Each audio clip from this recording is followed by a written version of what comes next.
Hello guys, can you hear me? Sound check, sound check. Insert coin. Yeah, sorry for that little delay. I can hear you. Great, great. How are you doing, guys? How are you doing today? Another one. Ooh. Another one. I see I'm not running. 1 second, guys. 1 second. 1 second.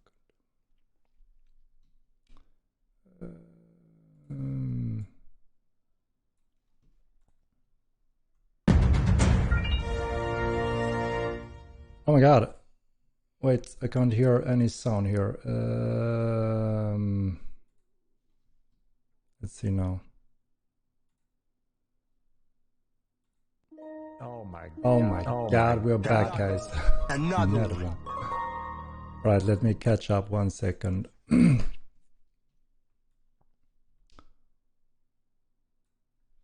good, how are you? We are doing good as well.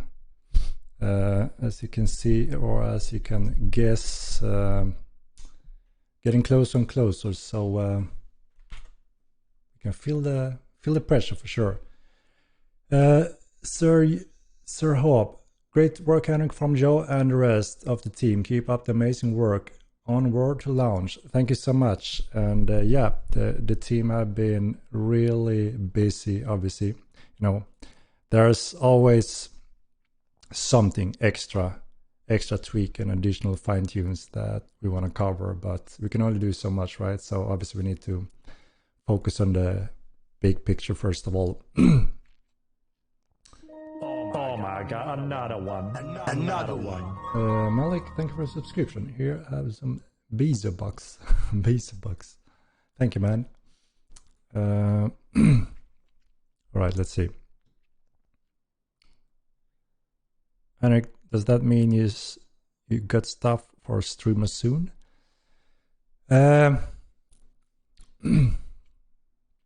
working on everything at the same time, right? So we're trying to set up something interesting for, I'm gonna just mention it briefly before we cover in with some more details. But we are looking to do a streaming session the day before release, you know, if everything is still on track, which we are so far. We're planning to do a little stream, pre-release stream. And we're going to see if we can do some giveaways and have some fun during that streaming session and building up before the big day. Is red pulp tip your resolution to healing length and poison not being worth it? So poisoning gets more effective along with the assassin skills, so you will see more options along with that. Let me scroll down a little bit here. How much will the subscription be? So we're gonna, it's a standard subscription fee, just like World of Warcraft, even Line and those games. Stan, thank you for the subscription. 3 months in a row, nice. And Malik has resubscribed with a Prime, 8 months. Awesome. So yeah, it's gonna be the traditional. I think it's around $14.25 US locally. So a traditional subscription fee. Excited for 25th. You're great, guys. Thank you so much. Yeah, we are. We're feeling it getting closer and closer for sure. Sir Hub with the gifts, killing it with 10 gifts. How generous of you. Thank you so much for the generosity. And Dumpa Fairnet with the 5 gifts. You guys are truly killing it with your support, guys, and we really appreciate it. Thank you so much. Oh my god, another one. Another one. Is the area around Hills Bay going to be a bit more populated at release?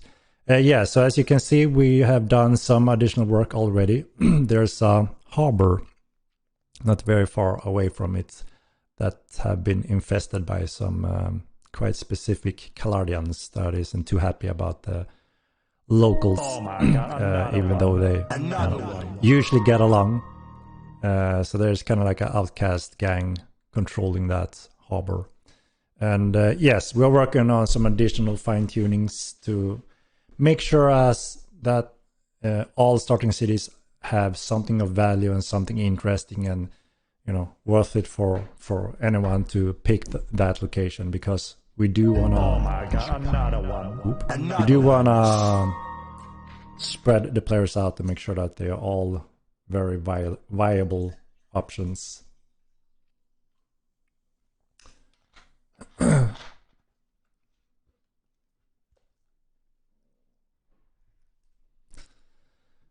Let's see. Oh my god, another one. Another one. Can I blame war build do any magic or taming? For sure. There's one small difference between the Blaines and the Huragars in the Ogmar Clade. And that is that one goes for more higher int, maybe more natural, the mage way, which is the Hurgar, and the Blaine gets more constitution instead, so it's a more sturdy, maybe a little bit more effective in melee fighting. But yeah, they have a very good capacity when it comes to going for magic, intelligence, and yeah, they can be tamers and fighters, so quite versatile. Oh my god, I'm a little behind, guys. Let me catch up a little bit more here.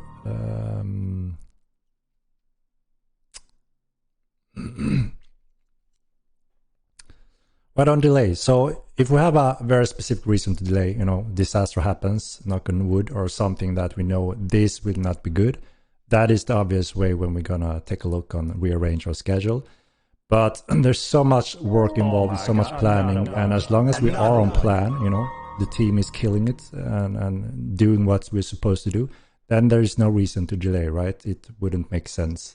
And if it comes to that, we only want this little more feature, this little more content, that is something that's never going to end. So you won't see a difference, when it comes to adding that kind of content in the game world, including features. So the game will never be finished.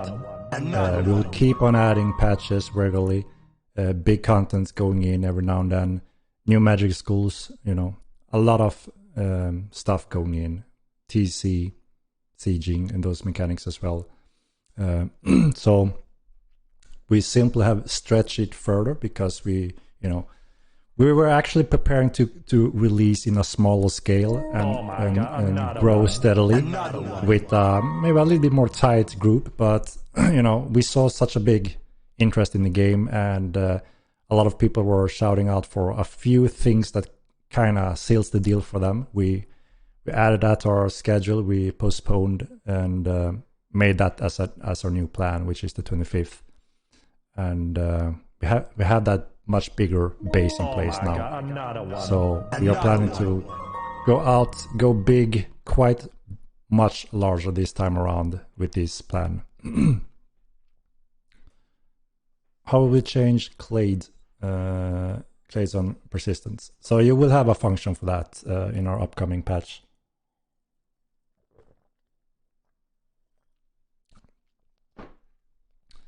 Oh my god, another one. Another one.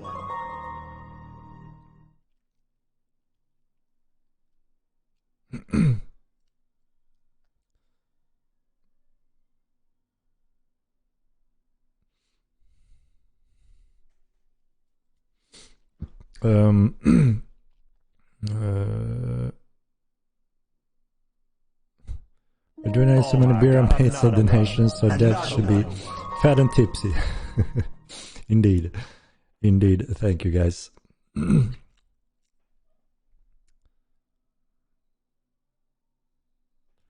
talk about the deal with Epic Games and how that benefits Mortal Line 2. Yeah, so we have mentioned that a little bit earlier, and also in one of our press markets, what it means for us. Oh my god, another one. You know, over the years we have been quite close with Epic Games, especially the first years when we started, which was a quite exciting start of the big journey. And then over the years we have learned a lot, you know, what is required for our type of game, what kind of technology, and what do we need to build on our own. So we've been working a little bit in the shadow for quite a while when it comes to converting and stepping over to Unreal Engine 4. And when we, what was it, like quite a few months ago, since we thought, okay, now the game is getting, you know, in an exciting state. And that's when we send over it to Epic Games so they could take a look, try it out, and see what they think about it.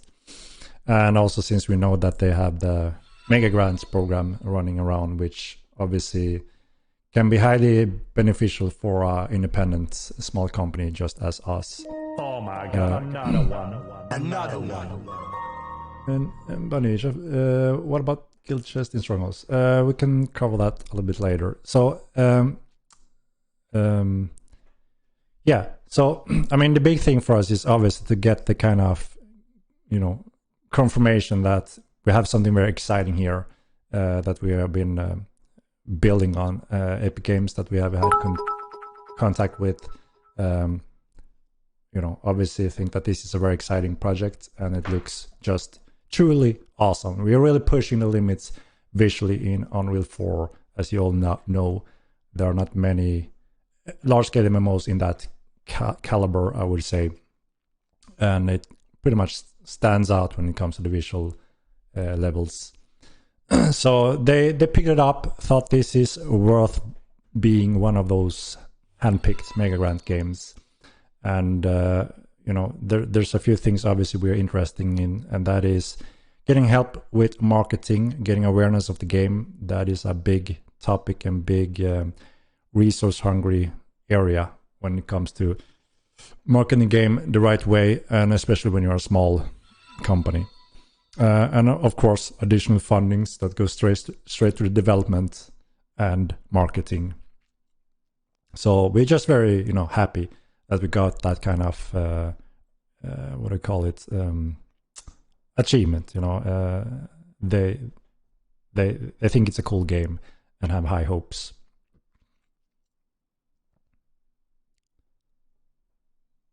Sure, what's up? What's up? Just got the game and joined a guild and excited to dive in. Yeah, I mean, there's so much to go through and learn and discover as a new player. You know, I wish I could have that experience again for the first time entering this huge world, not knowing much about it, and figure things out, exploring. It's a magical feeling. So yeah, I'm envy you for taking those steps into the game. Hello in Russia. Hello from Russia.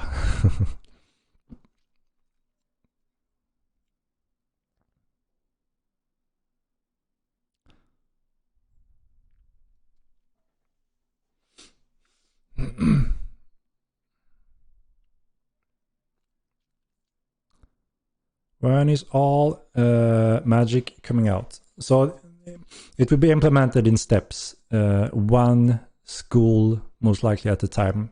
So we are fully under control. We do have from the first game necromancy and elementalism schools that were quite exciting and cool in that game. So that is still the reference of what we are doing this time around, with some modification, with some improvements, and trying to push it, you know, forward. Utilize the engine's effects and so on. And also, as we mentioned, we're taking the step over to Unreal 5 as soon as we can. Sometime after release, we're going to continue on the main schedule, which means there's a few areas we benefit from taking the step over to Unreal 5. Obviously, you know, lightning, shadows, effects will just get additionally pushed forward very excitingly. So that will also where, you know, effects like magic can shine even further. Sloppy says, Joe with the gifts. Thank you, man, and welcome. So we don't have an exact time frame. People voted on necromancy, and then we will see. We have staff magic as a very popular school, but elementalism was also very popular in the first game, and we kind of know how we want to do that school, so it's pretty straightforward. And then we have mentalism quite close as well, because we know that players are going to love that school for sure. So we will see when we start progressing in the roadmap when it comes to future magic schools and make that publicly known. Oh my god, another one. Another one.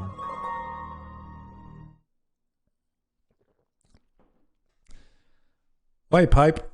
Are we getting pre-persistence wipe to test Haven and 1x rates on a larger scale? We already are running on a 1x rates, so we're testing that, and that have been very valuable for us to start at a little bit earlier. We have just talked about doing additional patch early next week, which should also include a server wipe. So a pre-estimate on a real server wipe are planned for next week, so we can have those days of making sure everything is running as expected. So we're looking at, like I said, early next week. We're gonna confirm it and post it on everywhere, so everyone are fully aware. But this is the initial announcement, I would say, for our upcoming planned final pre-wipe before release wipe. What hair wax do you use? I don't remember what the name is. It's like Björn something. It's a Swedish brand. I don't use much, just to keep it under control. It gets quite fluffy, and I haven't had a haircut for quite a while now, as you can see, getting more and more difficult to control. So I think it's time to pay a visit to the barber and get that in shape again.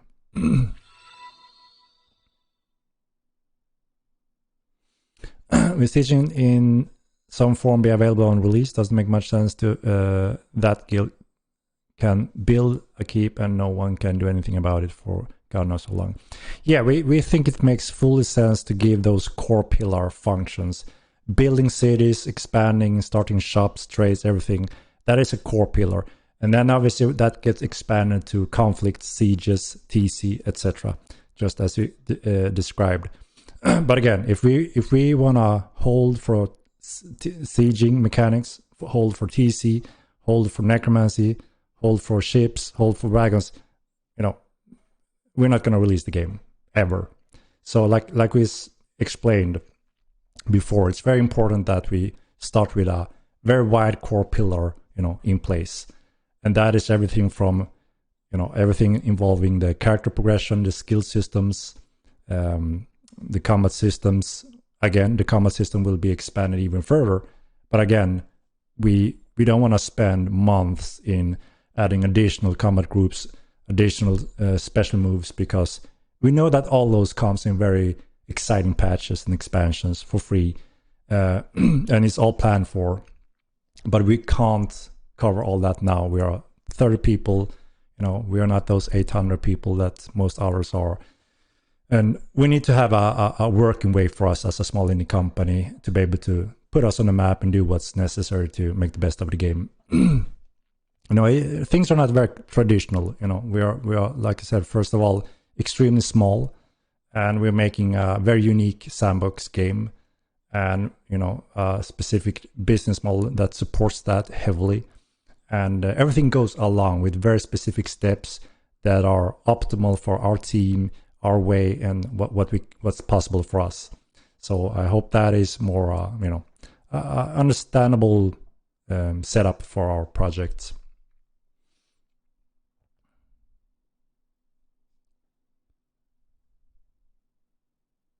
Any plans to bring in better animation for spells? We do have. So like we said before, we don't have a lot of manpower, right? So we plan to expand for sure, both when it comes to working on more effects and animation and many other areas. And that is one of the obvious bottleneck. If we can't produce, we have a necessary production, and then we have obviously where can we refine, improve, and add additional development on the side. And that is the next step that we're looking to do. And one big component is obviously to be able to afford and spend into those areas. So we are already scouting and looking to expand that area. There's no doubt that we want to, make the most spectacular magic effects and as suitable animation for sure. We have very exciting skills on the way in the upcoming roadmap. Obviously, we want to kill it, make it very exciting. Love this game. Love Henrik. Love all of you nerds. Slap this Joe. Thank you. Animism is listed in game. When is that coming out? Same thing. It's animism, I would say, somewhere after the ones I spoke of. We have necromancy, elementalism, mentalism, staff magic as the big chunk and popularity. And then we have animism, I think, somewhere around here as well afterwards.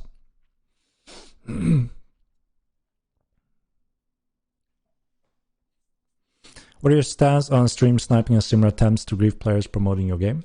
So that is a very important question, obviously, that we hear every now and then. New players showing up, new streamers showing up, ask that question. So very good question. And there's a few things we need to consider here. So obviously we want the best for the game, right? We hope that people are able to stream, enjoy, and show the game. And of course, there's a few areas that you may want to do hidden when it comes to streaming. And I'm pretty sure most streamers will kind of have that in mind. And what I'm talking about is obviously placing a house, walking out with that high value in the pocket. That is adrenaline events for sure. No matter what, even you're prepared, there will be a rush, no doubt, when you move out with those value in your pockets. So proper planning for that is obviously important. And doing that on a live stream would obviously raise the stakes very high. And that should only be done at own risk, obviously. But when it comes to normal streaming, running around in the world, trying to do things and show people, obviously something we want to promote that and support that as much as we can, because we benefit from it. People showing up the game, and people can find it that way as well. So, and then obviously comes the next problem, and that is, some people said, I mean, come on, you can ban this guy, they're clearly stream sniping, I can send evidence, and we can fully understand that, sure, anyone can send any evidence, right? And there's a high motivation to try to help us and solve that. We fully understand that. We're already gone through that in great depth. But what you need to consider here is that you're sending them to me or any of the other in team. And I'm the CEO, and I have like 8 hats on my table. What I mean with that is I have around 8 positions. And that means I don't have a normal 8-hour working hours. I don't have Monday to Friday, and then I can take a free weekend. I have Monday to Sunday, and I have till I wake up, till I go to sleep or crash.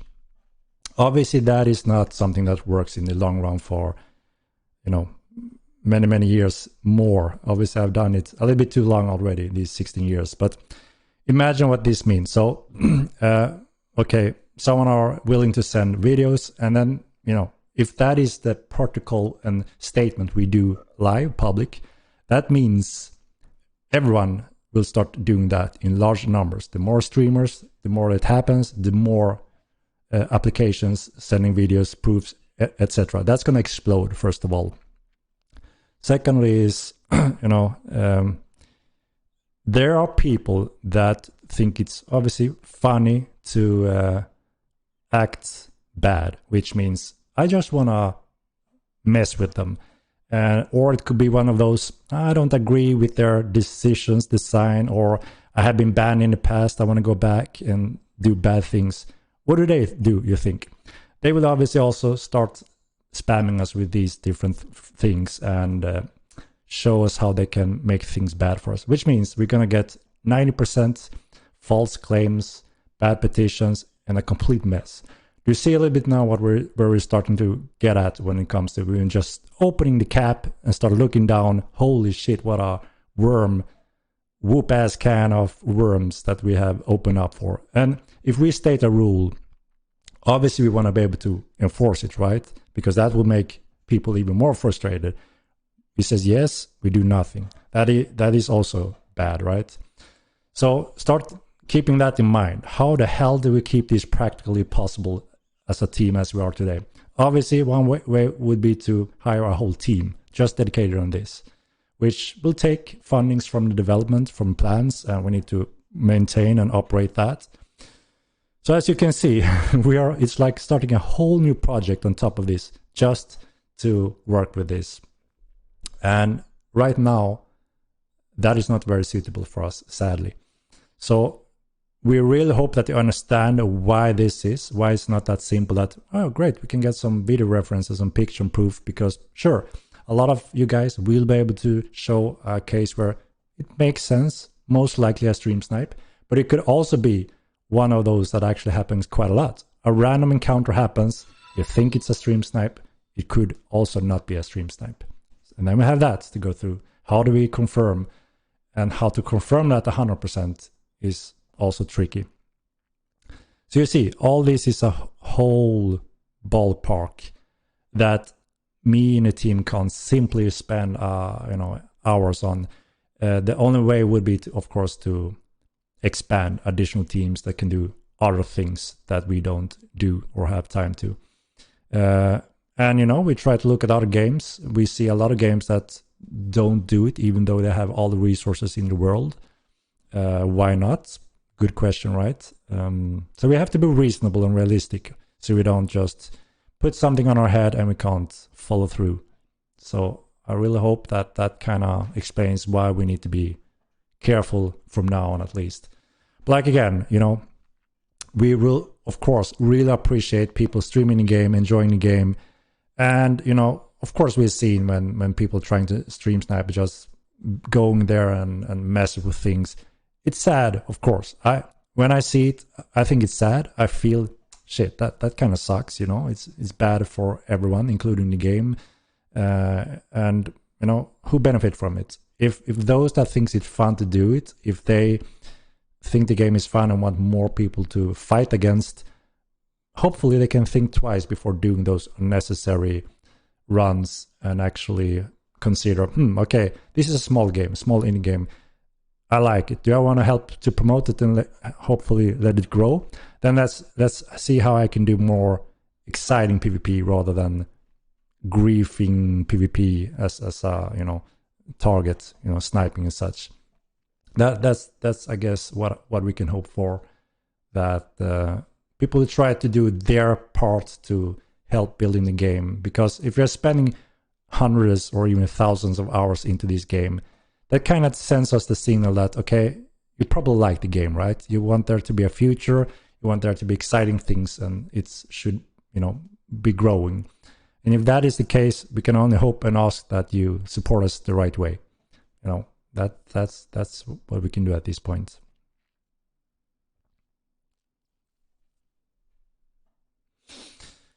Wouldn't an additional guild reputation addition help prevent from these actions making entire guilds have bad rep? Guilds would have to police themselves or make new guilds and lose keeps and such. That is kind of already happening. I mean, now everyone knows we're going to wipe soon, right? So there's no doubt that people are playing it quite differently. Nothing matters. Doesn't matter if we lose anything. Everything going to wipe and you're going to start from scratch. So that also adds to, I'm just waiting. Let's do some fun, crazy stuff, whatever. So there's quite clear going to be a change when we actually go live. We're going to have a lot more players, no doubt. So there will be, a lot of different types of players. But that is already happening. People are saying that guild, they're already taking note that this guild, I don't like them. They're acting bad, I think. And we're going to do our part to try to push them down or fight them or get vengeance or anything like that. So, there's good and bad in everything.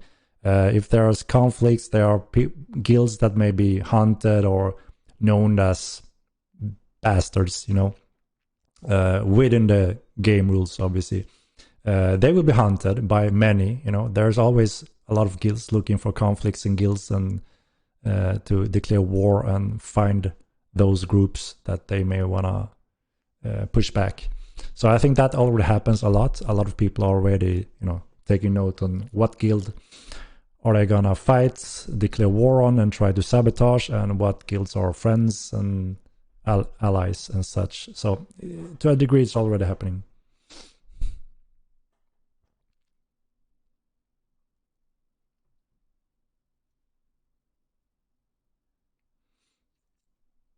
You get Clade XP from crafting, hunting, butchering. Yeah, we plan to expand on that. So we only have 2 types of gaining Clade XP right now. So one is the obvious, killing different types of humanoids, bosses, etc. And the other one is running task missions, doing tasks. You will gain Clade XP that way as well. And we plan to expand on tasks. So crafters can do things to also start gaining standings, gold, and Clade XP. So there will be additionals over time for sure.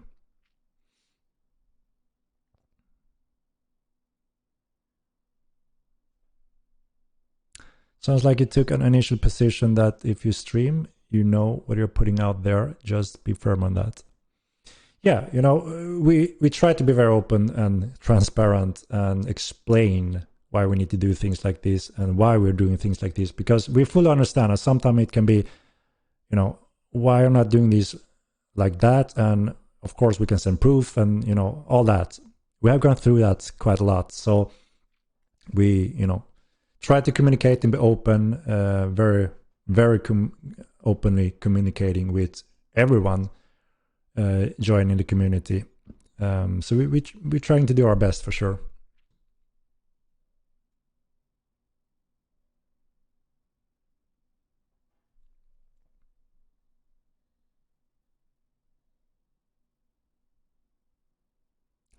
Previous stream is that veterinary would be a superb method for tamers to heal their pets. Currently, veterinary is extremely slow and random at healing pets.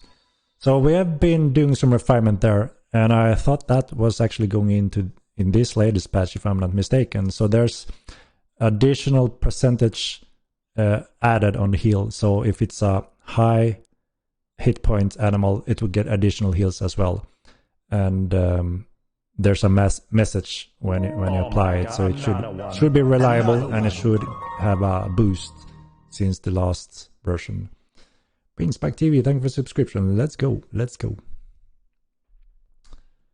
So yeah, and we're still following up on that to see if the healing effect is where we needs it to be. Which means as soon as there are percentage, you get more value than a constant healing from magic, for instance. So that is what we're fine-tuning right now. Stole my viewers, Henrik. I'm sorry, Temujin. You will get them back later.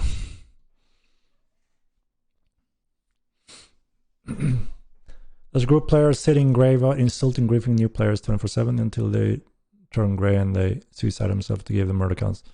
So suicide don't allow you to give murder counts, but there's other way that people are trying to do things.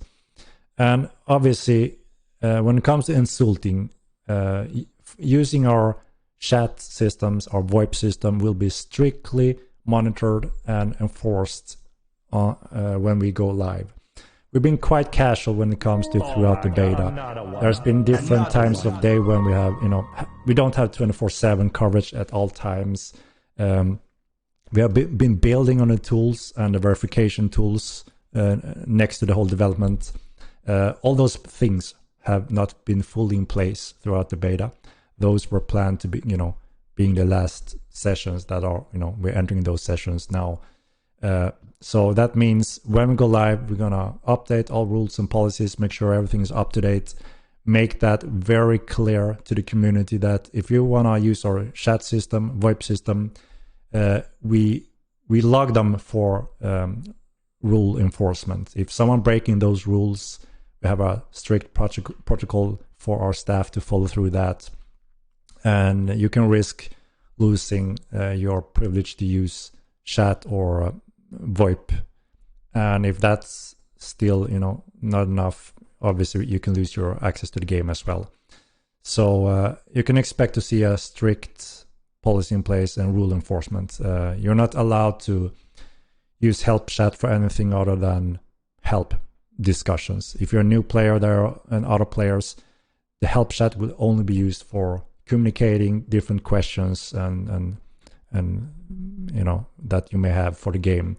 It's not the place to recruit or trade or flame your enemies. That's not the place when we go live. And obviously, if someone is insulting in a bad way or stepping out of the rules, stupid things, obviously there are steps in place for that as well. So that should and will not happen when we're releasing. If it happens, then obviously those players will be dealt with.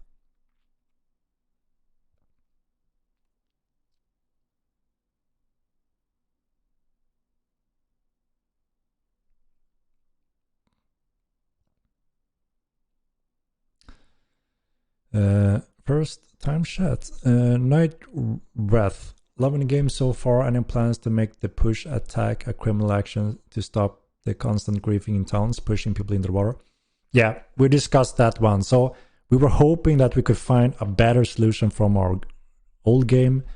But if we can't come up with something more clever, because the thing is, we don't want to make people confused. What the hell is going on? Why did I become crazy? What's going on? That is, one of the big things that we worked very hard with. That was a big problem in the first game. The first game didn't give you any feedback properly. New players, it didn't work. It was very bad in all different possible ways. If you weren't a hardcore Mortal player, knew everything from the start and went along with that. But new players that arrived, they had no clue and they left instantly.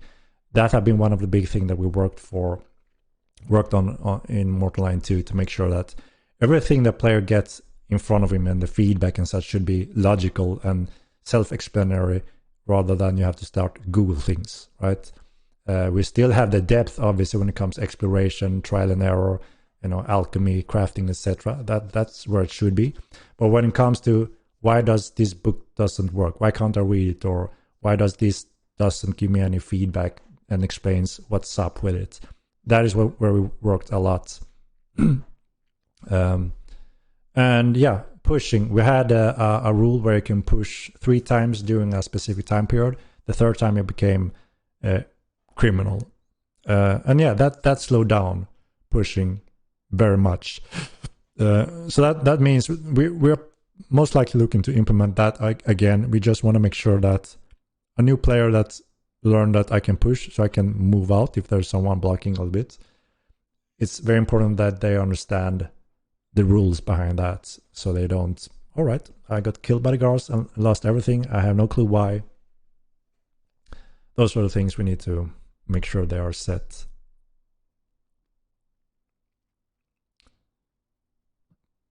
You mentioned wipe. Any plans for domination hotfix before that? So yeah, we've been working quite hard.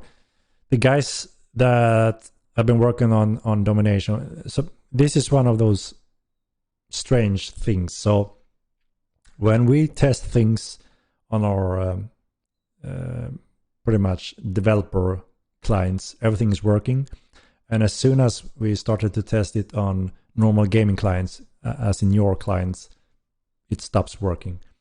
And it seems like the guys have had some issues in that area. And, so that is where we identified it as of late, that, okay, this is the difference, the different builds, even though they should give the exact same results. But sometimes Unreal Engine, when compiling, etc., doing a live build, sometime rarely things happens. And that's when it becomes a little tricky to sort that. We're working on that as we speak. And the plans are for sure to have it fixed. Oh my god, another one. Another one. Ghost Toast with the subscription. Thank you, man. Thank you. And Torkia with the subscription. 5 months in a row. Crazy, crazy. Thank you.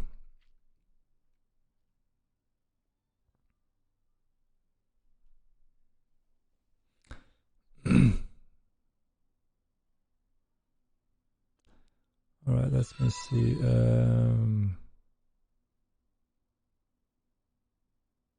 So yeah, we are fully aware of the domination issue. Don't worry, we're working on it, and hopefully it will be fixed very soon. So the creature that only can be dominated, except the crab, which is freaking crazy, can't be dominated. So yeah, but like I said, they're working on it and hopefully solved very soon.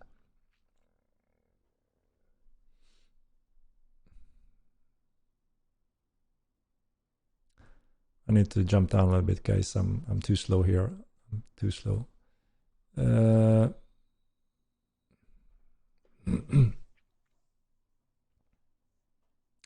advice on how I can get a multiverse lore book. Everyone is saying you can't get it right now.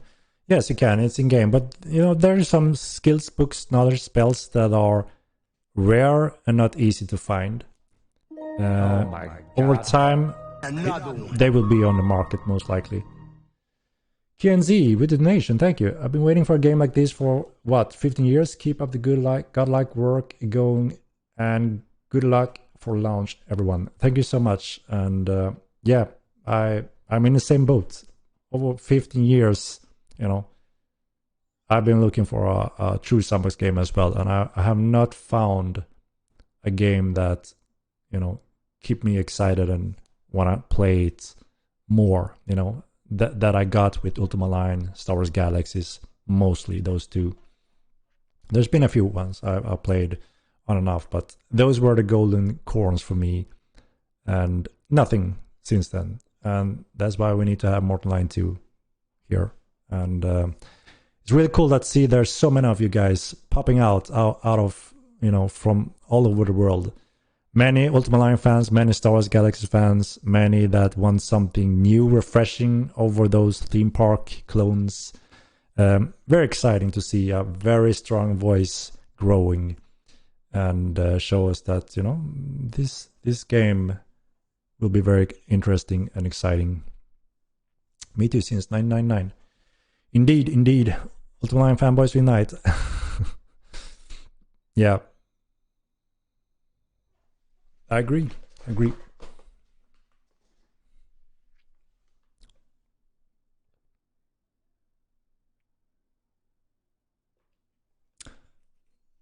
How do you think that Meta will rate the game after release? So, we do have a quite good indication, and that is the voice from the players, right? And we already have indication on Steam reviews. There's one crazy thing going on, which makes it even more interesting. So you can buy the game from our website or on Steam platform, as you all know. There are some pros and cons buying both, so we don't say anything when it comes to suggesting. That's up to the people. But buying from our website, for instance, we don't utilize a few functions from Steam, which means you're not allowed to rate the game publicly, which is quite sad. So that means all those thousands of really close fans of the game that bought it, you can't add to the ratings, which is crazy. All those random people that found it accidentally or thought, I want to buy it on Steam instead, those people could actually rate it on Steam, and that adds to the public numbers. And if you look at our numbers right now, it's actually growing and very positive. And it's not, our closest fans are not included in that number. So that is pretty awesome, I have to say, because it's a huge chunk of players that bought it outside of Steam. And, a really huge chunk. So, the upside was that we got to keep the 30% that we may lose in different parts of costs. But like I said, the downside is we don't get the ratings from many of you guys, which is super sad.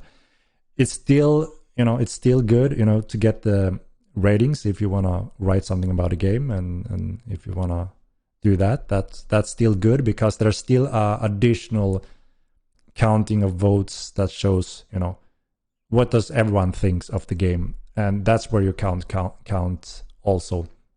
So I think this shows us quite clearly that we have a growing positive reputation and reviews. A lot of people, we're not just talking about a small hardcore group from, you know, which was more the audience in the first game. We're talking about a lot of random new people showing up. This looks interesting. I want to try it out. Tried it. Holy shit. I never knew this existed. I'm super happy, and giving it a good rate. So that's awesome. Of course, we will always have those that have no clue what we're trying to do, or think that is a bad gaming experience for those. That's, you know, that's just how nature is, right? And since our game is the one that is more different from all those WoW clones, then, you know, it's quite a lot to take in at first, right? But what's very exciting is that even those that can be very skeptical, what the hell, full loot, are crazy, and full PvP, holy shit, and so I can lose all that, my hard work, first person only, what the hell is going on? Subscription, oh no, that's old fashioned, you know. Those are, I guess, the most common thing for a new player that reacts, right? But again, what's really exciting to see here, those people that instantly reacts, rightfully so, because, you know, it's different, when they, you know, manage to play the game a little bit to see, okay, this is interesting, and as soon as you learn to adapt and not run around with everything of value, you can risk losing things, and you see that, all right, it doesn't matter if I lose it, because I can recharge my gear from crafting or buying very easily, and it's not a problem anymore. Actually, the opposite is starting to add something exciting and different and unique. And when I learn about first person, why it's first person, you know, most people agree, as long as they can adapt to playing first person, you know. And same thing goes for the subscription model. Why the hell is it not free to play? You know, if you want a good quality product, it's not for free. Nothing is for free, you know. If there's something cost involved to make this something of quality, there needs to be a cost involved. So that means you have to do the microtransaction, free-to-play models, pay-to-win, locked content. Very nasty when it comes to gaming experience. You have to pay a lot of money to be there up in the top. As soon as you figure that out and see it's cheaper to run a steady subscription and you get everything and you can enjoy the game, all of a sudden it's better. So you see all those big points that a lot of people, or a few people, are first reacting on, when they go through them, see, all right, it makes sense. These things actually makes a better product in game and experience. And you know, and also you have to commit a little bit to the game, which is also good, you know. That means hopefully we have higher quality of commitment from players. It's not free. You can go in there and crap around and don't give a F and then jump out. You know, we will have less of that as well. So all in all, I think that these points are strong. They promote the game. They promote your experience, guys. And you know, when this starts to grow and spread around, people will see it and experience it themselves.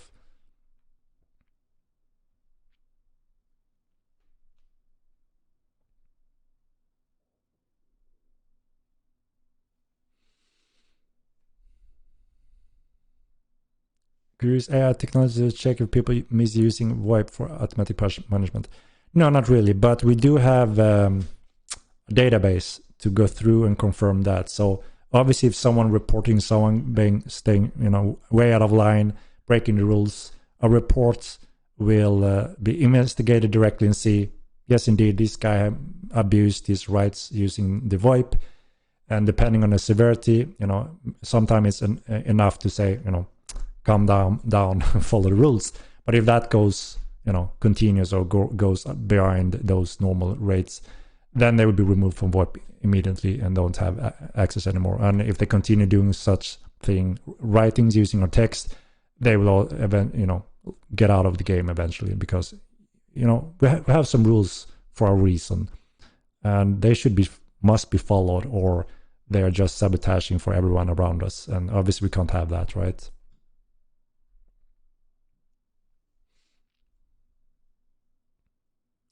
Is our plan to be able to hold 2 weapons at once, for example, dual wield, or just have 2 weapons equipped to swap back and forth faster? So the plan was first in the UE that you can place 2 setups, kind of like in Diablo, the classic, you can click W to change the different weapon setups. But then we also saw that, okay, now if we do the hotbars intelligent, that you can swap them there effectively, it's redundant. We may not need that anymore, and we see people using that, and it's working quite well. Maybe we can improve it additionally to make when it comes to effects. But 2 weapons in hand, that is dual wielding. That is one of the other weapon groups that are coming sometime after release. So that will also come later. We're not going to do the same system as we did in the first game. That's why it's not in game already. We want to rebuild that part.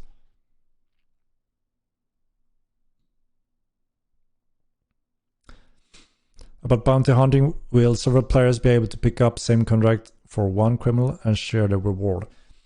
So it's a little tricky, right, with the bounty hunting contracts, because if you can decide who you pick, etc., then it's quite easily abused. If there's a high value, you may split that with your friend, right? And obviously we want to try to avoid that, because that's pretty much what happened in Ultima Online, for instance.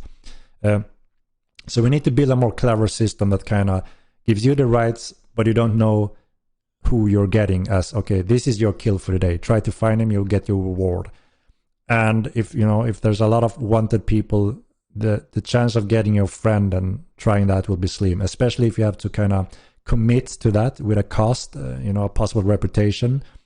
And we're also looking to do a cost for the actual victim, because he accepted the path of being a murderer, and he may be hunted at any time, at any place, and have a penalty based on that. There's a few things obviously we need to test and go through more, which we don't have time for right now, and we'll most likely let you guys also test this to see, is it really working as we want it to do, or do we have to scrap it or change it completely? There's a few things we want to expand on down the road when it comes to bounty and specific control over hostility between player groups, individuals, because we're fully aware of how people play around on those innocent flags. But we tried to do the upgrade from the first game where majority didn't like how it was. They hated the red status, statless, waiting for hours in game. Threw it out. You don't know who the murderer is. Why should you automatically know I'm the murderer? And that kind of makes sense when we want to refine this system. So instead we have the reputation system. The reputation keep track of your deeds and standings. They will ban you or not, or even give you higher access within their nations.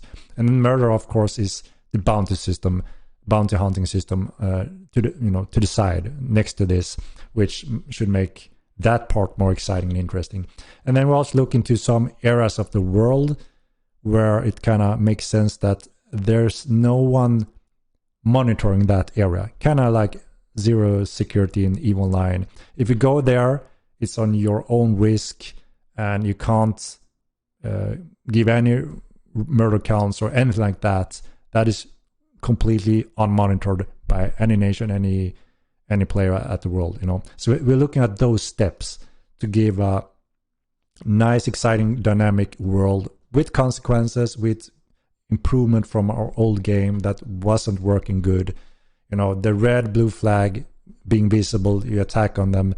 It didn't work out well in the first game. We tried that, the more classic Ultima Online rule setup, but pretty much everyone wanted to change it.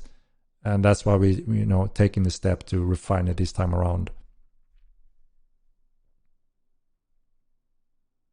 There's one very important thing we're adding now that is a very big thing.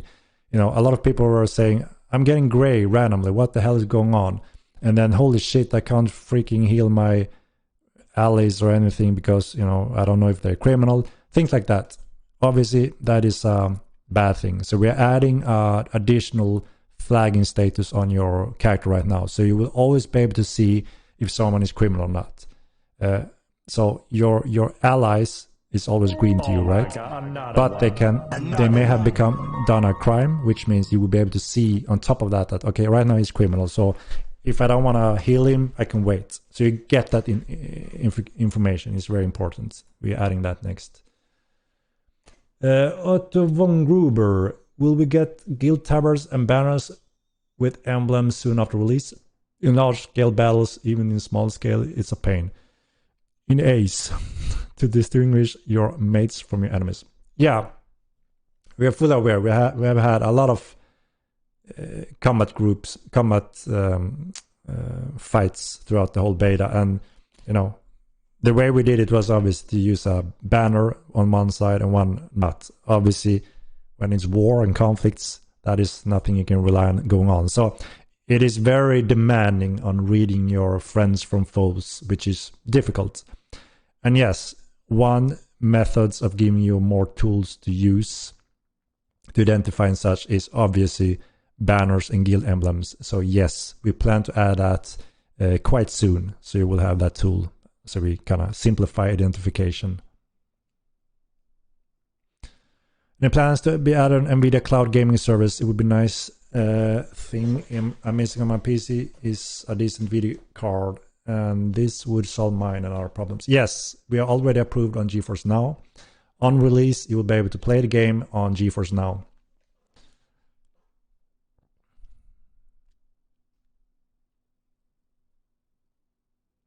Do you have any plans to add more than one character in count? It's the repetitive question all over the place, and we fully understand why. We talked about a little bit, over the time to explain a little bit how we look at it, where we stand. We always want to promote the player interaction and trade. So it's not meant that you're supposed to be everything on your own. But now when, we have so much going on in the game, even from playing two different styles, it's understandable that is a lot of people want that, and we always had this idea of a feature we call a diva system. That is kind of how we see how do you have kind of still one reputation identification tool behind your account characters, because there's a few things that is going on. Players were creating all these different characters. There wasn't depth in it, and you had to have them all to do different things. And you can be an asshole on one character and a good guy on one and another on something else. We wanted to kind of shape that up, make it more valuable, exciting. So one character had much more depth, splits skill systems, as you know, more things ongoing, coming over that as well, and reputation and name. So it really matters. So the gaming quality goes up even more. And if we can manage and seed a way where this fits with the diva system, that your both character, like their sibling or something, kind of bound together behind those things that kind of still help us promote the reputation, and also make sure that it simply doesn't cover everything, because we don't want you to cover everything on one account. So it is something we will revisit, not right now because we don't have the time, but we will revisit the diva system, and it may be that we go that road and it fits, it works. So it's too early right now, but that is kind of how we have been going through it over the past years after Morton 1, actually. But you can do all this and avoid all this by just paying money. Yeah, we know that it's impossible for us to put a lock on it. That's it. You only have this, nothing else. And we don't want to do a witch hunt there, because it's just going to be unnecessary and impossible.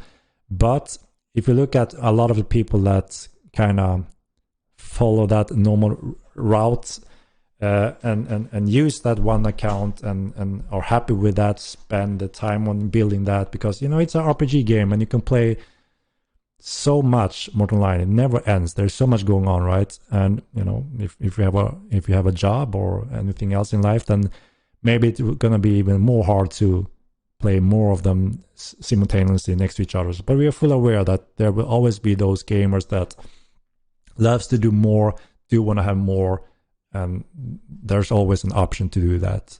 But the majority won't be running around on more than one character, also because, you know, they're not gonna have time or feel that it's necessary. But maybe down the road they may feel the urge that I want to try a completely different build. Then obviously it's a difficult option to, do I really want to reroll my character, or is there a diva system that could help here? That is what we're looking at.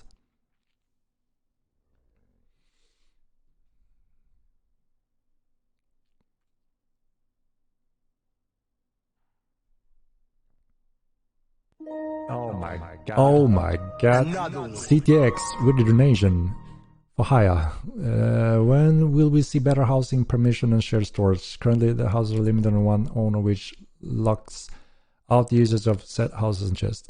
We're working on expanding options for sure, both ownership and options on the houses. So bear with us, and you will have more and more for sure.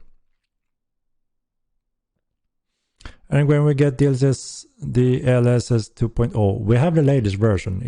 If they haven't released something the latest month, then we should have the latest already.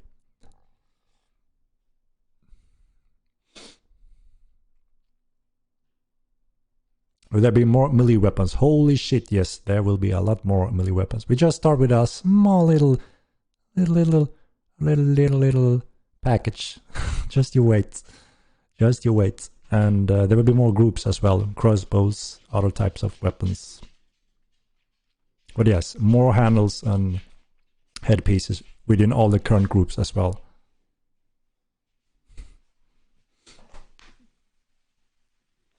Stick to your vision. Yes, we will stick to our vision.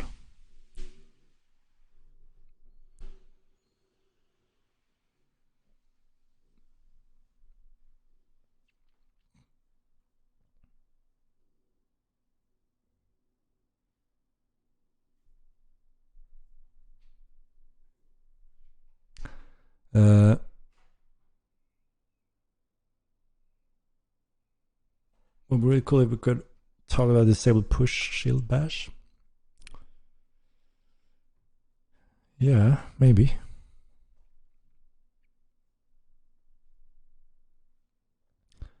You mean because people do it accidentally, or what is the reason you want to be able to disable it?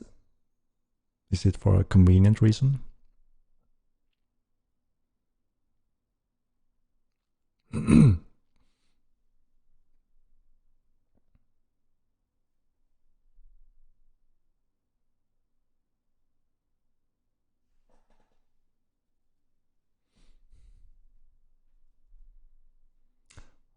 How far are these assassin skills?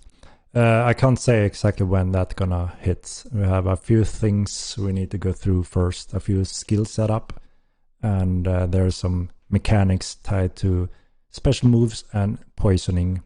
And as you know, we want to offer a package where it, you know, makes sense. Like, we don't just want to add one special move for one weapon group, perhaps, because then, you know, balance would be swifting that, okay, only one have it right now. That would be odd. So we try to add it as a small package. Like, okay, now all weapon groups have one function, you know, and along with that, maybe assassin came as well, that also rely on one of those things, and more over time. Slappy Joe with your donation, thank you, man. Oh my god. Join beer DM and spare needs some love, and there's nothing to farm and no step horses spawn. Any chances will get buffed? Yes, we're working on all locations and a lot of wildlife. That's what's going in next now. Bragar with the donation. When are we going to get at least armors for pets so they don't die so fast and are more viable? So that is a time process thing. You know, it's all about manpower pretty much. It's not just creating the 3D models. You have to also work in the animation parts. Skin rigging and animate is a big chapter as well. So that is the, you know, where it holds us back. if we can expand on those positions, we can also expand on additional areas just like that. So that's hoping what happens now, when we go into the next phase as a live game. Hopefully we get the support and be able to grow. That is the plan, and that means we will reinvest straight to the developments in those areas.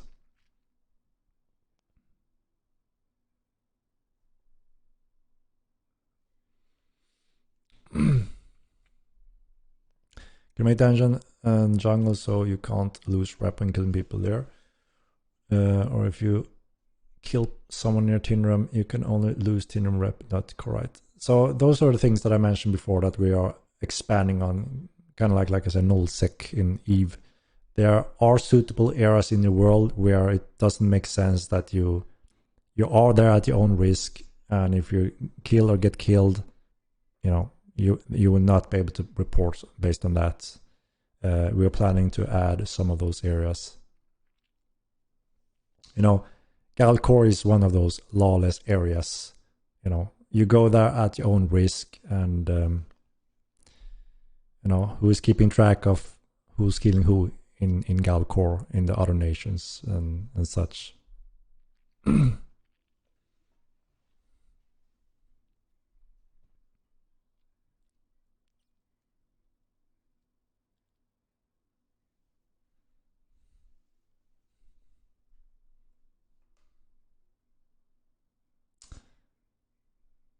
With the disappearance of most of the water in the eastern steppe, will you pressure Galcor into signing the Tinric Environment Act? What water are you missing, do you mean, in the eastern steppe?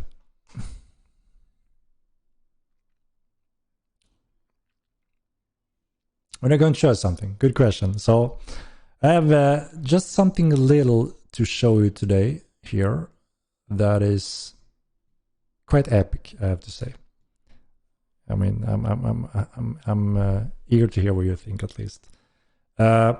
So, we're working on finalizing big important creatures for Milan, that we want to have there in place, and they also kind of start things and open up things and so on. So there's gonna be exciting happenings going on, obviously, when we are in the live environment. And I have a little something to show you on that progression. That is pretty much done, I would say. Not much of progression anymore. Mostly done. Stuff to kill, indeed. Let me see. All right, so bam, guys. Bam.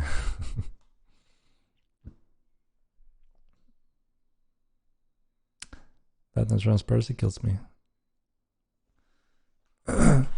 So you can guess and speculate what it is, right? I'm guessing you know what it is.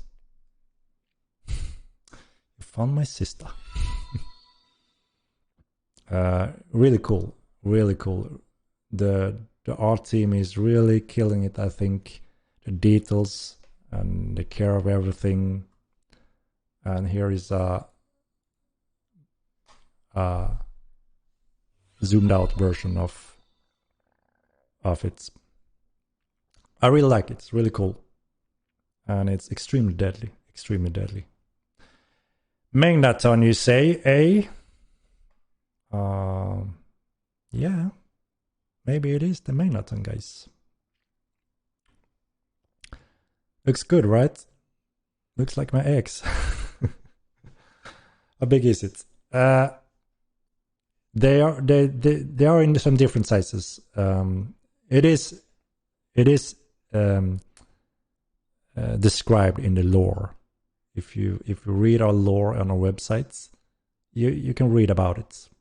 So yeah, you can pretty much guess who it is or what it is. And that means it's not just one creature. It is a whole species that's gonna do different cool things. And it evolves, and it can be a threat, as you can guess, Tagmaton.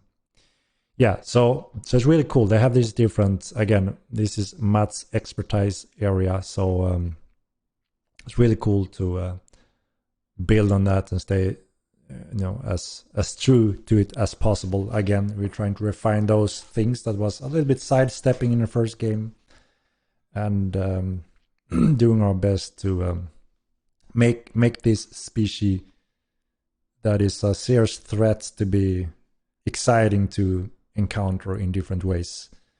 And I would say that this is like a classic warrior type. They have different rules on how they behave and how they work and communicate and such, and that is obviously the interesting thing for you guys to explore and figure out.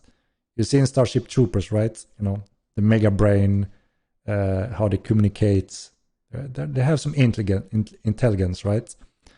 I get some vibes from when I look what we're doing here from that, which is really cool.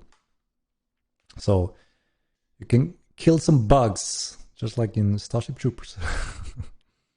Is the hermit in the game? I think we have an hermit in the game already, yes? Oh my god. Oh my god, CTX with the donation. CTX recruiting. Will we ever see NPCs drop weapons or armor again, like Tindremic, Electro Armor, Claymore, Riser Access? Yes, we're planning to expand on that as well, where it makes sense. We're quite careful because, again, key focus is player production, player-driven, economy-driven, everything. So we're very careful in not bloating areas here or competing too much here. So we're taking it very carefully here. You are the main focus when it comes to having a player-driven economy, right? It's all about the players, so we're careful. But there are areas where it makes sense that what you see may drop, right? But we need to make sure that that doesn't compete fully with the player content. Well, we have dragons. There will be dragons, yes. There will be something we call the Titans. Very spectacular tier 3 AI. And, you have been experiencing tier 2 AI now in the game, which is very cool and very exciting to see you guys having a blast trying to beat these tier 2 AI bosses and creatures and figure it out. It's a big challenge, from a little bit easier to a very difficult challenge. Sometimes you have to be a big group, sometimes small, and sometimes you just have to figure things out the hard way. And eventually we're going to reach into the tier 3 AI behavior. We're actually working on what I would say tier 2.5 AI right now. So we're getting closer to being able to fully utilize a tier 3 AI. And I would say that a dragon can be a tier 3 AI. It's never going to be less. And there will obviously be other tier 3 AI creatures as well. Those are quite insane. And a dragon, if it's an old dragon, they are insane.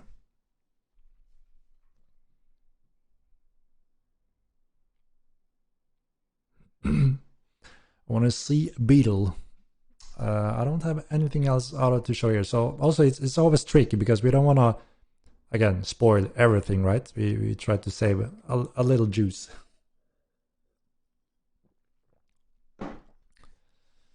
Going to make dragons or wyverns?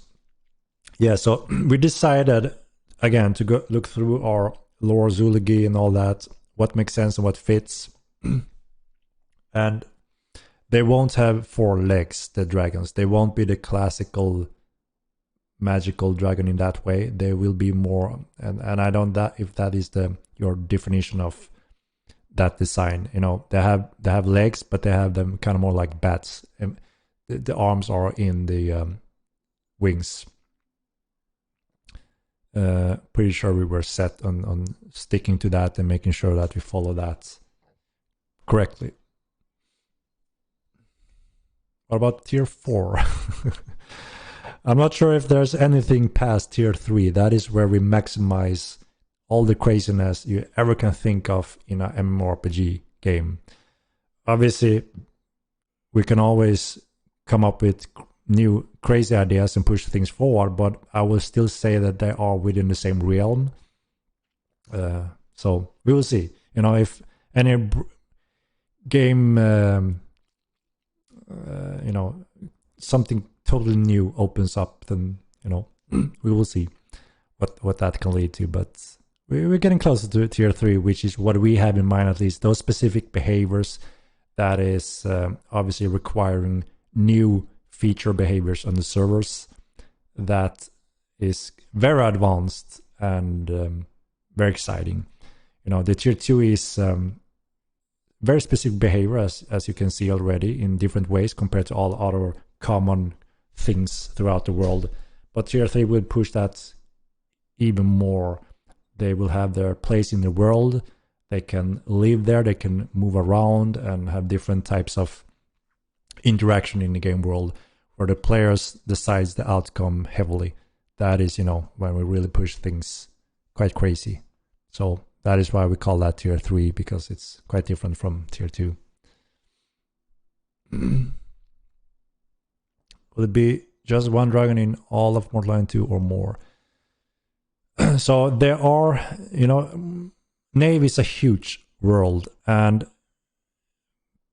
players and the clades have not fully explored and discovered everything. There's a lot of mystery and hidden in different ways, from lore to past history, ancient old dead things, to slumbering asleep things in the world that can be waken up and so on. So there are a lot to come the more the world progress and expand.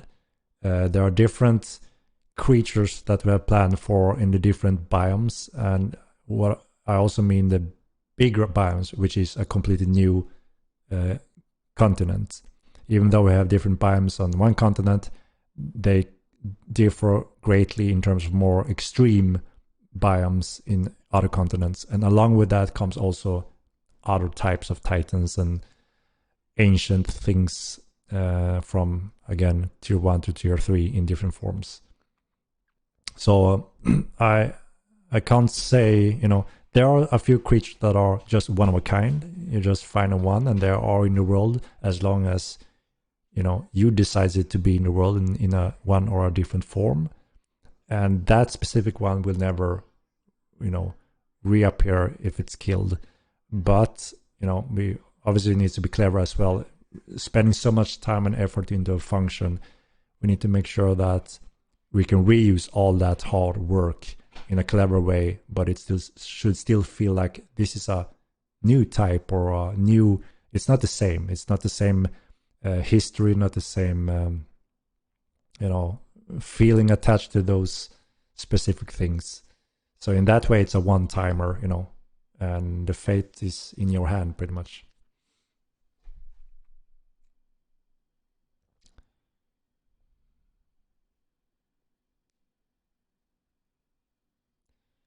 The river that goes south MKS jungle eastern step casual is gone.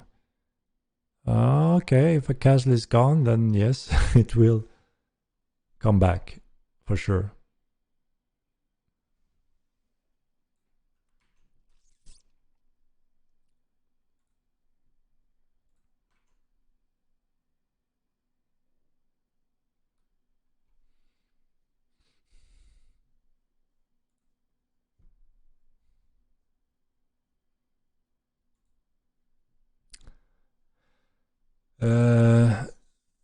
Will Mortal Kombat 2 support Dolby Atmos? I want to have a jump scare every time there's a lightning strike. We haven't really had the time to look into those specific support of digital surround and stuff like that, even though I will love to expand on that as well. So right now it's pretty straightforward what we use, but we try to use very high quality premium sound effects and such. So obviously, the sound picture is a very big part of our game. We know how important it is, and we just try to use as much premium content as possible. So we will see. Again, my goal and vision is that we'll get really good resources when we launch, so we can reinvest into expanding the team and look over all the different areas that we know that this can greatly improve the quality of the experience in the game in different ways. And if we expand here, we can get additional content of this type that we know that the players want sooner rather than later. Then we can invest in that area. You know, a lot of people are excited for the different magic schools. We want to expand on that as well. So we have more people working on magic schools, because magic is a big part of the game and we don't want it to take years until we have got to the goodies, you know, or many different types of goodies. So that is our hopes and plans. Very short staff. I mean, we're 30 people. If you compare us to any other MMORPG game in this scale, they are 500 to 1,000. So you can do the math. We're extremely small, and you know, we always have to prioritize and do things very specifically that is unique and effective for us. So yeah, we want to expand for sure. There are areas that we say we would love to have more of that, but we simply can't. We don't have the manpower, we don't have the time. You know, a few people can only do so much, right? So obviously we want to expand. So that is not always the constant holdback also, even though, you know, we are doing quite impressive deliveries, as you can see in our patch notes. Right, with the donation, thank you. If pet armors are going to be down the can we at least expect special attacks from Beastmaster in the near future? So yeah, Beastmaster will unlock a few important things. And this is also why we can't just push our creatures to be as strong as we're planning them to be, because right now it's more like we had it before, the basic command of attack. There's a few requirements there, and then the animal fights for you, right? And this time around we want to promote more player skills, risk and reward, and cost and investment, just like pretty much any area of the game, especially if you can go into PvE or PvP. It's important we all have that kind of investments in different ways, different styles. So that means with Beastmaster we can unlock a few important exciting things. For instance, if you have a Elder Bear, you can command this bear to do a very special strike that have a specific effect, could have additional damage, and you have to perform that command correctly. So it should be in the right opportunity, so it's actually possible. And you also have to perform that like a proper aim and say, hit him here, you know, just as example. And if you fail on that and you say hit him here when you're trying to aim on his leg, but you're aiming on the ground, obviously the bear going to be confused and it will be a little grumpy, because that's how they will be, which means he will ignore that command for a while. There's a cooldown attached to that, and you know, player skills. And you also need to be in that hearing range so it can see you performing that instruction. So all of a sudden you need to be up, aware, close to the enemies, risk yourself a little bit there. That is a very important balance factor that we have, and it makes it exciting and fun at the same time. You can actually perform these things, or you can try to be a little bit more laid back, but you won't be performing those more exciting attacks with your different pets. We also have a leech function that is naturally suitable for a few beasts. Again, another very important tool that kind of locks you to that creature, and you know, you may become a target, you may be slowed down, and you may have to release it depending on the situation. Again, very important, but also exciting player skill balanced feature for both PvE and PvP. So that is why we can't just throw in insanely strong attacks. You can't parry, you can't act on it, and it's all auto attack, command and run the other direction. So you will see additional work where this grows. You know, we want pets and creatures to be an important part. If you know, if that is what you're into and things are exciting, that should be just exciting as being a melee foot fighter or mage or anything like that. And we just want to make sure we take it in very proper steps.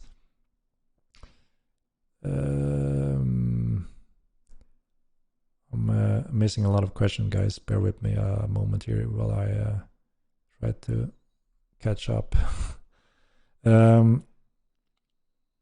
Let me see. You have to rewrite the question, I guess, if I'm ignoring too much here. Let me see.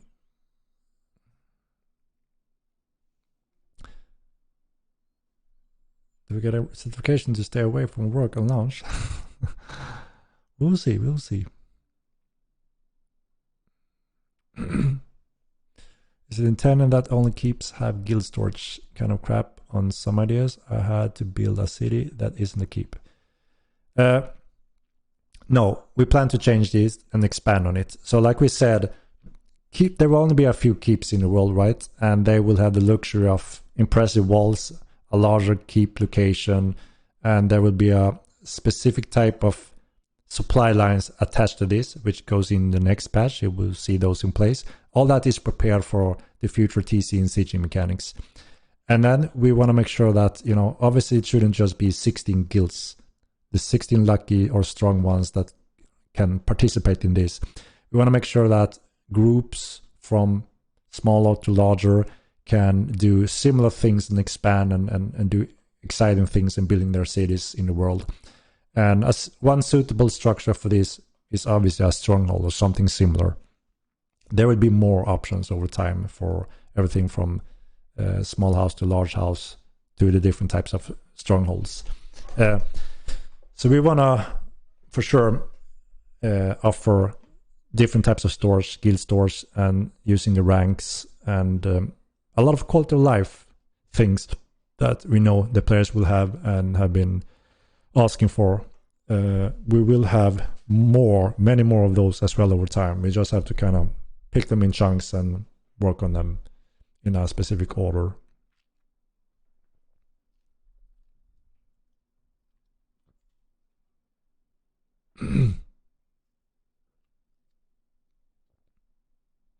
Kama, we have done quite a lot of work on pet following and Namesh in caves and dungeons, so in most cases your bear should be able to follow.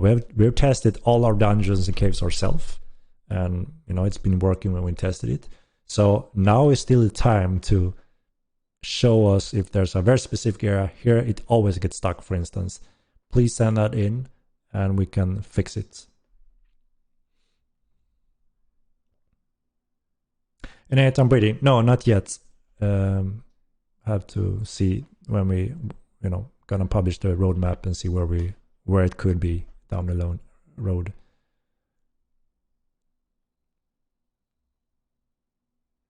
Stairs are ultimate enemy of pets. I guess it depends on what's there. Again, like I said, we are very keen on getting reports because we do test bringing pets into, for instance, we run down at Spider Caves, the Sator Temple, the Minotaur. We have used pets in all those locations and they follow fine when we test it. But like I said, there are obviously specific cases or areas where it struggles, and we simply need those locations.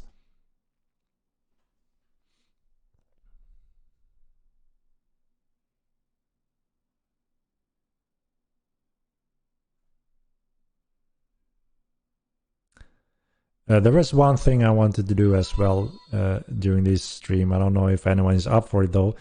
That is actually to if there's any keep decorators that have something impressive to show.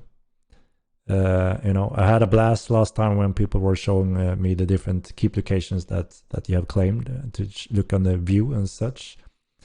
And I've been very exciting to visit them again to see how have you designed your different rooms and decorated them. What have you found so far?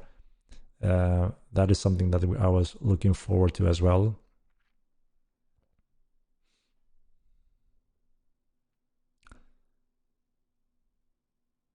Have a nice decorated house, bro. Yeah, I mean, anything goes for sure. I mean, house, stronghold, keep.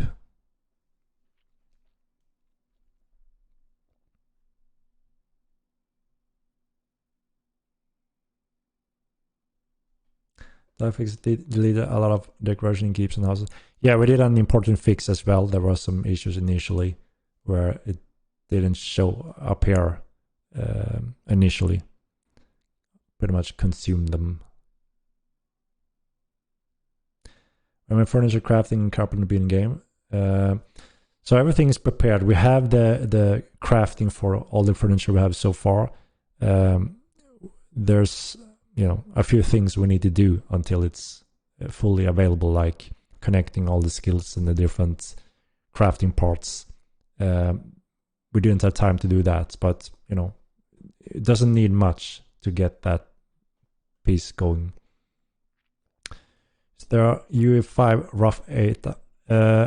No, too early still. We have done initial, we have done several look into it over the different months, but as of late, Oh my God, we have seen some quite exciting updates that benefits us that we've been waiting for to be able to take the step. So we will do it as soon as we can after release, because there's a few things that we want to use and not waste in the old engine. Delarius PvP, is that a Magneton? And if so, is the typo name going to stay, or is it going to be Tagmaton? Or however it was going to be originally. Also, will there be ready for launch or shortly after? This is the... I always... Now you confuse me by saying both. Is it the Tagmaton or Magneton? Holy shit, guys, help me. Which one is it? Always forget about it. It's gonna be the original, correct one, not the typo. That is the short answer. What the hell was it? Tagmaton or Magneton? It is Tagmaton, right? I think so. Should be Tagmaton. But yes, we're gonna use the right name this time around. And this one is finished. You will see. You will be able to explore some things.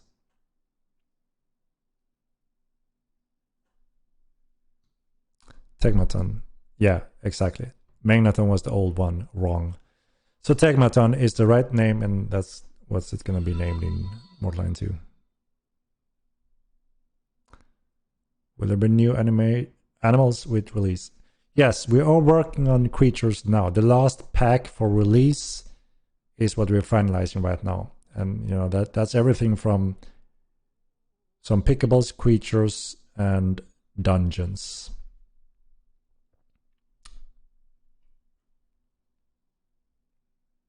Yes, it was Tagmaton from what you told me at the podcast a while back. Correct. My brain is easily being confused with those different names. Release streams continue after launch. It will also be cool if Mats hosts something every once in a while to talk lore.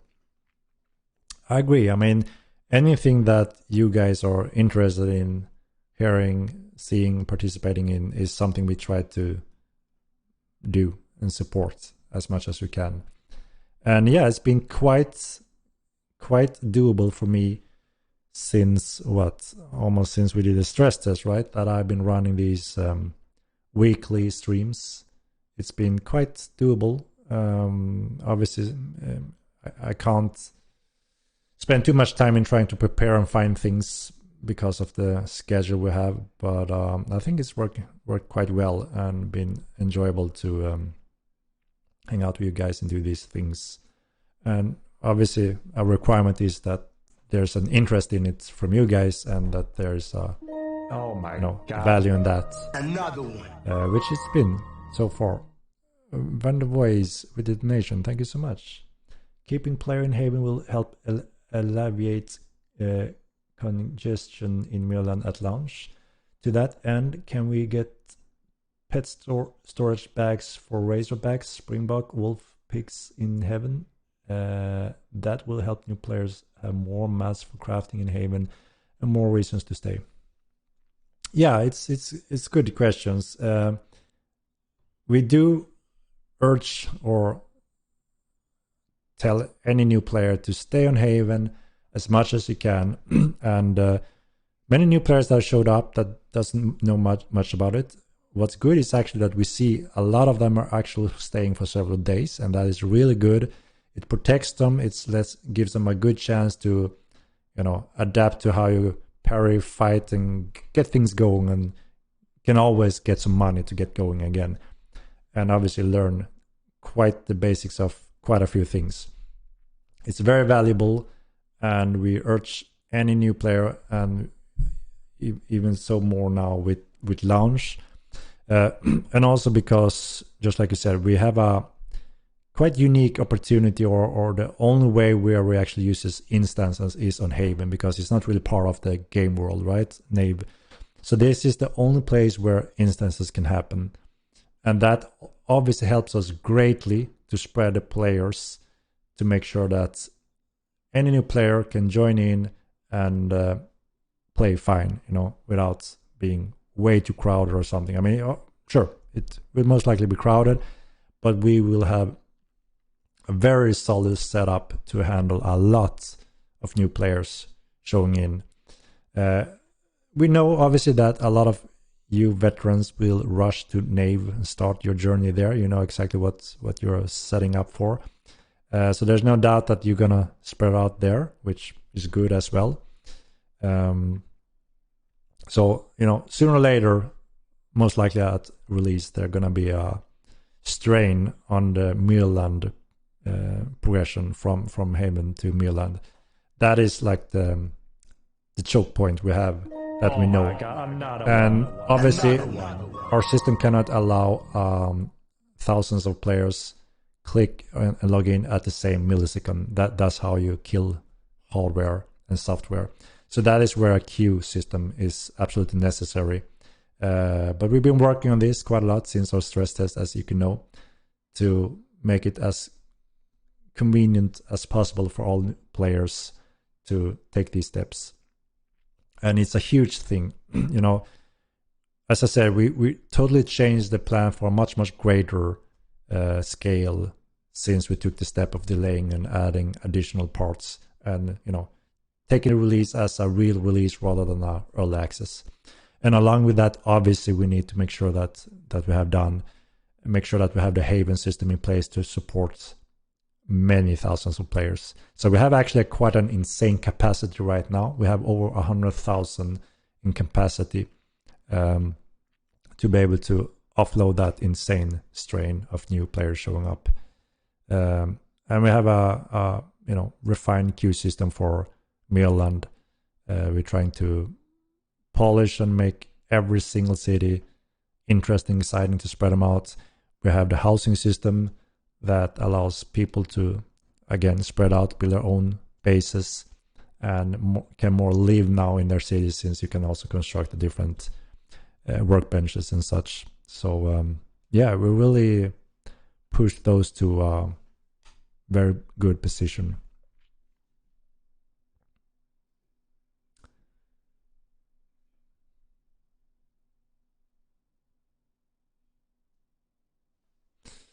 We're going to do about spawns in Nave, considering the amount of players coming. So, like I said, we have a full monitor over the spawns. We obviously want to make sure that the spawns doesn't get destroyed and removed from the game.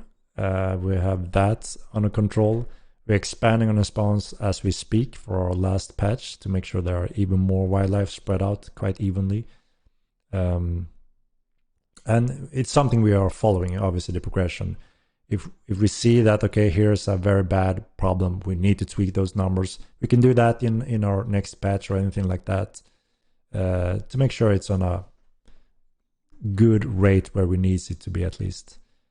But yeah, I mean, it's also important to understand that it's not supposed to be the traditional World of Warcraft. You go there, there's always this mob there, you grind it and you go back.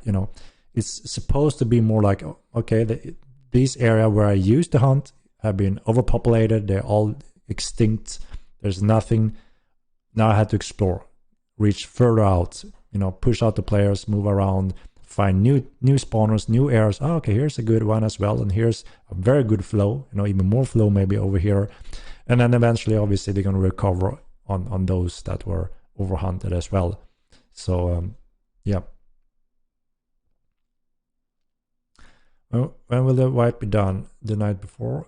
So, initially in the stream, I said that we're all looking to do, we're finally getting the hardware pieces in places.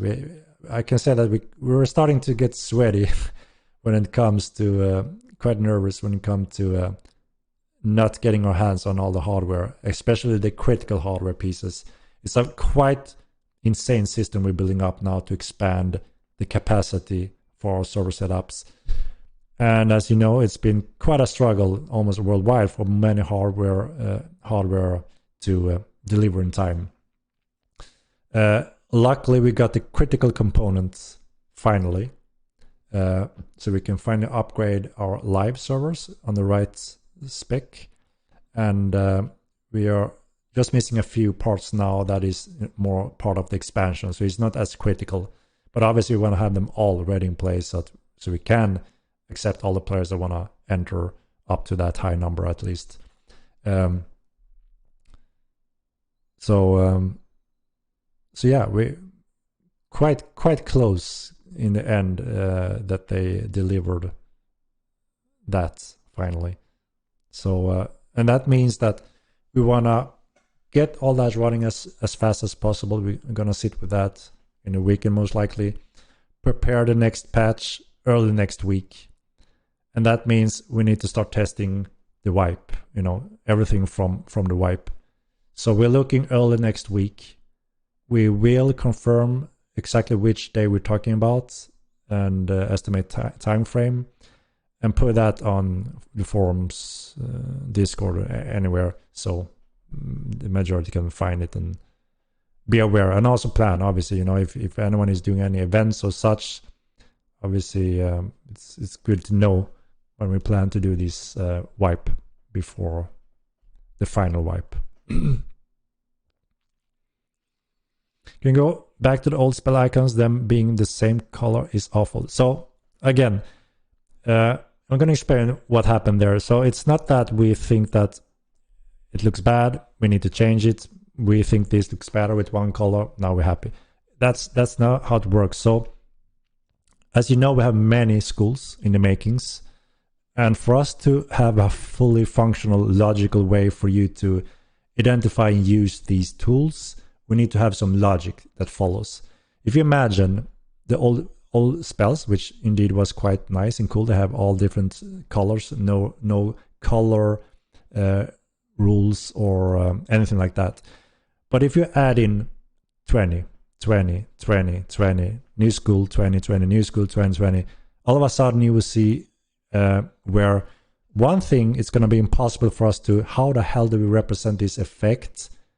Again, similar to 10 hours, and again using the realistic look with color and such, it very slowly or quite quickly, I would say, become a complete mess. You can't identify nothing, you just have to read it. What the hell is it? I read it. They all look beautiful, like a rainbow, but you have to read it. Instead of that, we have a very clever solution to this, which any grandmaster game developer uses for exactly this reason, and that is color coding. So ecumenical have this teal bluish color, which means as soon as you see that color on a scroll or anything, you know instantly this is ecumenical. Bam, very good. And then obviously the struggle becomes how to learn what are those different spells within that school, but they are not hundreds, right? So you can learn that. Same goes next school, Spiritism. We have the red color, the color of Spiritism. Same thing there, very quickly, instantly this is a Spiritist scroll or spell or magic or anything like that. And then we have, like I said, 12 other schools in the makings. So it's even a chance to actually get those grades of colors to color code them, but mayhem and chaos if we don't have a color coder. So it's a very important reason why we did this. And it is because it needs to work in the long run, right? We can add an item later. We don't like to work, this is a placeholder, we do this for now, we fix that later. Some of that happened in the first game, And what happened? People said another placeholder. That didn't like. Why did that change? A lot of confusion. We don't want to do that mistake again. We want to, the only way when you see those changes happen is when you see a solid improvement. For instance, that effect or icon looked crappy or was missing something. Now it's refined. It looks better. That animation looks more smooth. That effect looks better. That is where we want to, where we can add something. We don't want to say, no, all of a sudden we have a completely new theme and no one understands anything, and people gonna be annoyed. That's how it usually goes.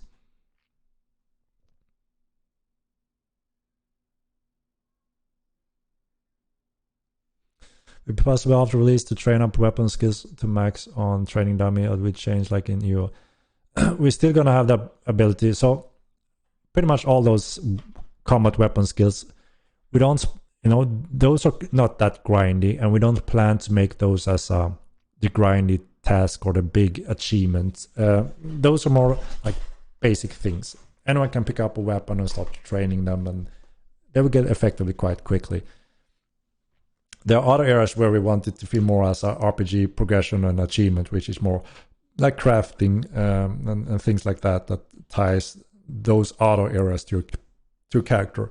And also where it makes sense how you learn by crafting, reading books, etc.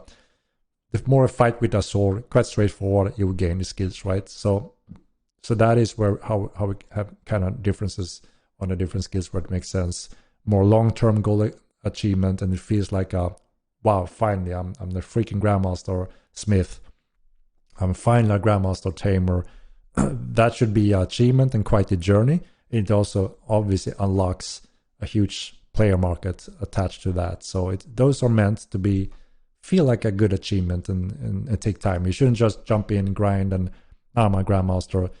Our plan is that, looking at more normal gaming session, that it should take several sessions to achieve those areas rather than one hardcore grind session, if that makes any sense.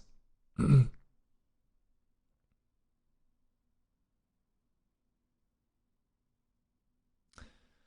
mentioned earlier that we can buy the game on Steam and the MO2 website. Is this still the case? I only see an option to purchase via Steam, and I rather purchase additional accounts directly through Mortal Line 2 to support you guys rather than Steam's. Yeah, I talked about this earlier in the stream. There's a few important things to consider here, which makes it tricky for us.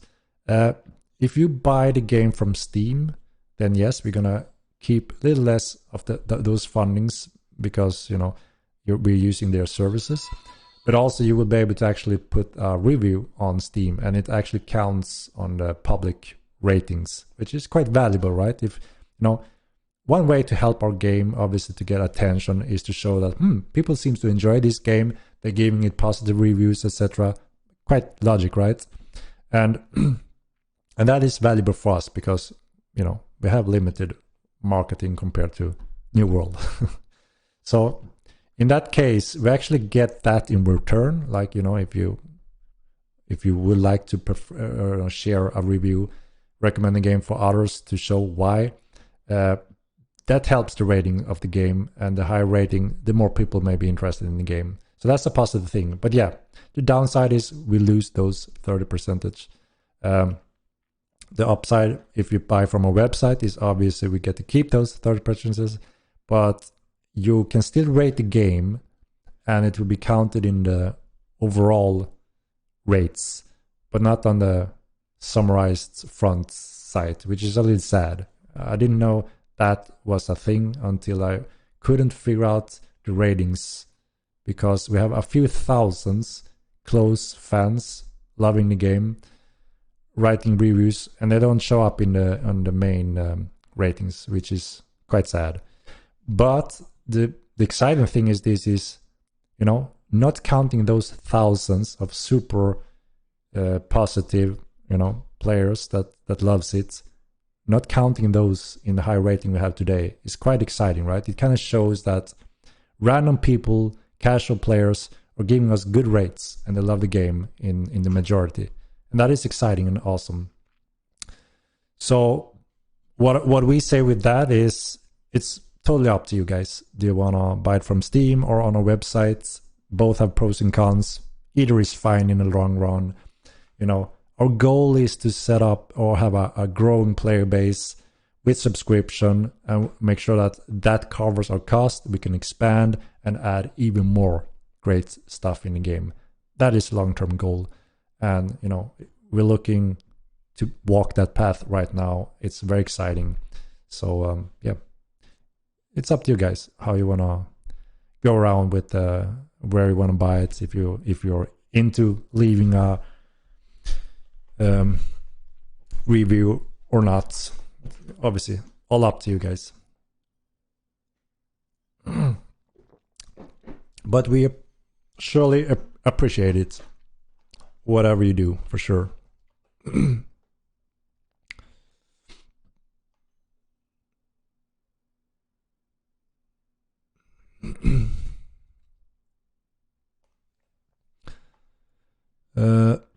Do you have a separate launcher if we buy it off the website? Can you multi-box?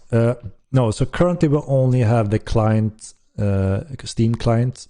You can buy it from our website, but you still connect it with your Steam account. That is how we also use security. We want to make sure that we don't have any sensitive information, no account information, so we can't fail on being hacked or breached. That is a big thing for us. We struggled through that in the first game. Very much energy and effort we had to spend into that, sadly, because a lot of people enjoy trying to sabotage, right? So this time we said that we're not gonna go there this time. We're gonna rely on the world-leading partners when it comes to payments information providers. So on our website we're using a payment provider called Stripe. That is world-leading payments provider.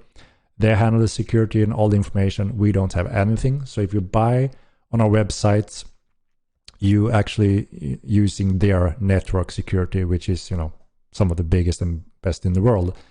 And then you just sends back to a connection to Steam as well that, okay, now you have your game account here, and now you can play pretty much. So you use the Steam clients. What we are gonna add supports after release or as soon as we possibly can is Epic Games Store support as well.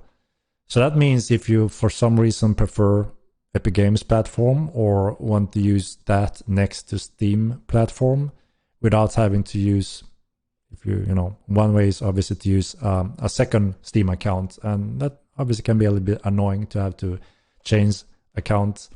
Then one option could be Epic Games Store. So you can have a client and Epic Games Store, a similar API that we're gonna connect in the same way. So we'll be both on Steam platform in their market and on the Epic Games Store market. And it's up to you guys where you wanna run the clients and where you wanna buy the game from, either from our website, Steam, or Epic Games Store. Just left a positive review. Thank you so much. That warms our heart. You know, it's easy to just go on, you know, by common day that this little thing maybe doesn't matter, maybe it matters a little bit, but for us it's everything. Your support, you know, if you want to give reviews or anything you want to do to help the game grow, getting attention, if you obviously like the game, that means incredibly much for me and the team. 16 years of hard work. Of course we are nervous, right? Of course we are feeling the pressure. So much on stake for all these years, and we just want to deliver something unique. You know, it's not for everyone, and if you don't like it, fine. We don't, that's natural. We just hope that if you don't like it, there's hundreds of other great games out there. Those that likes it, welcome home. Hopefully we can have an amazing time in this community, let it grow and just build it even better. That is the only thing we want with this project, and obviously to be able to make a living and continue growing, expanding, so we'll see even more happening over time. That is our goal. Can we get an option to change the color of the crosshair hood elements? Good suggestion, and that is one of those, many of those good quality of life suggestions that many of you guys come up with. You know, we only think of so much when we work and get obviously distracted and busy by following that road. But eventually there are room to expand in different areas, which obviously also means quality of life that simply makes things better, right? So I think that is one of those suitable that we can add to the list. And again, if we can expand with additional developers, I'm quite sure you're going to see quite a lot of those going in as well, as long as it fits, right?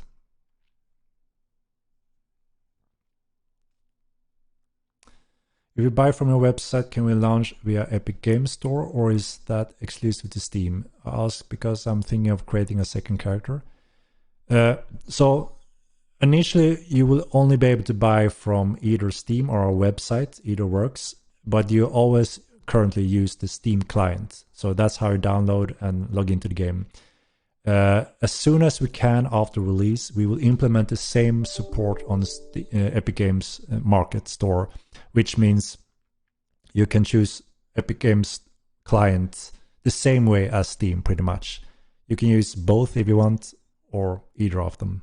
So, and you can also obviously buy the game directly from the Epic Games Store. They actually don't charge additional royalty, if I'm not mistaken. So for us, that is just as good as on our website, I guess. Obviously, Steam as well. You get the privilege to add to the review score on the front page using Steam platform. I guess that's what's unique for them, and obviously a good way for them to also promote using their services, right? For now, I think people that have a second account, they simply have a second Steam account. Maybe not very convenient, but I think that is how quite a few have done it. They want an additional account. But like I said, there will be some options. And even down the road, we will look on the Diva system to see what can be suitable.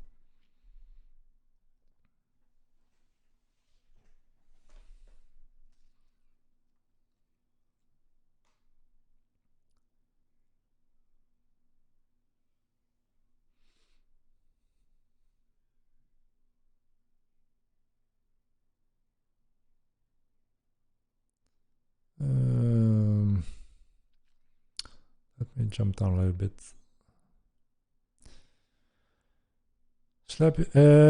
Henrik, thank you so much for all you do to keep this game pure to your vision and not cheapen it like all the other soulless games out there. I'm more excited about this game than I have been any other game in 20 years. Let's go, release. Henrik for president. Yeah, thank you, man. It's awesome to hear. Like I said, you never know. You don't have a clue, right? Working for all these years, we knew that obviously we need to deliver a solid game to let it speak for itself. We struggled hard with the first game. We know that a lot of people may think that, what the hell is this? You know, we couldn't reach out and explain everything. We explained everything, what was going on our platforms and forums. But obviously, when you're on Steam or something, people come all over the world. They don't go to a website to read or find what it is. They just jump into it because it looks cool. And you can be disappointed because you thought it was a WoW clone or anything like that. There's no wonder that, you know, the biggest obvious thing was a server crashed every 5 minutes, client instability. We had a horrible release start, and we could pretty much never recover from that without rebuilding the core that we did from Outline 2. So there's no you know, it's not odd that we have a few of those burnt from that day, right? And we knew that doesn't matter what we say, we need to let the game show, right? Especially when it comes to those that have tried that in the past or been burnt. And then, of course, we have a few thousand that love the game and saw that and saw it slowly shaping up and kind of support us to manage over the years. But today it's such a big difference. Having the game in a day and night difference from the first game. Full stability, server side, client side, having an AI that you can have fun with, challenging AI, reliable, compared to the first game that was very much suffering in that area. The heart of the game, that is the network solution, finally, after all these years, it's insane. Finally, it's in place where it should have been day one with the first game. So yeah, it's not until we started to see you guys showing up, many new guys showing up since the beta, since the stress test, out of nowhere saying, holy shit, what is this kind of game? I love it. I never knew it existed. I never heard about it. When we start to see that in a large scale, that's when we knew, okay, this time we're going to make it, and hopefully we're going to make it really big this time. So we can show the world, it's not with only WoW clones. We want more, something more demanding from the players, a lot more freedom, creativity being rewarded. A true sandbox game, I don't like when some call them sandbox and it's not a sandbox at all.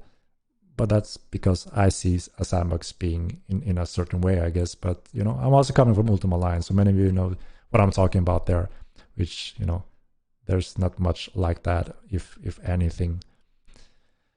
So yeah, with your support, that kind of calms us down, that, okay, now we're not just fully working in the black shadow, not knowing, does people still want a true sandbox game? Are we ready for it? Is it a better timing? Back then when we released the first game, that's when World of Warcraft was shaping up the player base. This is how a MMO should be, and obviously we be more like a UO, very rough, kind of shocked those that found it, a lot of them at least. So, but yeah, the big change from seeing thousands of players coming from those games, Rust, Tarkov, they feel right at home. So that's awesome to see as well. And I think it's quite clear and starting to be able to see it in all the platforms where players are enjoying the game and talking about it, that we have met like a bar that kind of tells us this is going to be good. The question is how far we can go, and that's going to be exciting.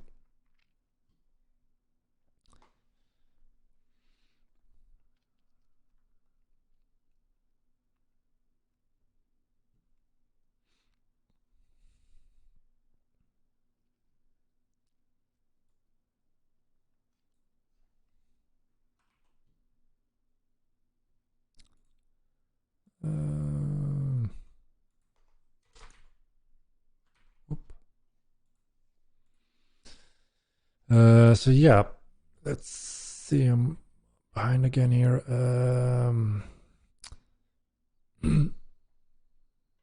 What's your total stream time up until release? Would be worth making a single pre-release on that. Massive achievement. So I mentioned this a bit earlier in the stream as well. So what I want to do, if everything works and there's everything matches, is that I want to do a pre-release stream on Monday 24th, the day before release. Hopefully everything is still on schedule, everything set up correctly, everything good with the hardware, etc. Then I want to do a stream on the 24th, and not just a normal stream, but a giveaway stream, a pre-release hype stream, or whatever we want to call it. So I'm gonna see if I can reach. There's not much time left, unfortunately, but I want to see if I can reach some of our partners, like Nvidia, Asus, maybe someone like that, and see if they want to participate and make it an unforgiving or unforgiving. No, what's the word I'm seeking? Unforgettable stream event. if they want to join me, maybe we can do market that a little bit to make more awareness, get everyone in on the stream nights, and hopefully we can have some goodies to do as a giveaway. So that could be great, right? So I'm gonna see if we can make it happen. You're up for that, guys.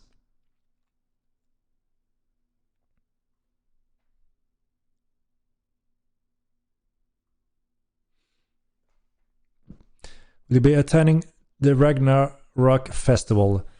When Sutner changes review, then maybe I will participate. We will see.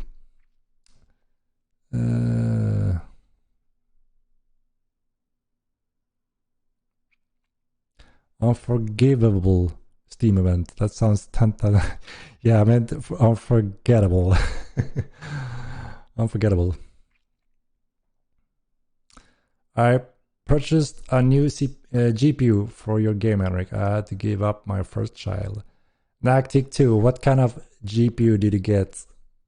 It's worth it. It's going to be worth it to enjoy Mortal as its fully glory.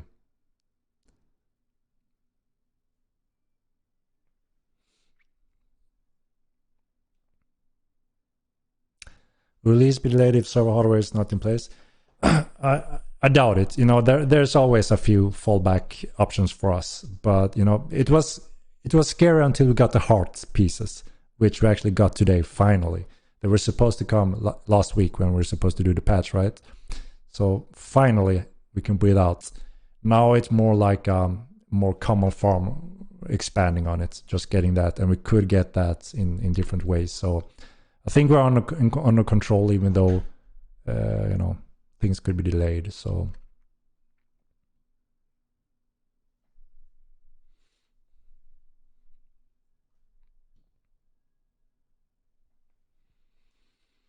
Sutner better get to typing. I was just so surprised. Sutner is, well, I've seen him host so many events, loving the game, thousands of hours in the game, and he gave us a not buy review. What the hell in earth is going on? I can't compute. I can't put it together. You don't play thousands of hours in a game and say, I don't like it, don't buy it. And I'm going back to play now. Sorry, guys. I don't get it. Sorry. I just thought it was very interesting. Henrik, do you guarantee there will be no release delay? I mean, like I said, it's been such a task to be on the schedule, follow up everything. Every now and then, unforeseen things happens. That is one of the biggest challenges. So obviously, we're not just saying this is our schedule and there's no margin. No, we are creating a schedule and then we start adding tons of margin. That's how we try to do our schedules, because we know it's very important, challenging. There's always something, so far, we have been on the right side. Everything is getting into position just as planned. And, now there is so much less that needs to be in plan because we are ready with those areas, which means that makes us feel more confident, obviously, that, now this last period of time, it's not that we're going to add a new feature, crunch, building something totally new. It's just all about polishing and pushing that data, that assets in the game, those creatures that are finished, just polishing them and so on, going through the bug lists. That is the main focus right now.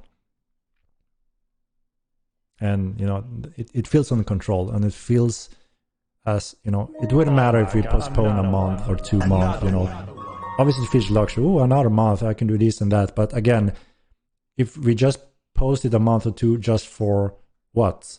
If we set up to fix those things that we have full stability, then we're as ready as we can. And we will just continue from there on. Oh my god, another one. Another one. Can't wait to play this on live server. Indeed, it's gonna be exciting as hell. The game is so much smoother now compared to like 2-3 months ago. So much hot fixes and nice stuff. Feels really nice to have been part of the beta testing for 7 to 9 months now. Yeah, I mean, again, looking back, it's like, holy shit, we cover so much ground, and so much thanks to you guys. We're taking super big leaps and getting that stability very quickly thanks to you. So we couldn't have got a better testing team than all of you guys through the beta and the feedback and all that. It's been super valuable for us, and we're super grateful for it. So yeah, you know, we have managed to do a really solid game now. It's getting in place, and that's gonna be the beginning. And it's, you know, so much thanks to you guys as well.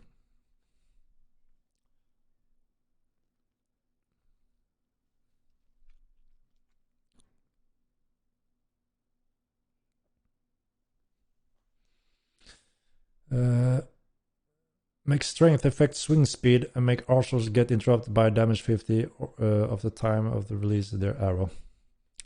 Yeah, so right now I'm not gonna focus too much on, you know, very specific game changes tied to balance. We need to be very careful, right?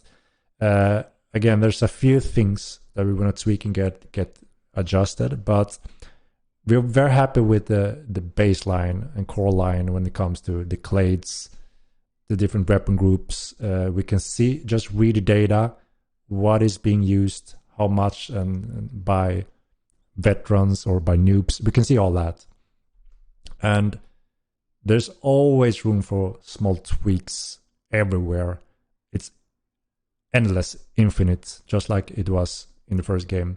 So we need to be careful, not just snow in an area and get distracted and don't follow the big important steps that we need for the game to be feeling good, alive, and enjoyable by many different playstyles.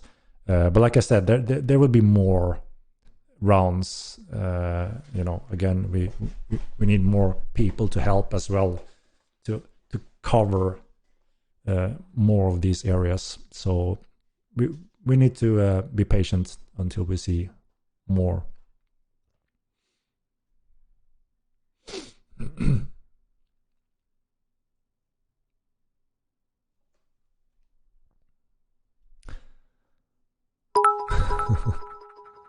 Sounds like a Steam review in a nutshell. I mean, like I said, anyone is up to write whatever they want. If you like the game, we hope that you will, show that somehow. It makes sense, at least for us. If you don't like the game, there's always many other games that you can try. That's just simply how it works, right? We can only do what we think is something that we want to deliver and are passionate about. If players buys it, enjoys it, that's how it works, right? Then we can continue. If that happens, if it doesn't happen, then obviously we need to look into what that means for our future.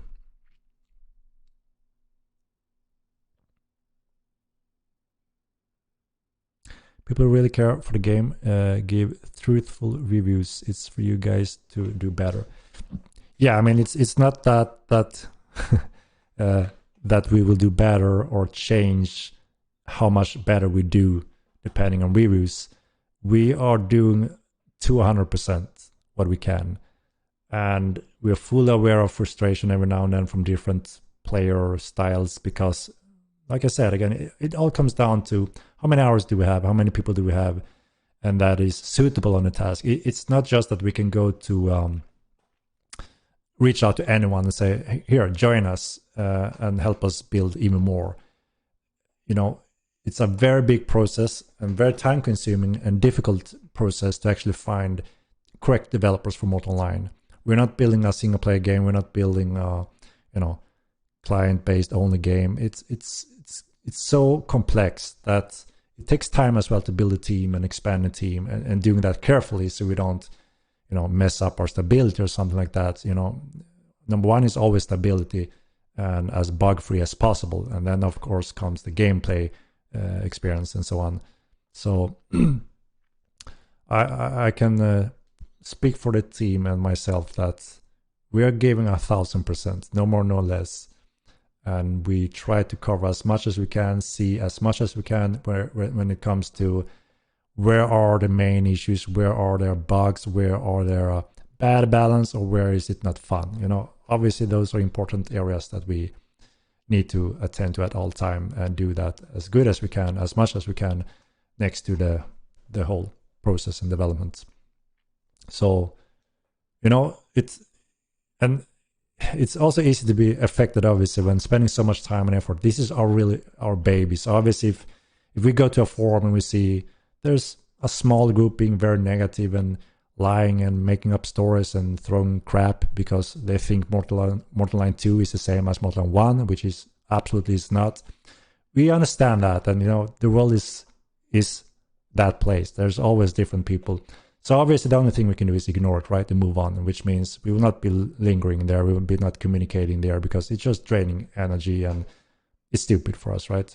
So obviously we try to focus on building the game and let it speak for itself. And just like you said, the truth is out there. If you play the game and experience it, and then it takes 5 seconds to see this is nothing like Mortal 1, day and night difference, and either you like it or not, then that's the next question, obviously. But sitting there grumpy for being banned 10 years ago from the first game, saying Mortal 2 is only Mortal 1 in a new engine, new visuals, that is a disgrace. That is just wrong. But it shows that they haven't tried it, they don't know what they're talking about, and that's fine. We just have to ignore it and move on, and listen to the real feedback that actually matters and helps the development. That is, you know, a lot of that is coming from you guys here. That is direct communication or Discord or anywhere where we, you know, or forums, good platforms to explain things, discuss things, and yeah, if you want to help the game improving or finding bugs, then that is a good place to do it, and we use it as much as we can.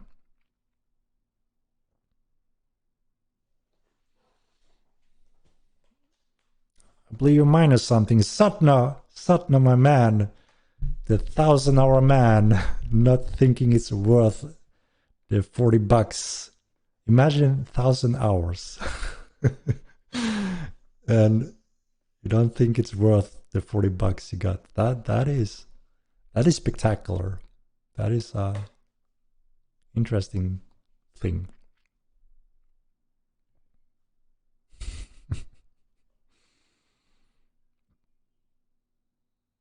Let's talk about this. What's there to talk about? I just find it very fascinating. I can't say any more anything else than that, you know. Henrik, I love you and your game. You are god or good Swedish guy. I would guess good Swedish guy, right? Thank you. Like I said, we're just trying to do our game here, right? And we're doing that to an insane degree. We're not working normally hours, you know. I guess you've seen that by now. And obviously we can only hope that it shows. And when people, you know, acknowledge that, then it makes it all worth it, because they see that we have managed to build something, it's exciting as hell, and people are enjoying it. Then we can sleep good at night. We feel that what we have set up to do, we are achieving that, and that's all we can do, right?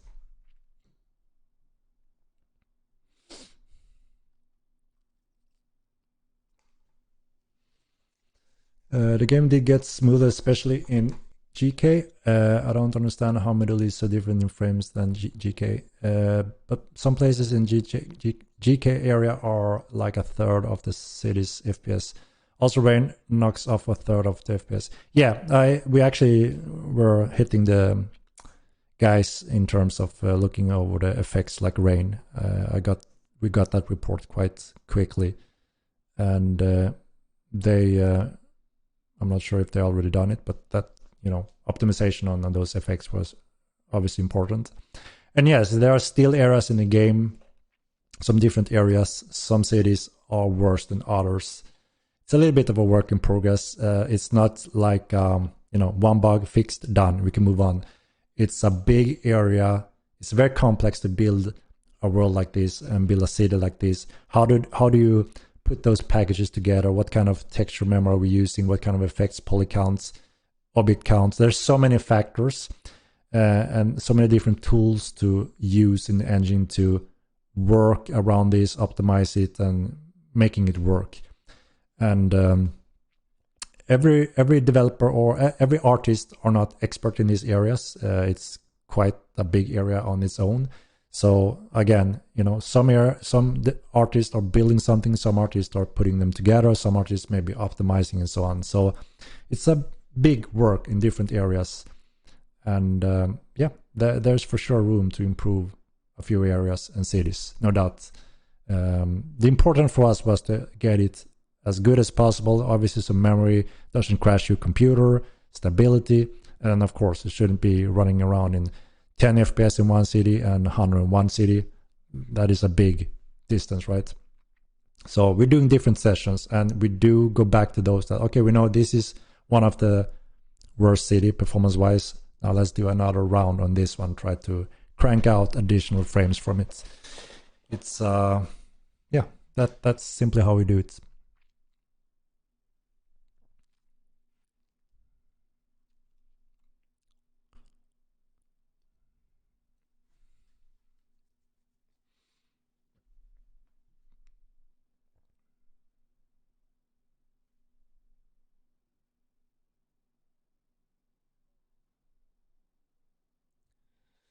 Are both going to sway on mounts? Yes. So we discussed that obviously as soon as we saw that it's going to play an important balance factor eventually. It's not a quick thing we can just add. It's quite complex when you mount a horse and how the whole system is working. This is more Dennis' expert field. This is his home, where he's extremely experienced and know what the deal is, what is required, and so on. So it's quite easy then for us to measure what is required, what is needed, and then do that measurement and see, next to all the other thousands features and things we want to add into the game. And that is why you don't see it already, and we will need a little bit more time on you until you will see this way. But yes, we agree and think it's quite important, because it's quite strange that it's so stiff, right? And it also adds that important balance factor where you can actually miss and rely more on counter swaying. So you can expect it to come as soon as we can.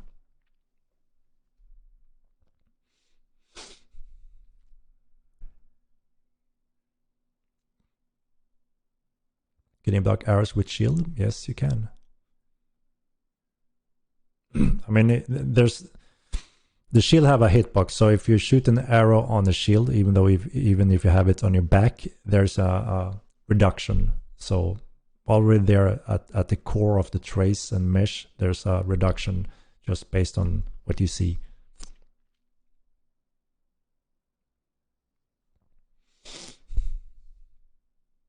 The season cribs. Does anyone have a spectacular stronghold that you have built with walls and corridors and rooms? Because I know you guys are creative and can do crazy stuff, and I always wanted to see what you can come up with if we got an opportunity.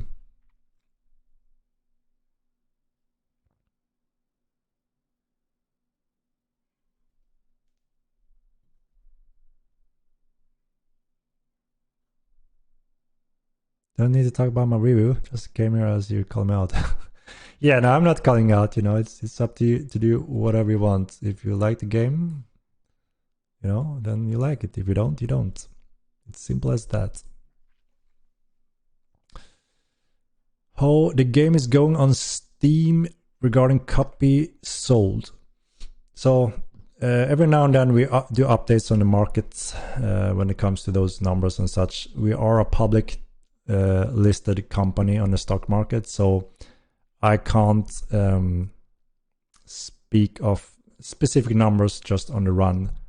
some of those things needs to be communicated in the right way due to laws. So when it comes to more details and numbers and such, you pretty much have to look on our reports that we do release every now and then. But what we have said, if you haven't catch it, is that we actually have over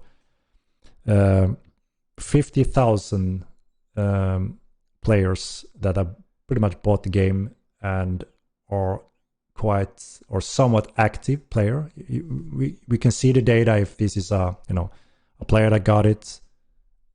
Some of them refunded it. Some of them never played again. You can see all that data.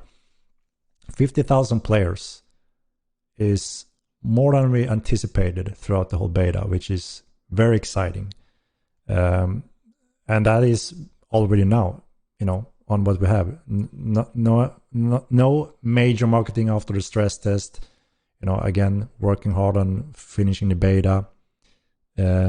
Already over 50,000 players, somewhat active, enjoying the game. That is a good number. And on release, we can expect most likely an explosion of new players getting into the game. So there's no doubt that there's going to be chaos. We're expecting that. We're planning for that. And the numbers are very exciting. Over 200,000 in wish lists, and many of those are waiting on release. And on release, many of those will jump onto the ship. It's going to be chaos. So the only tool we have here, because like I said, we have a lot of havens and we have a big mainland, but imagine so many players occupying the cities. Sooner or later, it's going to be cramped, right? So we need to be careful here. And we only have one option with Valve that we talked with them that, if this just going crazy, so many players buying and wanting in on a daily basis, we may have to pause sales to help this insane offload. Initially, first hours and days, people gonna killing it, by playing nonstop. Then obviously they need a break sooner or later, which means the extreme curve gonna pan out when those players are logging out eventually or going back to more normal playing sessions. That's when we can enable the sales again and simply monitoring that process, and Valve are on board of it because they think it's good that we respect the player base. If you buy the game, then obviously we want to do the best we can that you get reasonable access, stability, and have a good gaming experience. So we're not just gonna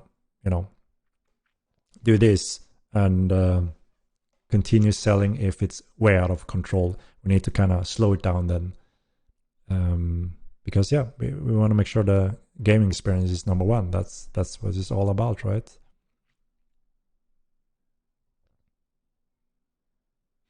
Henrik, I know you're doing your best, but you need to know the game isn't worth 15 a month with all these bugs and without a real housing guild system. So like I said, I fully respect everyone's opinions, personal opinions, and everyone have obviously different opinions. If you don't think the game is ready for you to pay a subscription, perfectly fine. You can always join back in whenever you want, when we add more things that you may enjoy. That is the beauty of it. You can jump in and out however you want. So that's perfectly fine, Sitner. Maybe I will see you in the future, in-game.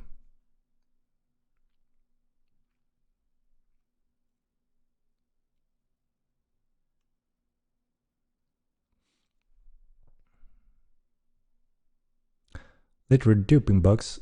What duping bug are you referring to? We have every now and then icon user interface bugs that is tricking the player, and it's not a dupe. We had quite a few of those, and we have removed them as soon as they're being reported, so we don't confuse people of having ghost items, which it is. So if you have one of those on your reproduction report, if it's not reported, then you know that's what you should do.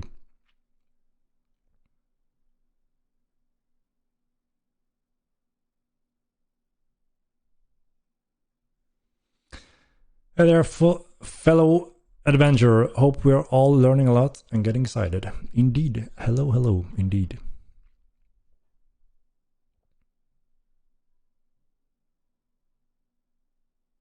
Appreciate all the effort you and the team put into the game. Yeah, and we thank you back for being part of the beta and helping us polishing, getting the game ready.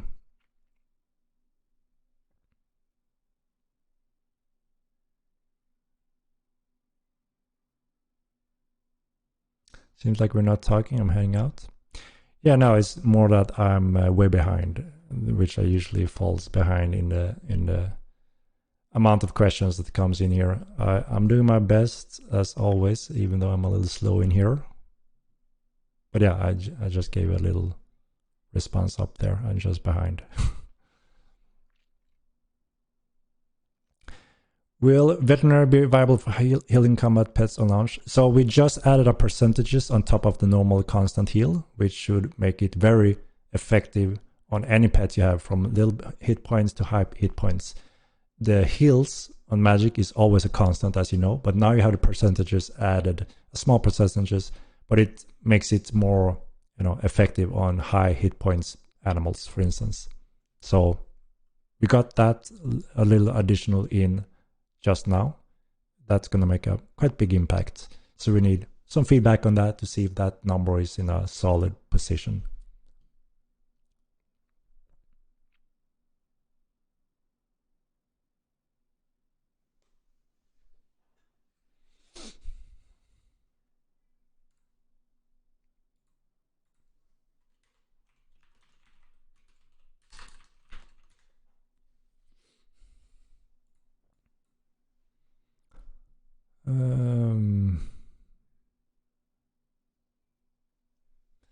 There's a plan to make pets react when they got hit, like an auto aggro for aggressive, or flee when they are passive, like horse. No, not really. You are in control of your pets, right? There will be different factors. There's some spells and magic and effects that you can throw on pets that will make them react in some ways. That will come more over time.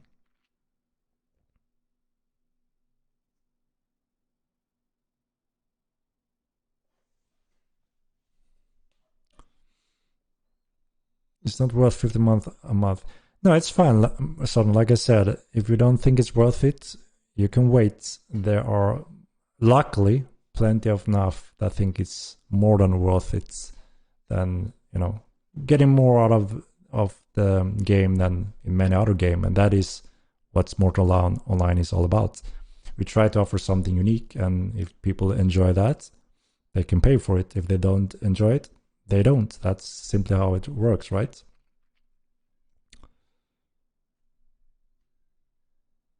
Any 8 of a Beastmaster is special attacks?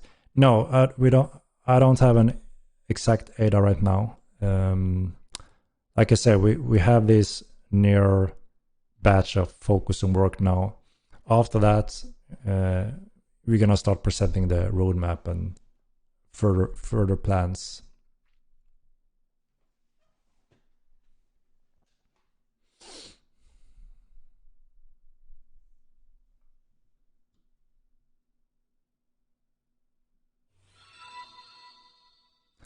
Spent 100 hours testing a game, trying my best to make it good and find all the bugs.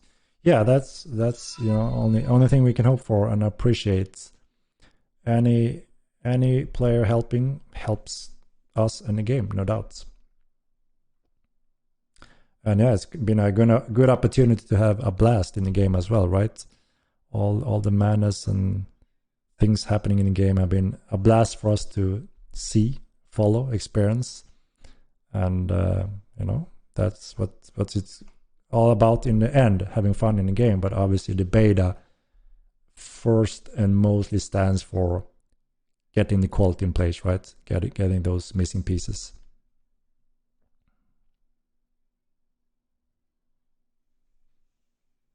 Mm.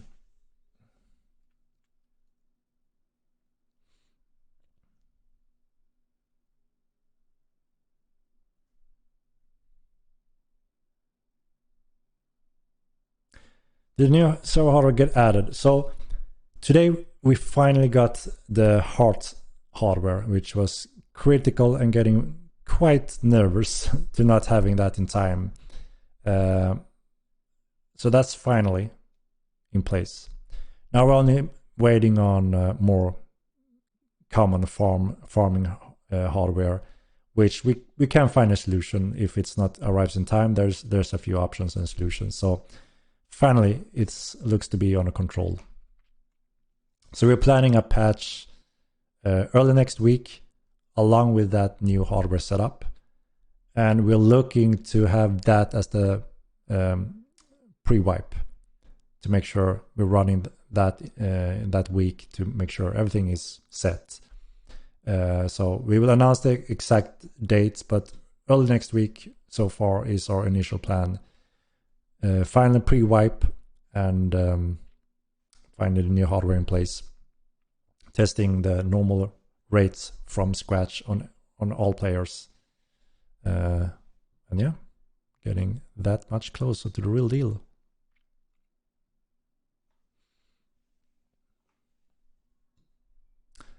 Want to see our RBT Stronghold Recreation? I would like to see it. I can jump into the game. Oh shit, I'm on my test build. Give me a moment. I'm gonna see if I can switch branch to the live. Let's see how long it's gonna take.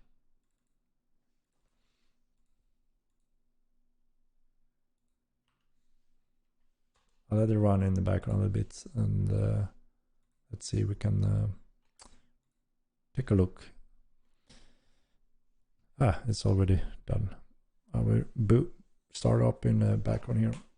So yeah, did you like my skin here? My 2D artist gave me this fancy skin for Mortal streams. Pretty cool, right? As a Swede, can you use ABBA songs in your game without licensing fees? No, there's no free licenses on any music. You have to have rights or license in some form.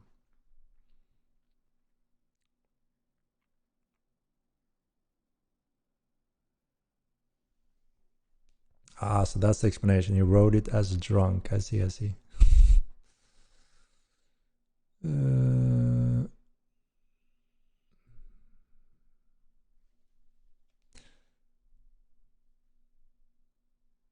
not about the cost, the game. It's about the time you put into the game. It's just a different perspective between casual and non-casuals. Yeah, I mean, it all depends on what you're interested in the game as well, right? Are you a PvE or a PvP player or a crafter, trader, whatever? It's so enjoyable to see that we have all types in the game, you know, from young to older, from all those different categories. And it's just enjoyable to see that people are enjoying all these different areas of the game. And some guys are just chilling around doing some casual things. Some guys are just out for the hunt, trying to find a fight or doing PvP, dungeon runs, etc. It's lovely to see. And that's, again, a true sandbox for us. We want to offer all that in a huge world and even more all the time. There's something for everyone, for the casual players to the hardcore players, and depending on what area you want to go for.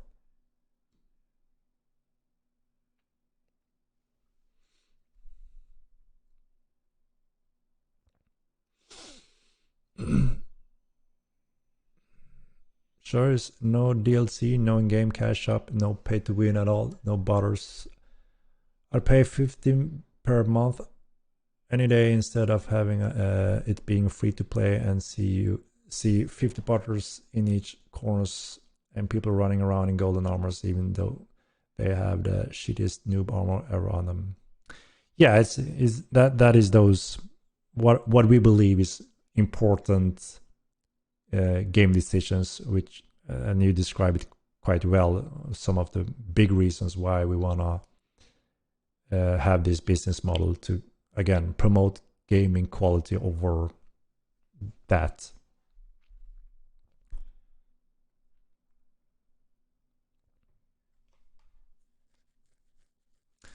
Don't pay with dupe bugs and no guild system. Yeah, there will be no dupes, and there's no dupes. There are ghost items, like I said. And when the guild system is where you want it to be, then I guess, you know, it may be for you.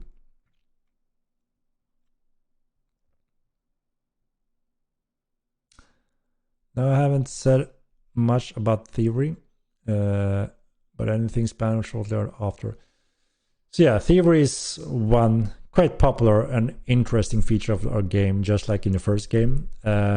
There's an important change and tweak, I would say, we need to do in Thievery before we can deploy it live in Mortal Line 2. And of course, need to be quite careful because it's a player invasive feature that can happen anywhere at any time. The big change we want to do is add a risk-reward investment for a theft rather than just running around naked, trying to steal. If you fail, you die, resurrect, repeat. So we haven't had the time to finish this part that we need to rewrite. But we plan to do this early after release, somewhere early, as it's a quite important feature. We want players to learn and know that there's thievery in the world. It's it's a cool path for those that may be interested in that. And of course, players need to learn to keep an eye out and be aware of such possible threats.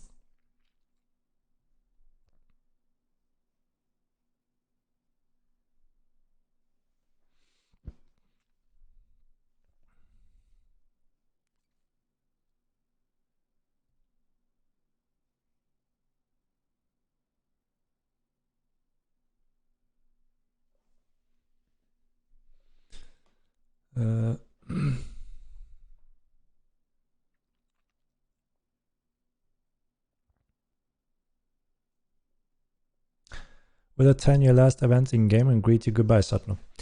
Yeah, it's really cool. I thought those different events that players have been organizing and hosting have been very entertaining and fun and exciting. So that's awesome to see. And people had fun. So already there, people seems to have fun, and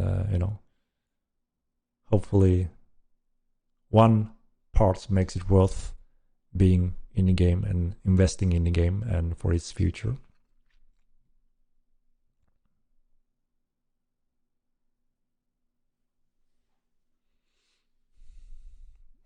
What up, everyone?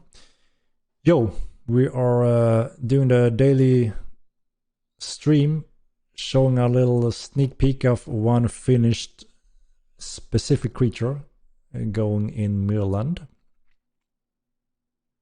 And I was going to try to see if I can jump in and visit anyone that want to have me in their keep to show their decoration. I've been wanting to see some of that.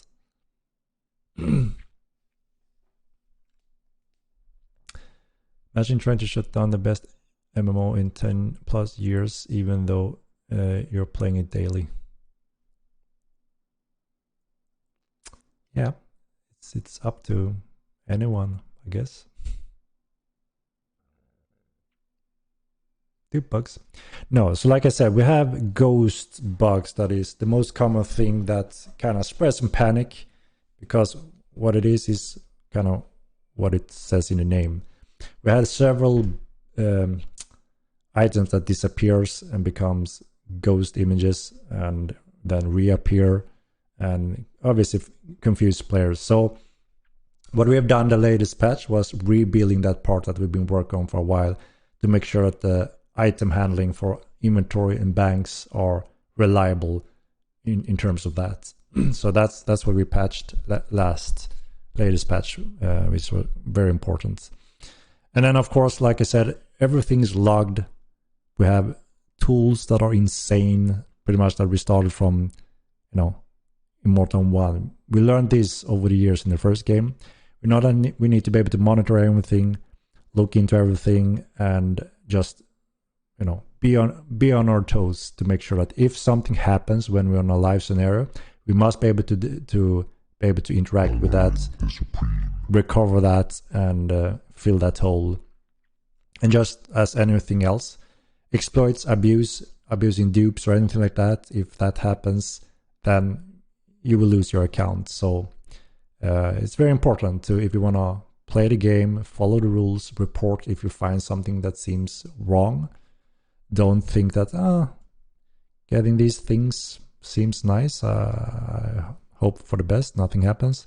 When we started to build these tools and hit down hard on those issues in the first game, just took a few minutes until I came back and played innocent and then tried to get forgiveness and such. We won't tolerate cheating.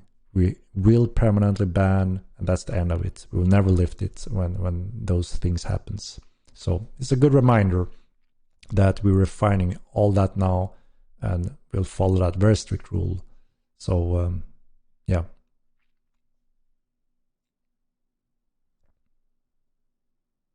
Oh my god, another one. Another one. Animus Loopy with the subscription. Thank you.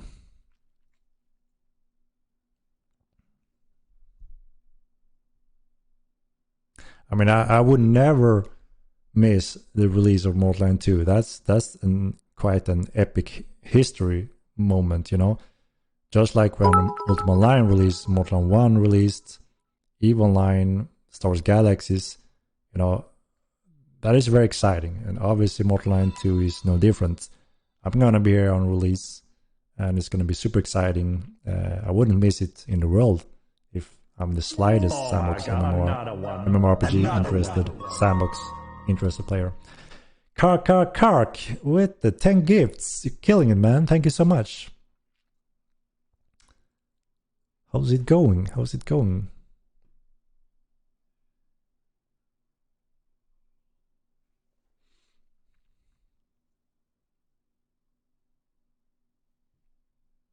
Oh my god, another one. Oh my god. Another one.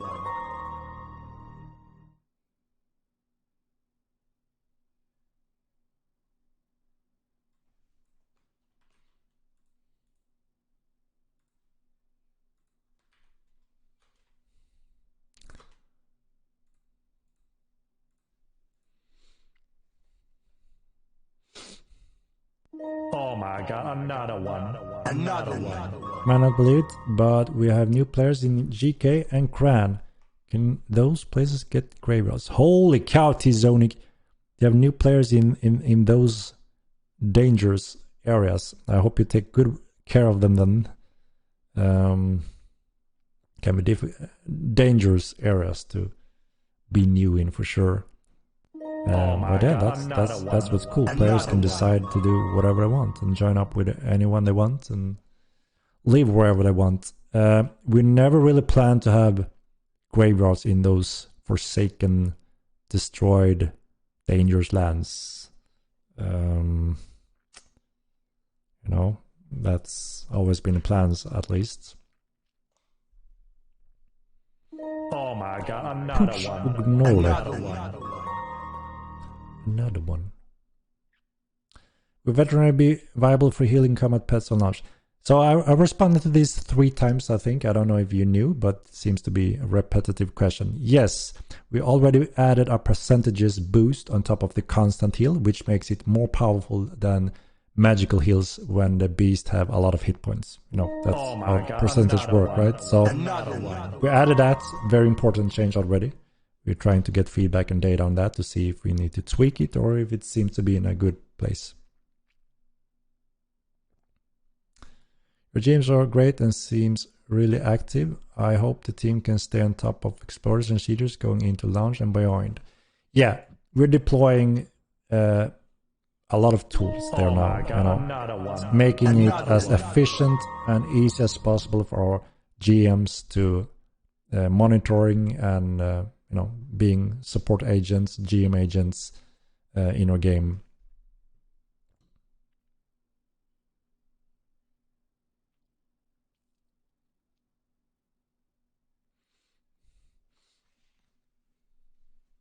Go lose will kill any game.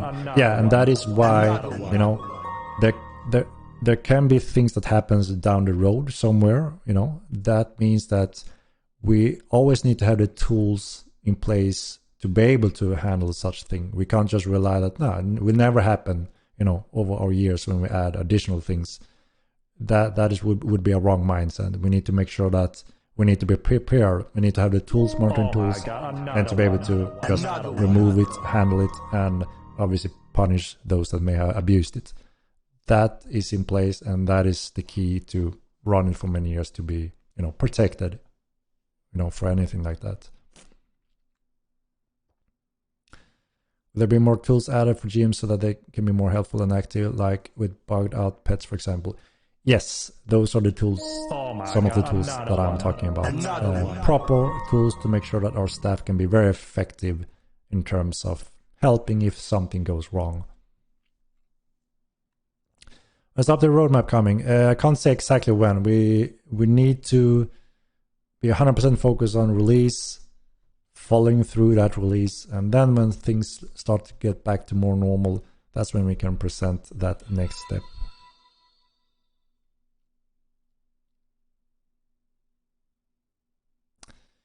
If you haven't talked about it yet, can you expand on Sonos deep bug comment? Yeah, I just did, right? So I just did. Perfect. First of all, I doubt we're talking about the dupe. Like I said, every time when we got a dupe reports, it's been not a pure dupe. It's been a ghost item combined with something else. We went through a lot of that with the first game, thankfully. So not only making sure that obviously you can't do it, but we also have the tools in place to see if something happens, down the road when we add other systems, and to be able to go in there, remove it, and punish those that have abused something like that.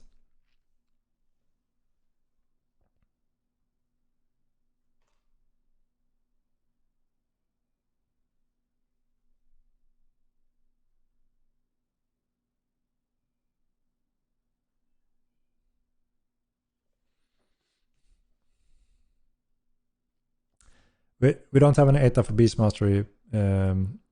This pet manual attack that I talked about initially in the stream. No ETA yet. It's a little bit too early to speculate the dates. There's so many areas that we need to, we will present the first coming roadmap after release somewhere. That's when you can start seeing how that starts to progress. And then, over time, you will see more of that.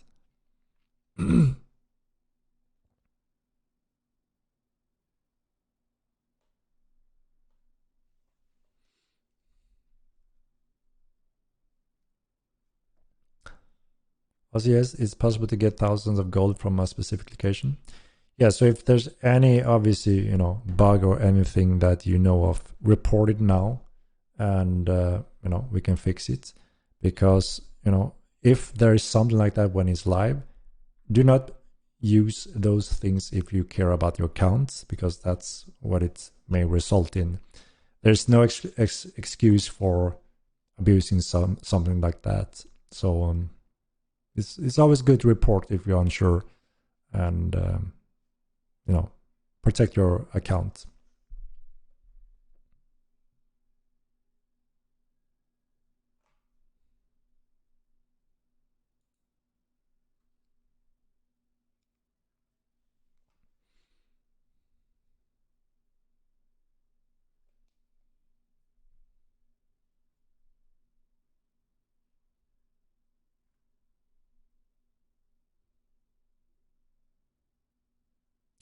Will we get the ability to place walls in houses? Yes, there is a wall section for houses.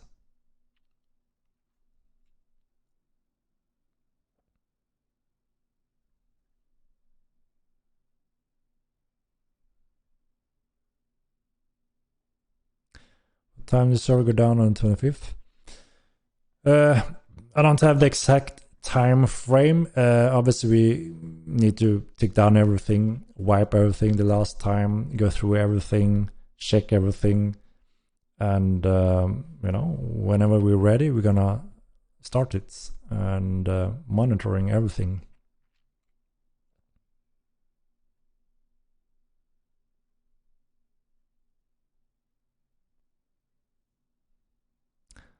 I think I'm quite behind again now here.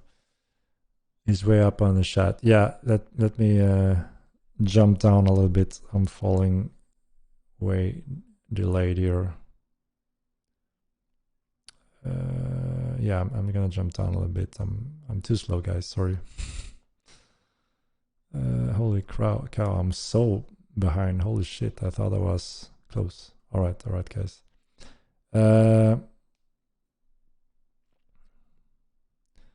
Let's see, where are we?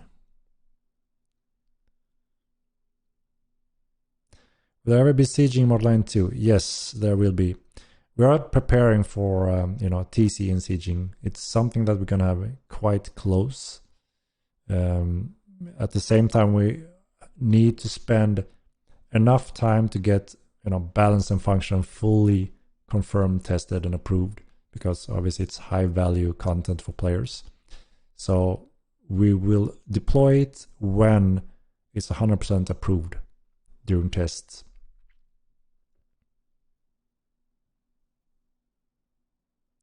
What is that animal on screen name? This is a Tegmaton. You can read about it in the lore on our websites. The transition from Modline 1's time era to Modline 2. You can read about these ones. We get the option to resurrect pets. Not as it looks now, no.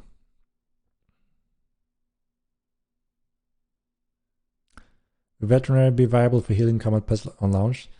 Yeah, so I guess I was super behind, right? But yeah, the fourth time I responded on it, so I guess you got your response already. I'm just very behind.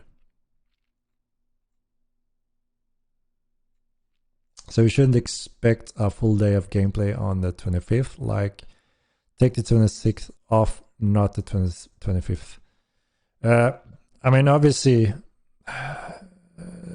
depends a little bit on how it looks the day before. If we feel that, all right, we will most likely, I guess, to let it run when we sleep, the 24th. And when we wake up, that's when we're gonna pull everything, start preparing. So we have the whole day in front of us to follow the whole release step. So for us, our time frame, Swedish time frame, starting on the morning, taking it down, preparing everything. Depends on your time zone, I guess, right?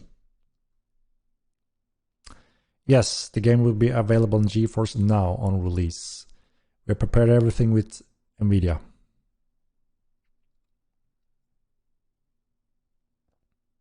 Stress test before 25th? No, we've been doing a lot of stress test and constant beta with a lot of population already, quite constant, very solidly. So there's no need for additional stress tests. We will be doing the last pre-wipe early next week, when we're also starting everything on our new hardwares. And we're going to run throughout that week to make sure everything is running as expected, everything is stable, just fine-tune, tweak, and fix anything that may be still there. And then we are simply ready for doing the final switch, final wipe, and go live the 25th.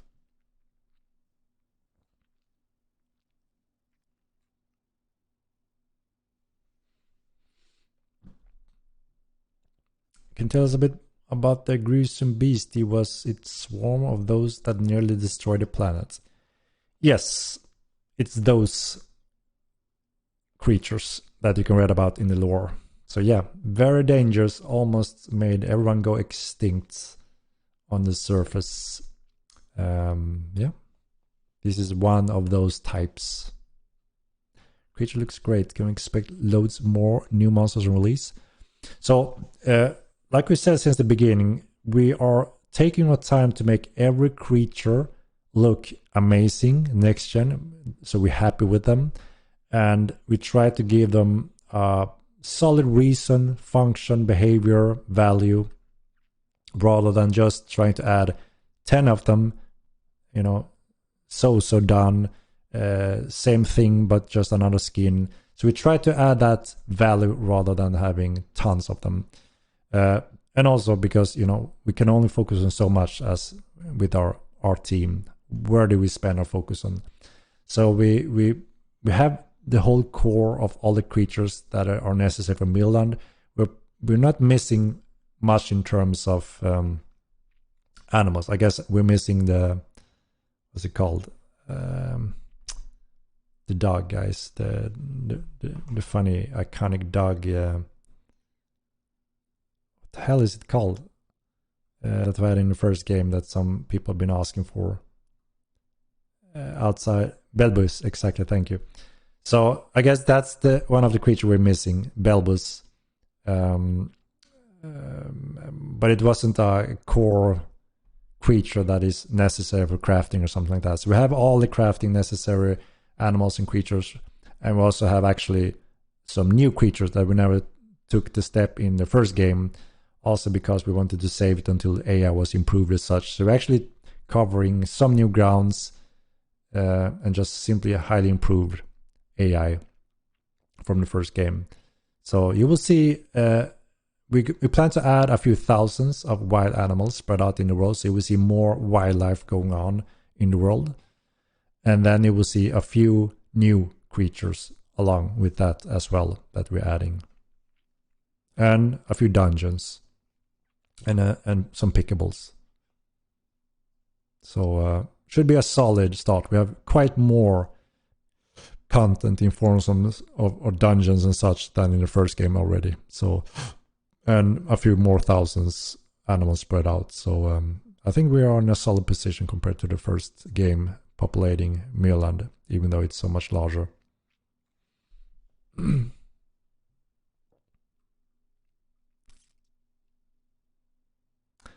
use a bidet like from Joe? No, I don't have a bidet. Does he have that? Well, I didn't know.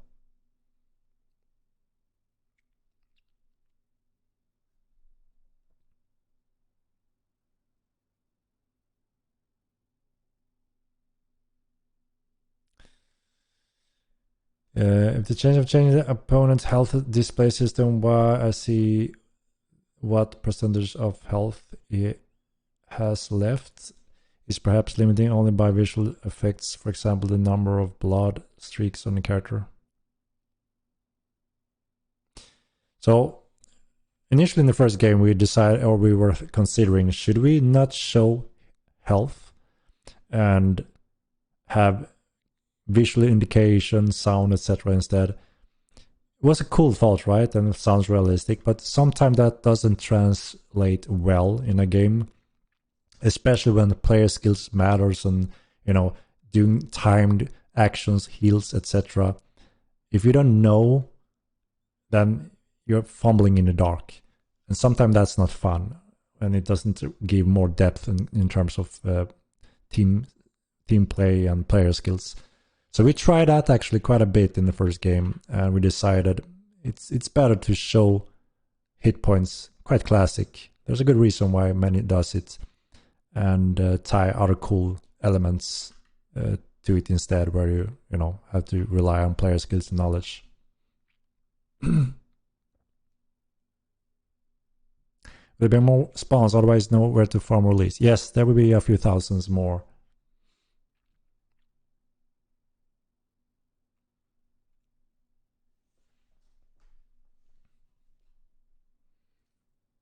Roadmap will come after release, updated, yes. From Joe on stream when. So we will see. He's quite busy with a few things, obviously. Now we're getting so close. There's always something we want to tweak, improve, or do. And when you have done all that hard work, many hours, you may be out of energy, right? And I obviously want to protect my developers to be healthy and have energy to be able to continue work on this project for a very long time. And so we need to be careful. Not I don't want to push them into something that they may feel not 100% comfortable with, or simply are a little bit too tired, or need a break after work. I do these ones after work, and I can handle them. I enjoy them, and we have a good opportunity. But yeah, I would like to find a day similar how we did with Mats. We did a lore run one time. We will see if we can do something like that. Different topics with more developers. So we will see.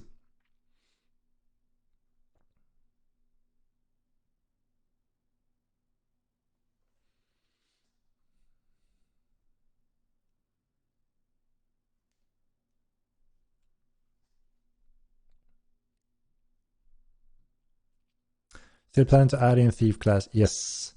Sometime after release. No date yet. Hopefully things will be more clear when we will have time to go through the coming roadmap, present that, and you will see more of those upcoming things on the horizon.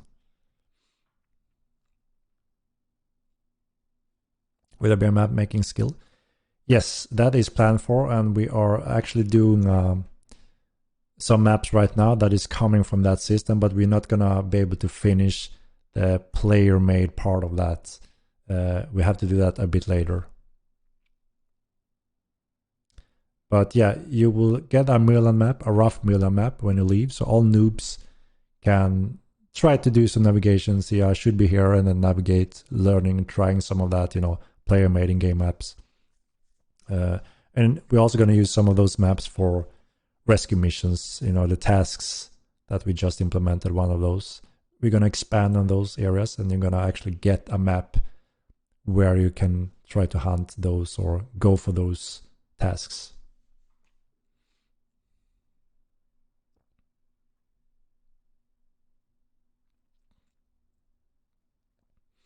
And I'm falling behind again, I see.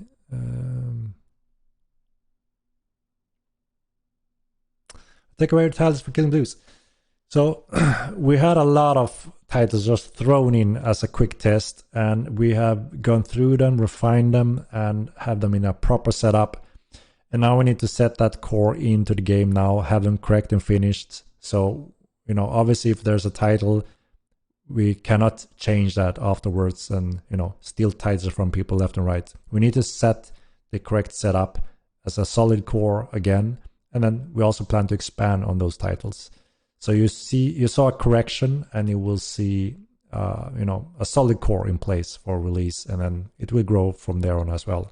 But this is also what we were missing. So this is pretty cool. There's hidden titles to unlock. You will see some of the basic and groups being visible, but then there are invisible titles that you can unlock. So it's going to be a discovery and a little bit exciting. You never know when you see a new title, how the hell did that guy get that title? You can ask him if he want to tell it or not. That's up to him.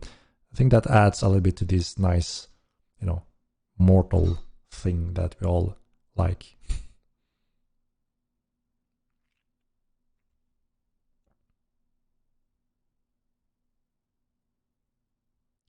I don't know if you have answered it, but in a recent patch you made it to where extraction increased values by quantities. Can we see the same change for butchery? I'm not exactly sure about that one. Can't say for now. Have to look into it more in details and see what we are been discussing or planning there. Sometimes it's not easy to have everything in the head at all time questions.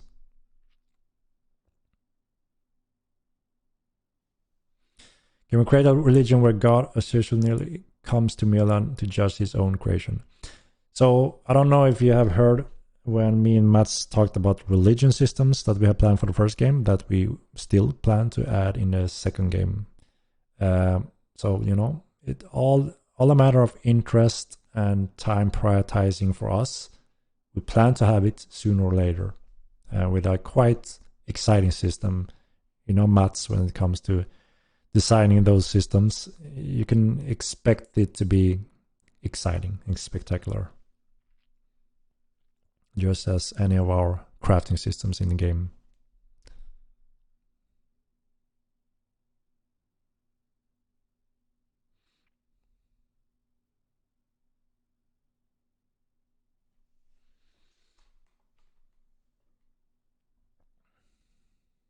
Is it true that the game server will be moved to North America, or is that a rumor? No, we don't plan to move anything. So we're building a worldwide server solution, right? As many of you know, we've been working for a few years on the technology alone, the network solution. And included with that is a system that is a prediction system and a ping normalization system. And that is in place because we want it to be a large, huge, realistic world that just grows, you know, over time with the various continents. We want all players in the world to be able to participate, meet up, and just have a unique gaming experience. A little bit like EVE Online, but obviously a little bit different because we're also a first person and a fantasy and a more real-time calculated MMO. So that means, you know, the end goal isn't where the server is with the system in place. The end goal is that the whole world connects on the same terms. And we've gone extremely far so far when it comes to these systems that makes ping not the same way as any other game you play typically. Like when you're playing Counter-Strike, you look on the ping, if you have 20, you're good. If you have 150, you don't want to play there, right? That is not the same comparison in our game. And that is why we built and spent so much time into the ping normalization and prediction system. And that is why some of our best PvP players are from America and not Europe, and the game servers currently is in Europe. And that is also why there is no difference between 5 in MS and 100 MS, because even though you have 5, you won't be utilizing that 5 connection MS because of the ping normalization system. It won't accept actions faster than 5. You know, you will be more around the hundreds, which means if you're playing against someone with 100 or 5, it's the exact same difference. So when it starts to get even higher slowly, then obviously there's, you know, areas that's going to get affected, and that's kind of unavoidable. But you can adapt to it and learn it without much efforts. And where it's mostly is noticeable is on the pairing side, because there's no as easy way to simply have a system that kind of handles the pairs way the same way as you do a swing. So the server is always king and it confirms between every players. So when you swing something, you're swinging that in the same location as anyone else. Like I said, when you're starting to get it out of very bad latency, which means, you know, you're sitting in a jungle and have bad connection, that's a different question. So that means if we move the server to America, 90% won't notice a difference at all. So what we're looking at again is still trying to push that further and tweak our systems, and also looking into different types of technology like Starlink, etc., that can bring down the overall latency even further. Things like that is what we're looking into as well. We also have built out our system to be very scalable and dynamic, which could mean that we could have some parts of the world land in another continent, and it's optional. You know, you can still travel anywhere you want, but if you really have problems or living in those areas where it's simply not good enough, you may have a second option to help. So yeah, that is kind of the big picture when it comes to our world solution.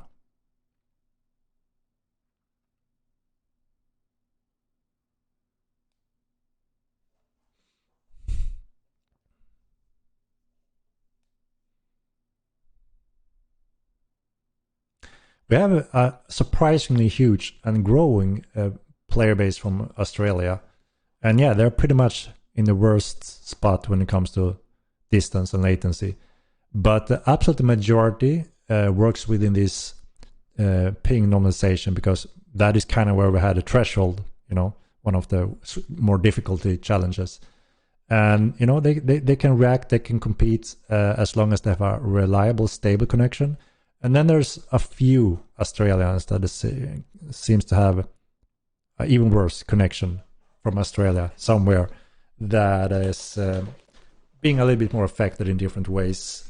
And right now we are tightening the system that, fully monitoring all the connections to the servers. If your connection is dropping packets, being too unreliable, or for some reason your packages is not going back and forth as it should, you will be disconnected. That is a safety system for the game and to protect the gaming experience. Obviously, that could mean that if you're unlucky having one of those bad connections that's simply very far away from the server, then obviously we need to look into that case. And we can't solve the impossible when it comes to if that is the case. If you have wireless from Australia, that is a bad situation. There's been a few of those cases, far from optimal. And if that means that you're warping around because of the packages being way too bad, that won't be the case when we have updated the monitoring system for connections, because we simply can't allow it, as you can understand. If the connection is too poor, there will be a disconnection. And that is also, again, to protect the game, to make sure packages going back and forth as they should.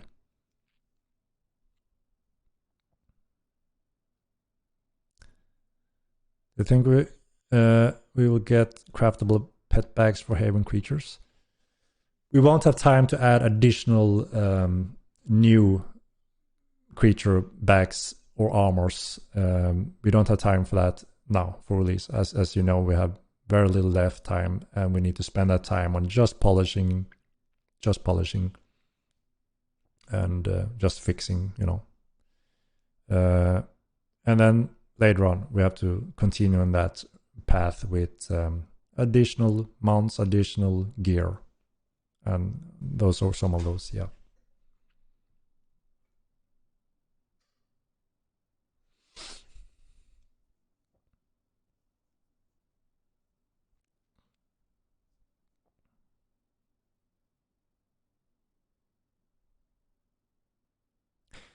So that is one of the obvious downside. The further distance you have, again, often in that range, that is Australia, that is when it's more difficult to catch up in position in terms of prediction and having that constant delay on your connection.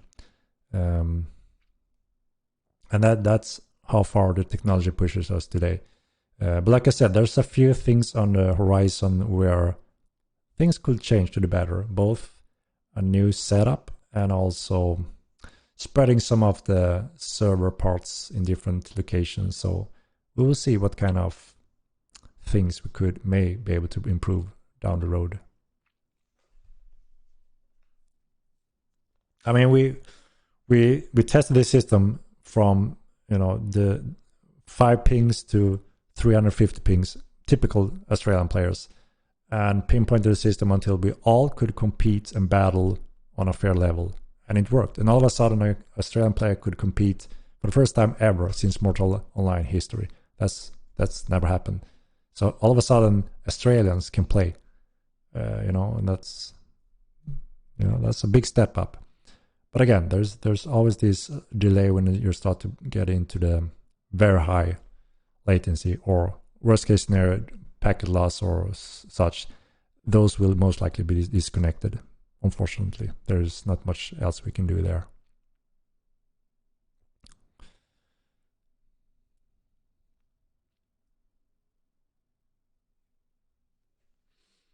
Normalized price. It's not that simple. If it was, it would already be in the game. So there's a problem with that, and that is where you can notice some of the differences and kind of have to learn and adapt a little bit, which everyone is doing pretty much.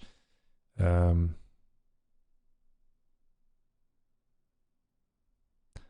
are the first types of alternate mount besides the horse appear? It depends on a few things. We want to go back to when it comes to that development area. There's a few questions we need to, ask ourselves. Do we want to add that order? We have, the symbolic, we have the Lycators and Mulva beasts from the first game that we could add. Pretty much straightforward. It requires some more time to finish those. And then naturally, I guess, after that is when we continue on a long list of adding support to mount any creature in the world where it makes sense with the different rules. The other area is wagons, which is quite exciting as well. That gives us powerful ways of transporting things, both players, pets, resources, anything like that. So that could add an exciting element to, using wagons. And I think you guys also seems to be voting on wagons sooner than just going through a long list of different creatures. That's what we have taken so far. And if that's still the case, then maybe we want to do that, take a break from the long list of creatures, adding multiple creatures.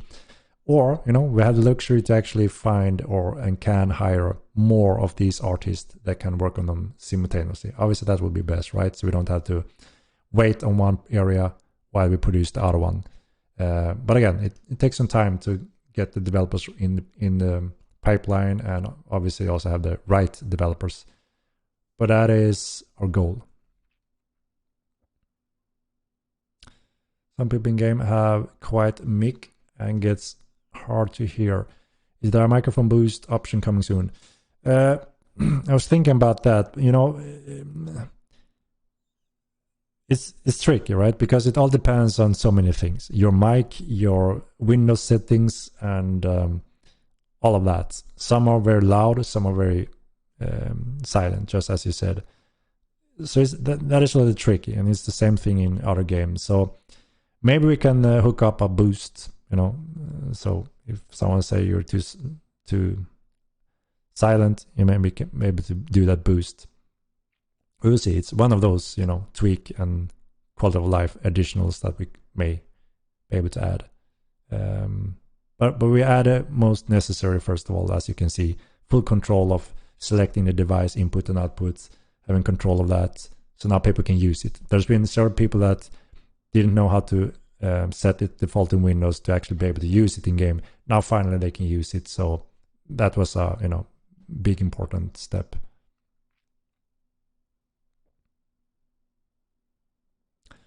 Please look at buffing Jotuns, Mongols, jungles. Right now, Jotuns are just so bad that it will walk past them horseless. I don't think they're that bad, but yeah, there are some things missing. Also, since we don't have some of the strength bonuses, that also gives obviously the Jotuns even more capacity. So we may be able to do a little tweak so they get a little bit more closer to each other's. They are viable at least.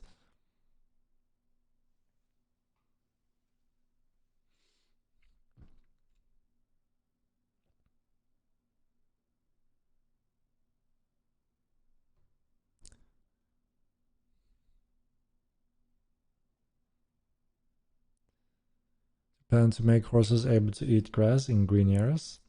I mean, that is one of those, suitable bonuses down the road that we could add that kind of function that makes it easier for them to eat food while you're taking a break or whatever. But not now.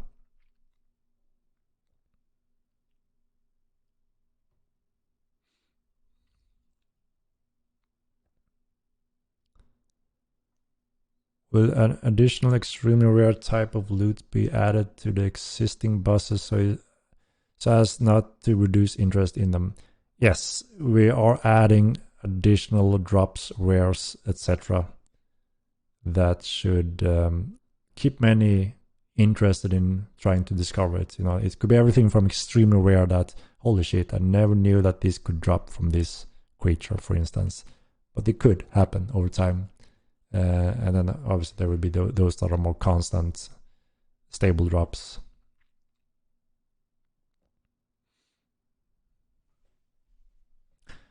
Did someone wanted to invite me into a decoration keep or something? I almost forgot before it's getting too late today. Um,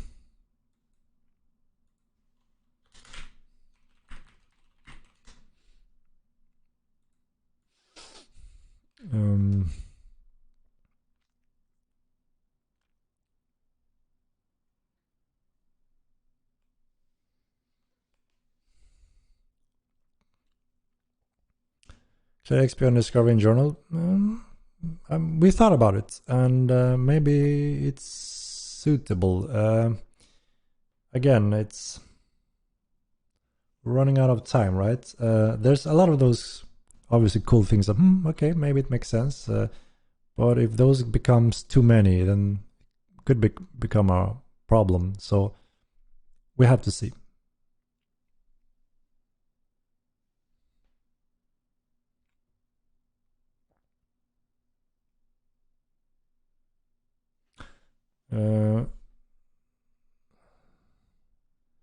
RBT invited you. Right, guys. One second. Let me see if I can make it happen then.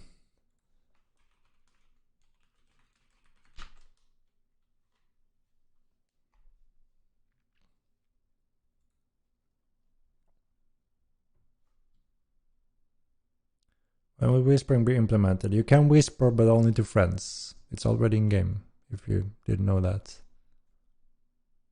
So you can do whisper, you can do reply to any friended player. Let me get some action going here. No, I didn't know that. There you go. Whisper your friends and you will see.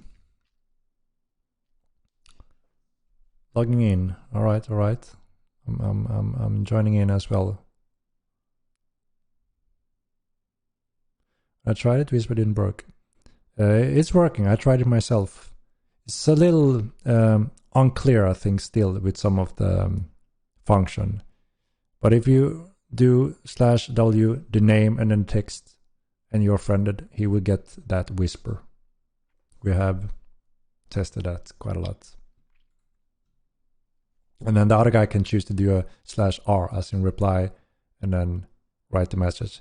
The annoying part is that I think you still need to do the /r every time to respond, and you whisper name every time, if I'm not mistaken. I'm not sure if that was improved or not. So you have to write that every time. All right, let's see. I'm jumping in. Okay, did we have any character that I can go to for the keep tour? If you have a character name I can go to.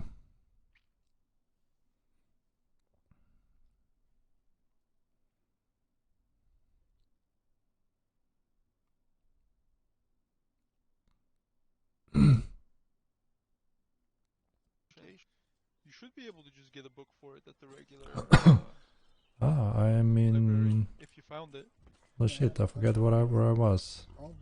GG. Oh, Hello, hello guys.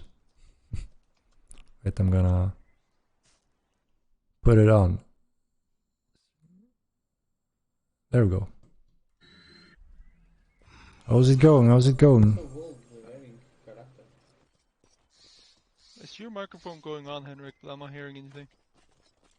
Are you not hearing me now? Oh wait, maybe. Am I the only one not hearing right. him? That's right. Your training time is over. Over. Do you hear me now? Yep, I hear you now. All right. Speaking here. Ah. Oh, another fat boy character. You are just as ugly and disgusting as the Who other is one. this Wow. man as talking? You don't have I an did actual just brain. realize I don't actually have writing. Oh, you don't have right. Okay, Get who do you have a character name that I could go to take a look on the keep decoration if someone wanted to show us, that is. Oh god, leave out of your mental health.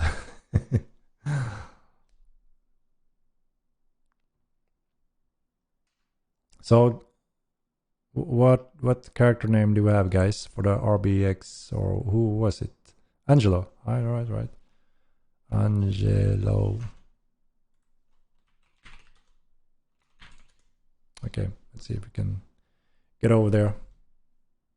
Get over here.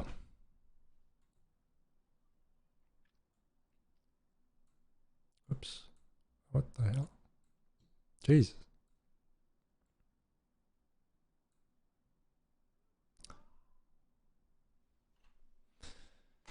Stomp Chunkman.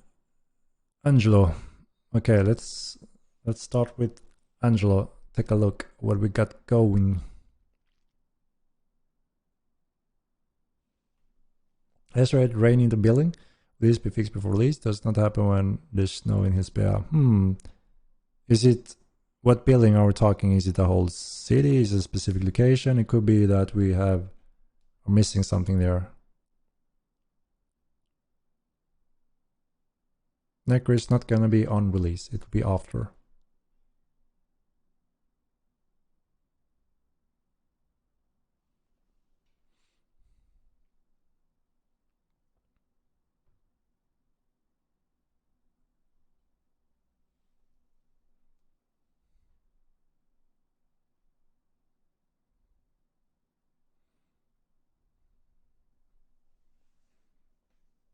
Staff magic, I can't say, it's too early still. We need to deliver necromancy, and then like I said, hopefully we will have multiple work on them on schools at the same time, because you know magic is a big thing. A lot of people are looking forward to it and all the different schools, so we want to go deep into some exciting schools before we can, you know, relax and know that now we have a lot of magic. We only have so much magic right now, right? So we need some more for sure. All right, let's see. Oh, Angelo. Where's Angelo? Am I in the right location? Is Angelo here? Where is you? Where are you?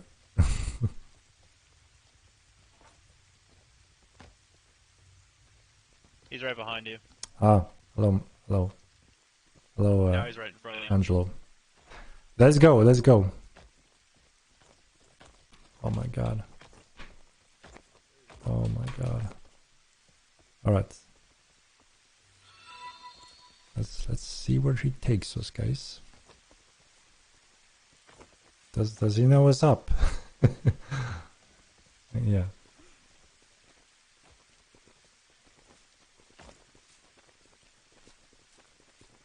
Middle of sweet home. Really always been nice, I think. Always old place in my heart since the old game.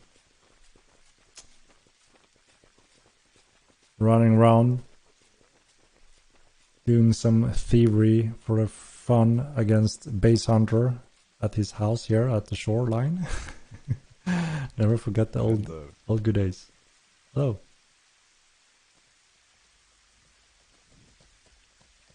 What are you doing, Henrik?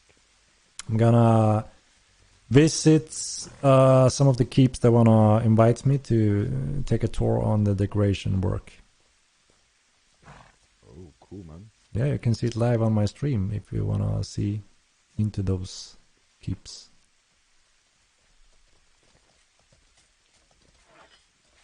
It's necessary work bank window. So we were supposed to add additional banks outside as well, you know, spread them around so it becomes easier. Let's see. Do I have a horse? Let me take a look. I don't remember if I. No. No Hoshi. Okay. How far is it, Angelo? Because I may be able to use my power to get there, depending on how far it is.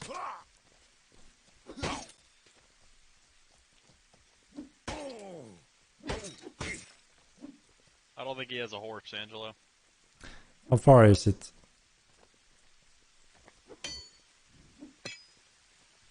Do you hear me? Am I making up? I hear you. Where? How far is it?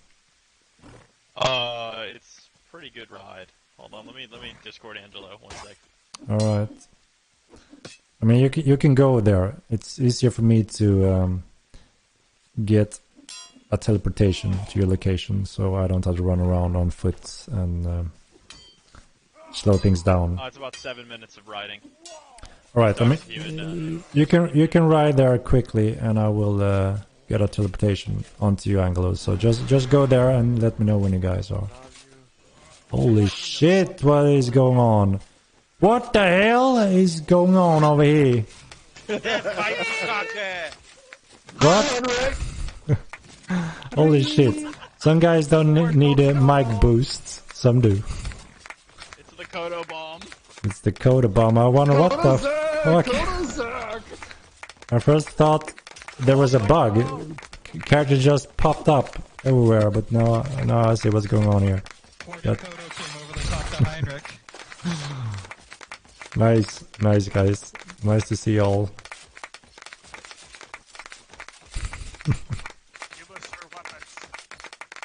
I'm stuck.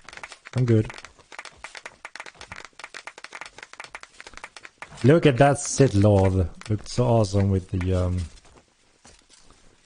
Hey, Henrik, what do you think about my armor, pal? Oh, so shiny, my friend. So shiny. Is that pure Chronite, man? Too bad it's not the draconic one. Sir! Holy shit, pure Chronite. That is impressive. When you can show me that live, I'm gonna give you a little achievement. Your armor sucks, Kroger. Hey, yo, shield boy. Got a horse now. What the hell? Oh, thank you. I think I need to stable it. I don't have any freaking money. Ah. Okay, I can't take the horse. I'm gonna get a little teleportation soon anyway. So if you wanna the horse back, whoever gave it, I don't know who gave it.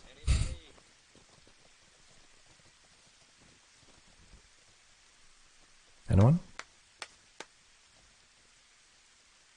Who? What is this? Do you want it? Avoid order. Henrik, Angelo said he's gonna ride me when he gets to the Stronghold. Thanks. Yeah. Give yourself some money. Alright, does anyone have 1 silver coin? Anyone? Alright, thank you.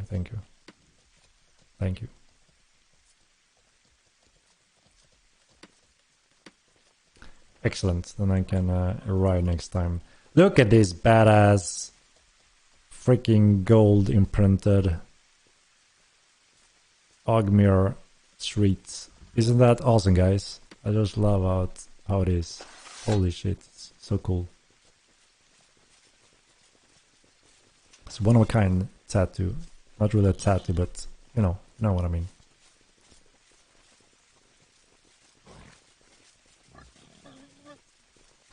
Looking like Zeus. Yeah. Really cool. I like it. It may fit a little bit more on the original Ogmere, you know, the Hergas. Simply because of the color, I guess. I don't know. But it's really cool. I like it. Almost look like a head item you put in it. But yeah, it's imbued into the skin. All other races dies. Only the Ogmeres can survive that ritual. Really cool. Much with his creative lore and stuff. It's awesome. What kind of gene tools will they be released? There will be, you know, all all tools that are required for us to pretty much maintain all our players and maintain if something goes wrong, obviously.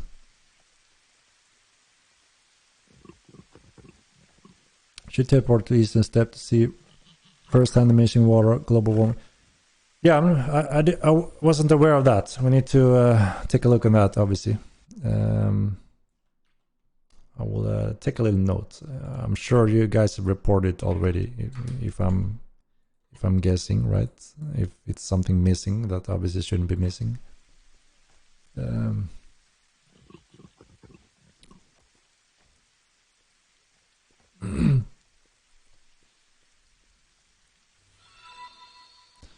We'll take a look. If something is missing, then obviously we need to get it in place, right? No heat system being. So just as in the first game, we always intended that Milan should be in the normal heat range, which means a little bit like Earth, you know, nothing to the extremes really, while the other continents goes to the extremes. So that's where it's gonna play, you know, the real impact. I mean,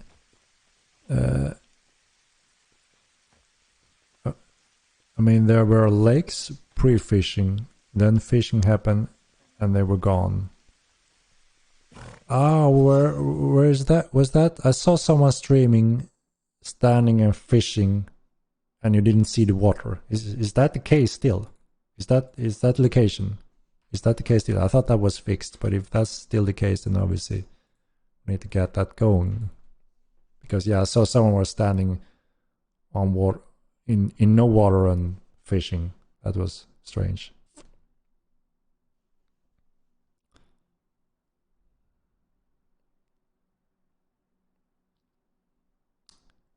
And present facing node line. So we did a very big important node line fix in this last patch, and we've been, you know, heavily awaiting your feedback. I've been asking everyone, have your horse disappeared yet? And I have yet to hear it. I think one person confirmed the horse disappearance. Obviously, I haven't asked everyone, and I'm sure you guys are reporting it again, and I haven't looked. But now is the time to run around and give all the data and information with the node lines, because we will fix them.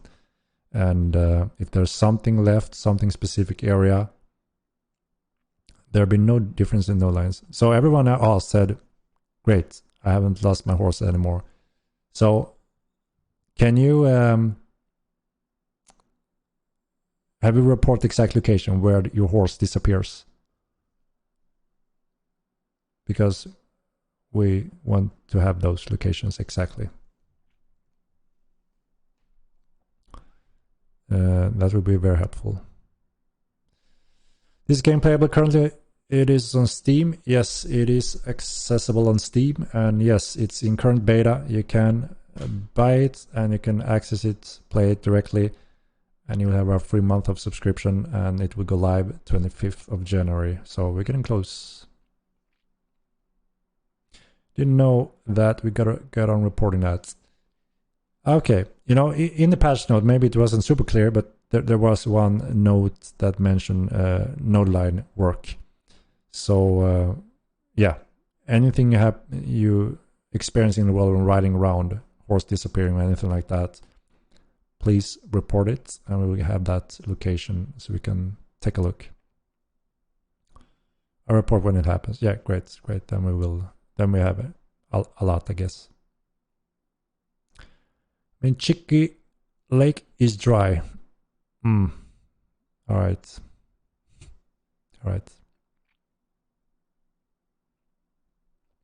Pets are broken. Depends on what you mean. What part is broken? When I've been using pets, they always work. That's how it is. When we try it, it works, and then when the players find things, well, those are the obvious areas we need to fix them, right? Where do they break? Lack of namesh, collision? Is it a specific node line?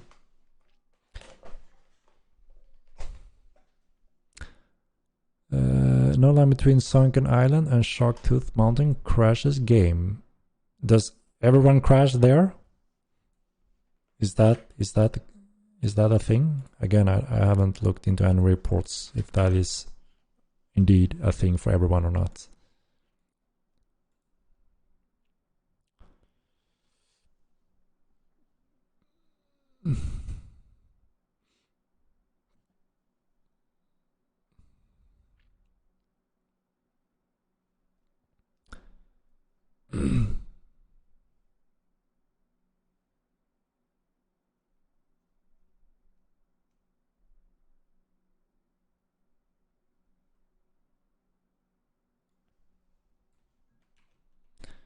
Let's see, is Angela on the guy's indication yet?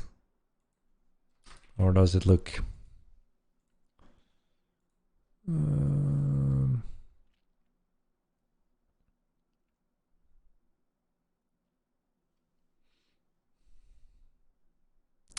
Okay, he's at the Stronghold. Let's take a look then, guys.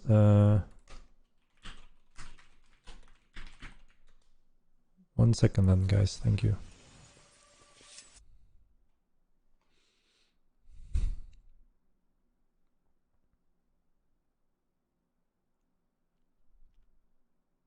Yep, I'm coming. 1 second.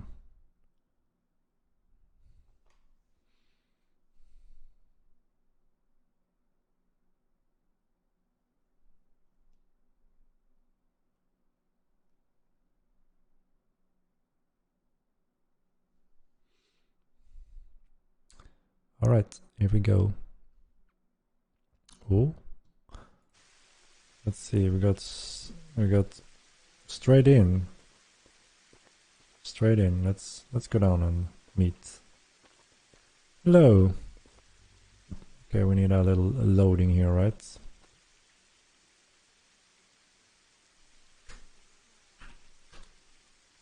The gear looks really cool on this guy, right? A mix of crab, the new armor piece. Really nice, really nice. I like it. Really nice. I don't know if there's any additional issue when I get that teleportation. Let me see if it pops in a moment here. Where are we? Okay, there we got a little crank. Okay, nice upgraded Stronghold. Ah, okay. Here we got a keep up there. Let's see if it arrives.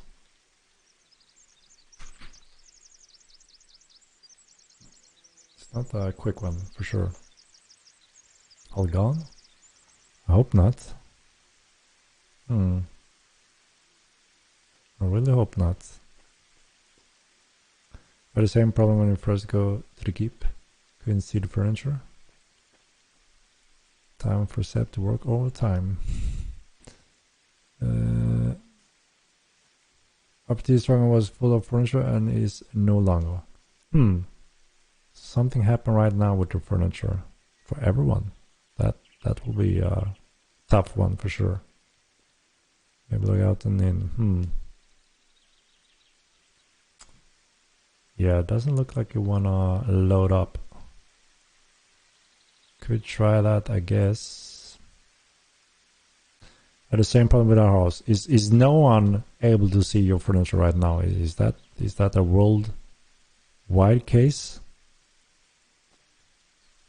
We reload so that we can see it. Okay, so it's more an initiate issue perhaps, maybe. Let's see. I'm gonna try a little relog. Good night.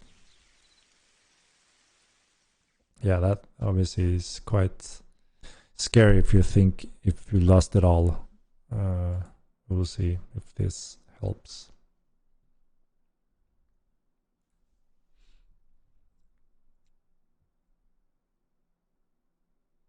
Support command to borrow all furniture in the world. Indeed, maybe.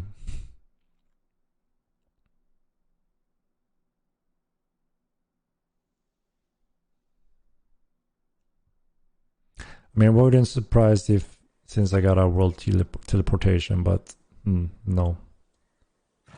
But this guy was riding here, and it seems that he has the same issue.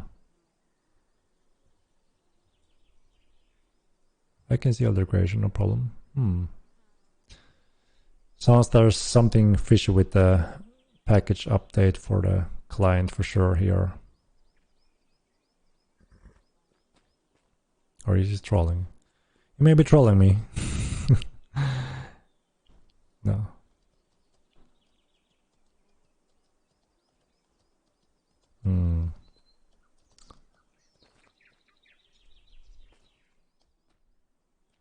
Yeah, that is the question. Is this steel? Yeah. No, I don't want to load in. We need to poke Sebastian, guys. We need to poke him. This is no good. Not trolling you, Henrik. No. No, something is definitely not updating correctly here. Oh my god. Another one. PNG. POG. Thank you for subscription.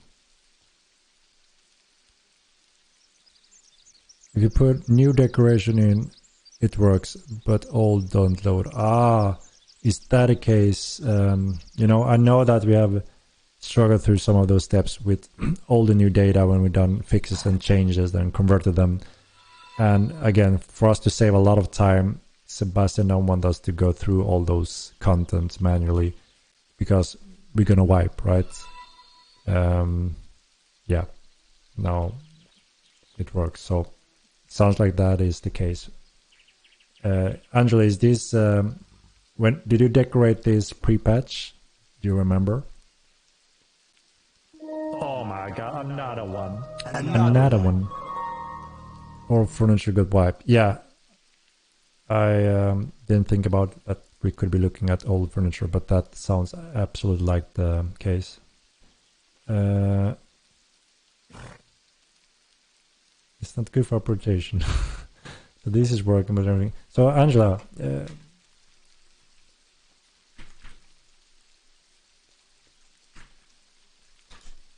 yeah, sounds like that's the case, guys. Another one. Good and bad, obviously. Those that wanna go revisit what they did pre-patch doesn't have much to watch. Yeah, pre-patch. That is the case, unfortunately.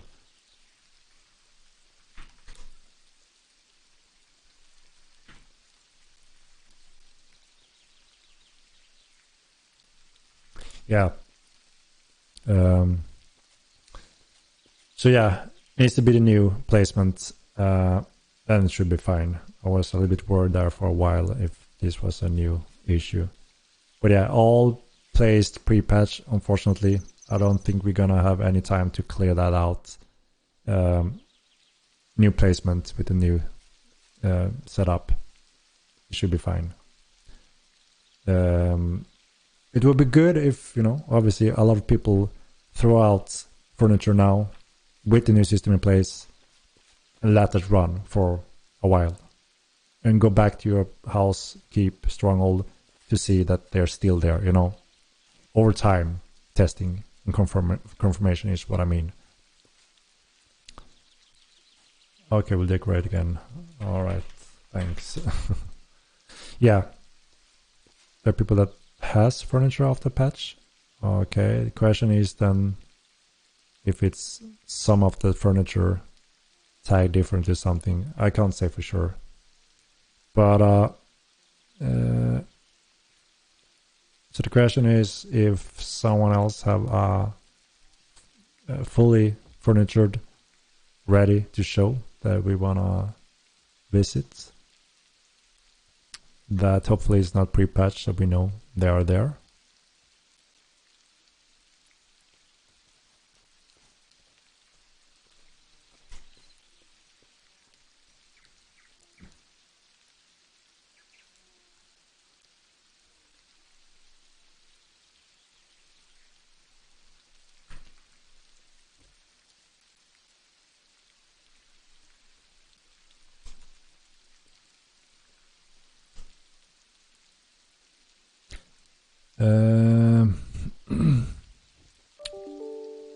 This guy is killing it already.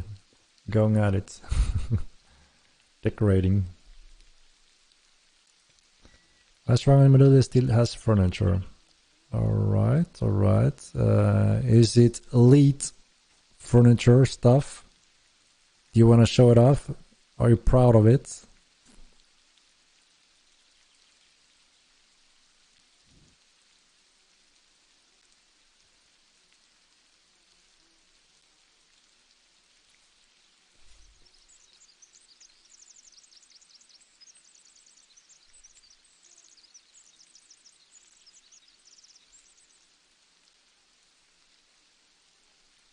Well, I hope we have something, because we spent, I'm not sure others do, a lot of time in gold on that.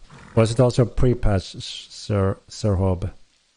Could be in a risk position if that is the case, as we have seen here, unfortunately.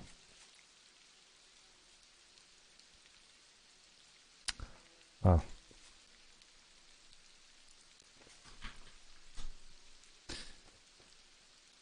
Poor RBT Gil, we feel your pain. Yeah, for sure. I mean, obviously,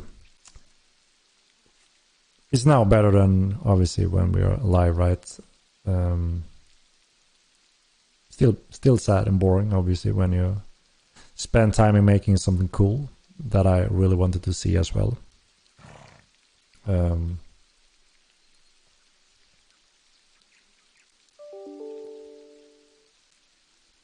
We get the Trail Cave on release and the Dungeon Island between Tinner and Medley.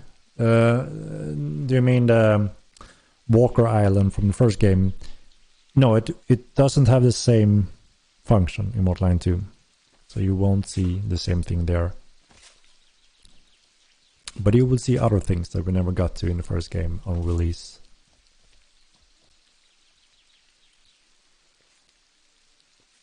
Because it doesn't matter, because we can't even share a chest. But I had my bedroom all set up, all nice.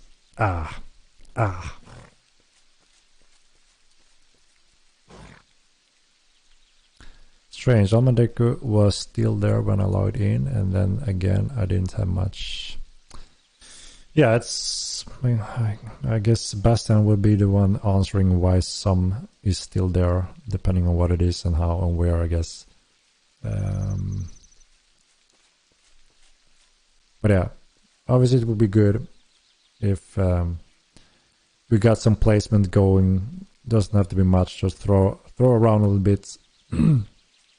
And now on the latest patch, let it be there over a while and report back if you see any inconsistency over a period of time. Should be working as intended on everything newly placed, at least. Yeah, that Desatorus is not living safely. Still love you guys. I know hiccups happens. Yeah, for sure. I mean, it always feels in our guts when obviously those things happens and we know that, okay, pre-patch items, any of that, we feel the pain as well. You're not the only one, trust me. We feel it hard. But what's super important is that we know how critical that is, and that it can never happen when we are in a released phase. It's just that we have to make use of its beta. We can save time and don't have to invest time to reinitiate things and solve those things afterwards when we know it's still already fixed and will be wiped. Do you see what I mean? That is the only reason. Obviously, that will never be the case when we're live. Then we have the tools. We will go there, go through all the thing, obviously. And that is also why we're building some of those last tools that let our GMs to go in there, manually do things as well and help out.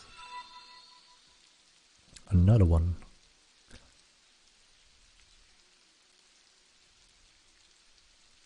Thank you for visiting, nevertheless. Yeah, thank you for having me here, guys. But yeah, sorry about that. And we will get a new opportunity for sure.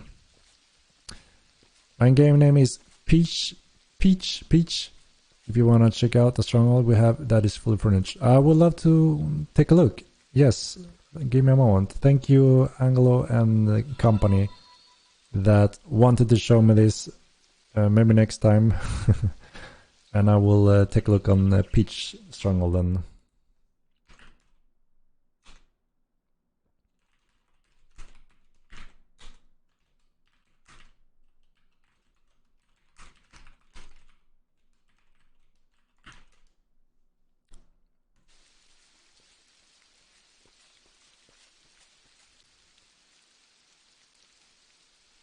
Going to allow guild chests in strongholds and houses. Yeah, we are working on expanding on those tools for groups and guilds.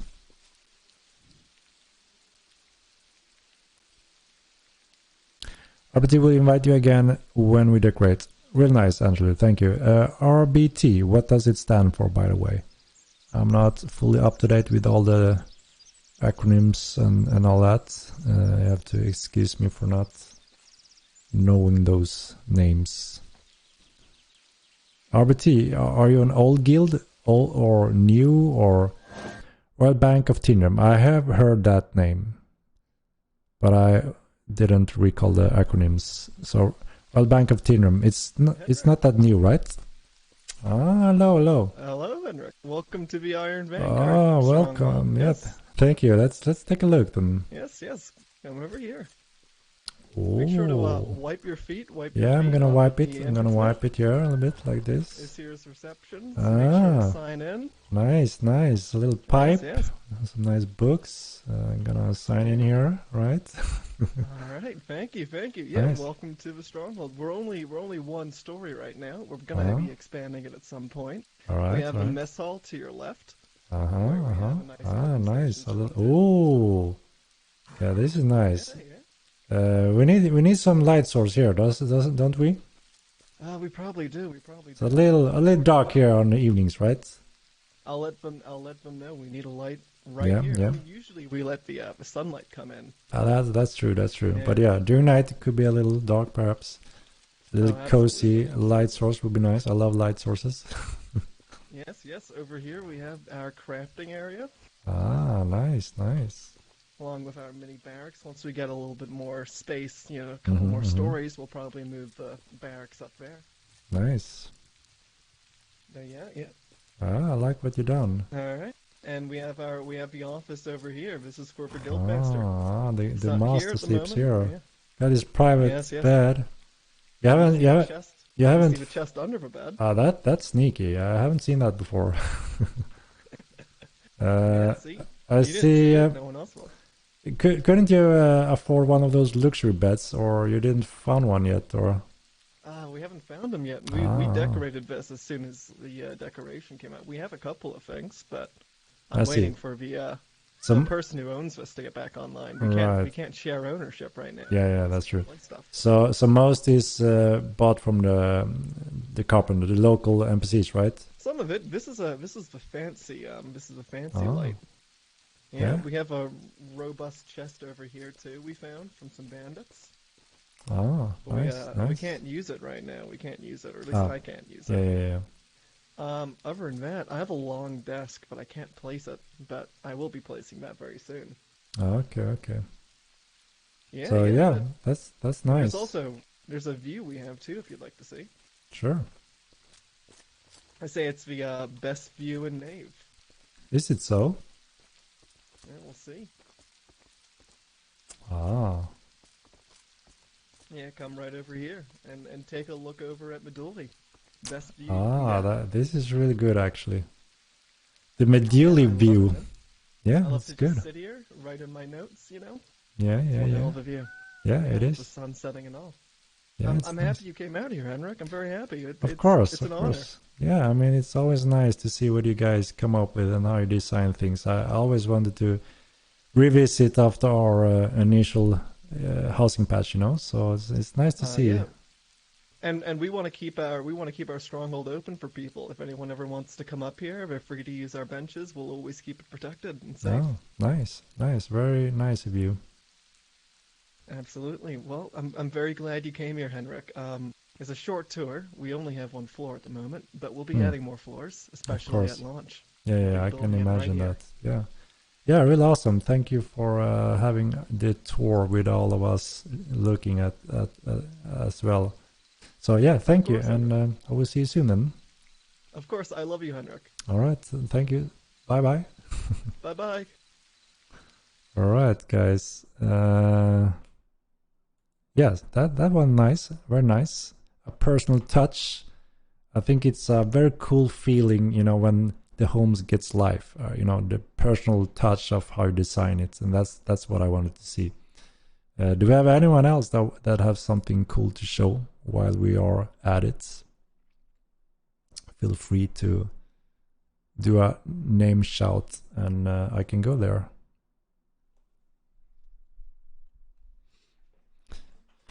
And I'm really sad it's down to regular rates the next 7 days or so. I had so many more builds to test. Nactic, yeah. When did you join the beta? Have you not been here quite a while? I recognize your name, so but I don't remember how long you've been here. How long have you been beta testing? It's been a good opportunity for everyone enjoying the game, obviously, to take use of the beta with the accelerated, trying different builds. But there's a lot of guides coming up everywhere, so I'm sure people will be able to find a lot of investigation also, if you want, that is. Yeah, doesn't Coda have anything cool? Cool to know that people visit. Definitely going to stop by sometime. Yeah, this is really cool. This is what I like, you know, when people are interacting, opening up, creating things. It's really cool. You never know. The gaming experience and interaction is always very interesting. MTV Cribs, Mortal Edition. Indeed. Thanks for the tour. Yeah, thank you, Peach, or however you pronounce it.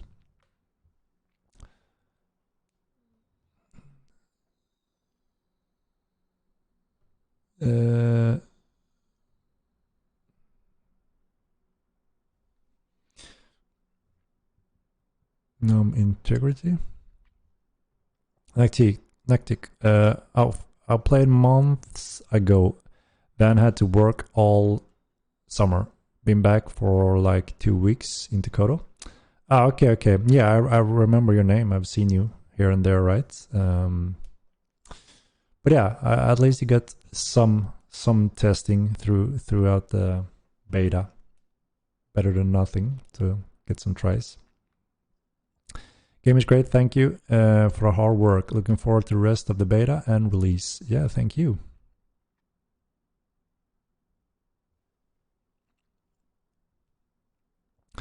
Just noticed I got 208 hours played and bought the game mid-December. Ah, that's a good investment from December. So, quite new. Or have you played Mortal 1 or something? Or is that your first experience in Mortal Online since mid-December? DH Flow. Sullivan is online. Stop on by. All right, Sullivan it is. Sullivan.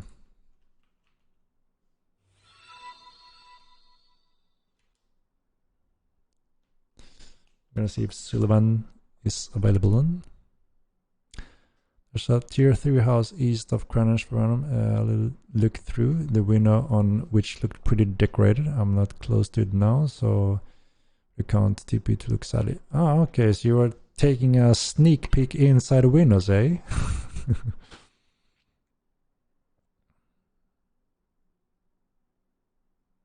But beds have a purpose. Yes, so we do want to add some cool little boosts to some of the decorations that make sense. And beds is one of those. If you log out there, you can get a nice little bonus on reserves, stuff like that. Could be a little bonus on your progression towards reading a book or learning a skill that you have a small boost, for the first 20 minutes or half hour or even an hour.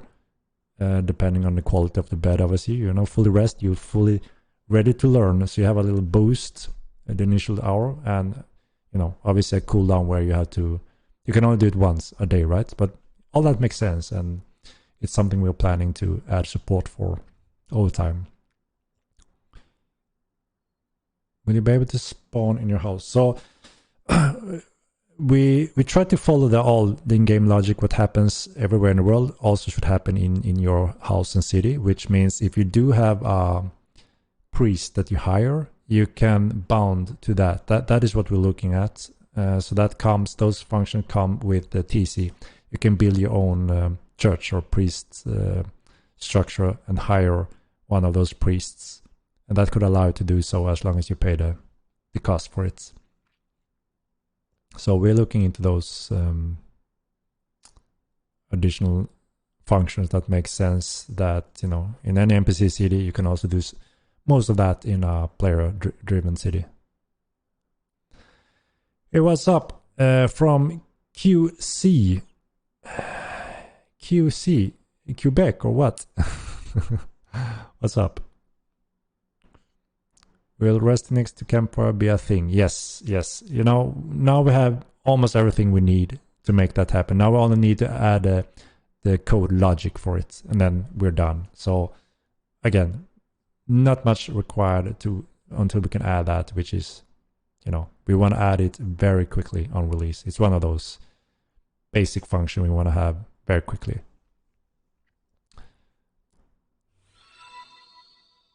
Will armor crafting for Grandmaster look different compared to normal crafters? So no, if you're Master 70 or Grandmaster 100, they look the same and you can craft the same quality. The difference is what you can do though as a Grandmaster is you can put your signature, name it, so they have a proof of, of sign that you are indeed a Grandmaster. And you will also be able to use rare ingredients as a Grandmaster. I showed that in, I think it was my previous stream, if I'm not mistaken. It allows you to use from common to rare to extremely rare resources, and that will make them look very different from everyone else. So you can create something really cool looking as a Grandmaster using those ingredients. And those ingredients are found out in the world as rare treasures, rewards that anyone can adventure and discover, trade and sell, or use.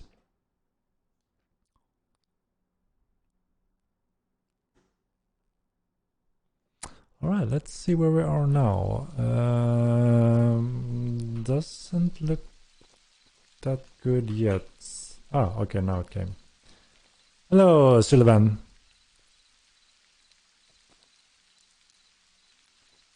How are you doing?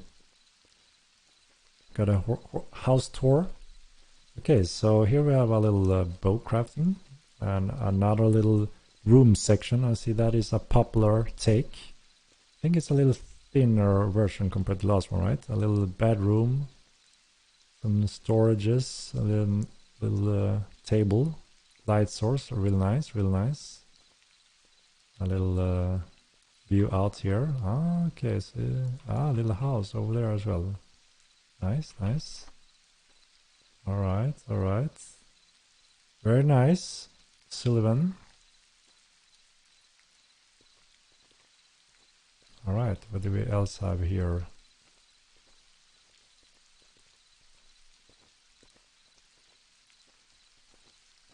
So not too much decorated yet. It's a beginning. It's a beginning. A wall section and little stuff. It's getting there. And did you take note of Angelo seeing you character in his Stronghold? No, Uton, I may have missed that. What was it? Was that this upgraded tier or one tier? Is one, yeah. Nice. Creepy place, is it? It's a grey horse. It's nice. I like it. I always like this biome with these trees and grass. Yeah, thank you, Sullivan, for showing us. Always a pleasure to see what you construct and design. Is this another house here? Location is everything. Indeed. What I think is really cool is that everyone has such a different opinions on what locations and preferences and biomes, and of course that is awesome, right? It would be sad if everyone wants the exact same location. I guess we don't know the Tipsy Tavern. I mean, it feels so nice just to see houses out in the world, the names on them. This is a cool area, a little nice valley protected by the mountains. Let's visit Banespike. What is Banespike? What location is that?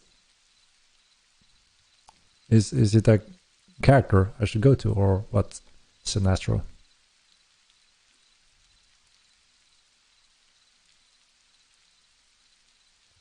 Can we see what you look like? What do you mean, what I look like? How do you mean? Port to Banespike. Alright, right.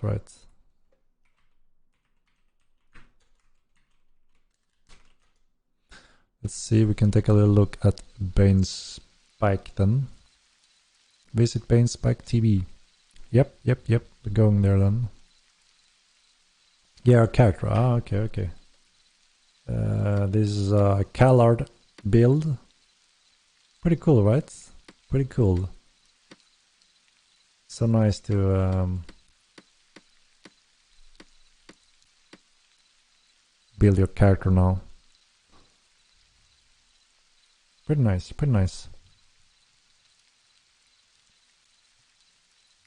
Visit Cave Camp Stronghold called, I believe, Rain. Looks cool. Let's see. Okay, so now we are at the Jedi Sith Lords. Hello, guys. Hey, Henrik. It's the Wolf Sites. Hey. How are we doing here? Real nice. Oh. Got a lot of crafting stuff here. Okay, so let's start from the beginning, right? So what tier is this Stronghold? This is tier 1. Tier 1. All right. Let's see. You got a little nice reception here. I like it. Good lights. Nice. And I see you have placed some important walls to section off different things. That is nice. Let's take a look. Stable. Okay. Let's take a look here. Okay, we have a bedroom. Henrik, please help me. I have a little problem here. What? I'm stuck behind the bed. Oh my god, how the hell did you get stuck there? I logged out on the bed.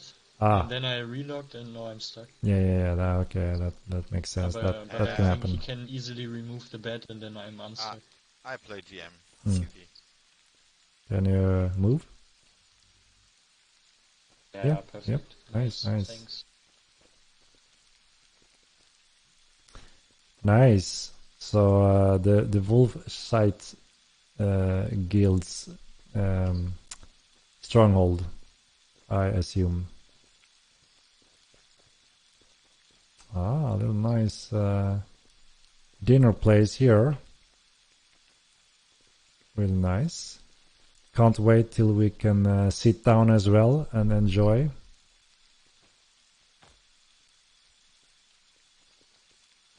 Some nice light sources. I like it. Do I have water out here? Where the hell are we? I don't even know where I am. The jungle area. Nice. Alright. Yo, Henrik, Yeah? come over here. Show Yeah. you a nice area. Alright. Nice little area. Follow me. What is this? Come here. Oh my god.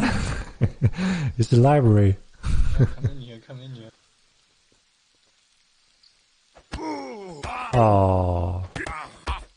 What is this, guys? I'm joking.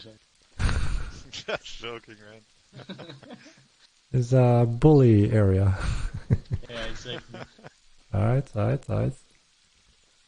Alright. That is just tier 1, right? It wasn't another floor. Yeah. Yeah. So where in the jungle are we? I have no clue where we are. Eastern. Okay. How do you like it down here in the jungle then? Do you like the jungle? Oh, we like it everywhere. Nice. but jungle is the best bio, definitely. Yeah. You can catch some fishes from here if you want to. Ah, nice. You can fish from here quite safely indeed. But Henrik, do you want to know why we built here? Yeah? Because we are waiting for ships. Ah. We want to build our docks here. Well, that's good and then planning. Into the sea. Good planning. So nice. Good planning for sure. Yeah.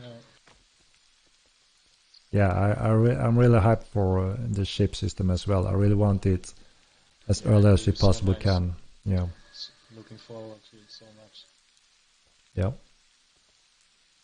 Then we sail to Saduka, venture into the Sadukan dungeons. Let's go. Yeah, it's gonna be nice. Yeah, very nice gang. Wolf sites. Wolf I sites. found out a little problem here on the house. What's this? Oh my god, it's a ninja ninja drop.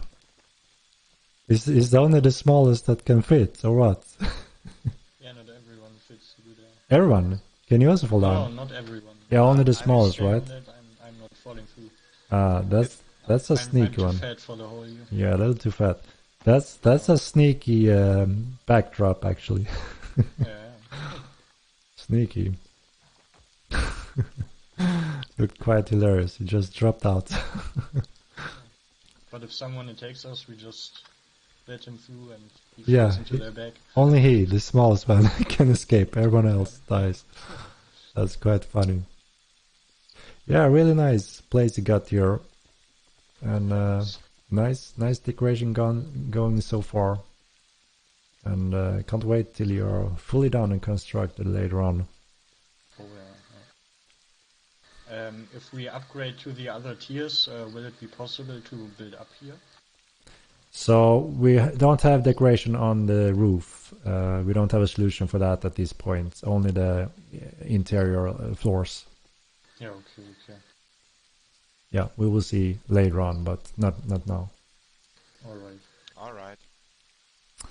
Alright, guys. Thank you for the tour. Nice. No problem. And see you later then. Bye-bye. Bye-bye. See ya. It's all a German guild, right? Very nice. Very nice guild and guys.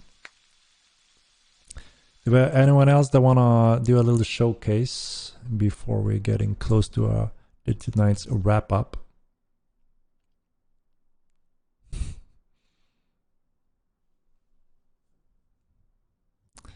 Did he fall to his death? I'm not sure. Maybe it's quite distance. Not sure. It was a small Alvarin, right? So maybe I have the full damage reduction Clade. Quite cool escape hole.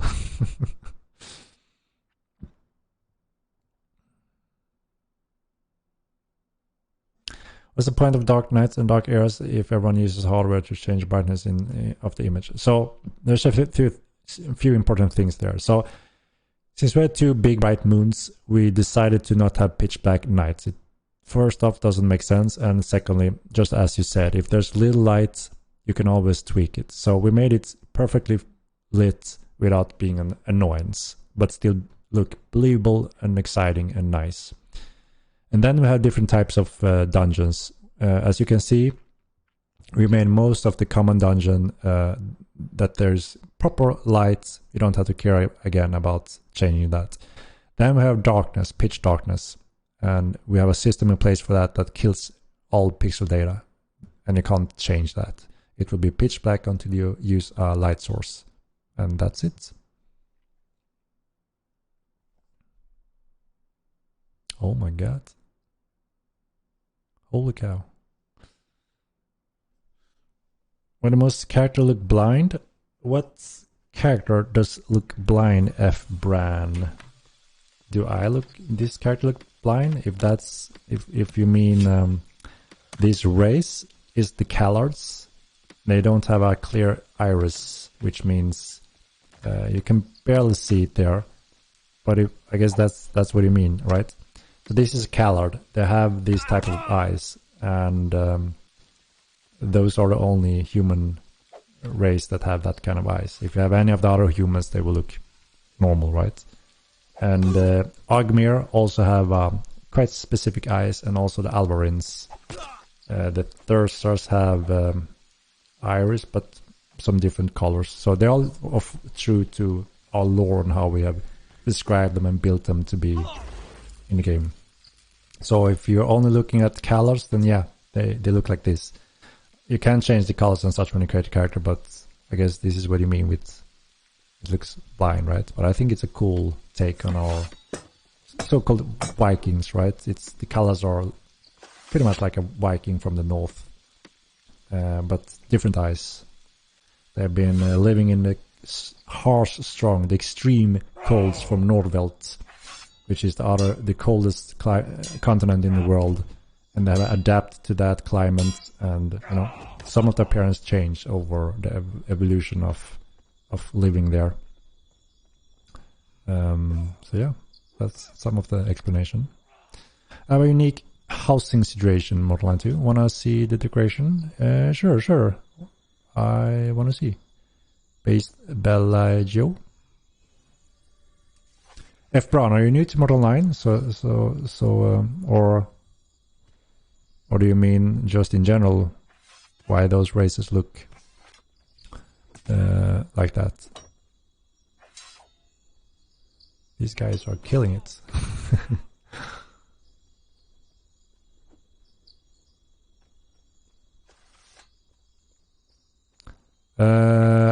Shall we do a last check? But what do you have a character based Bellagio if you wanted to show something before I'm starting to wrap up?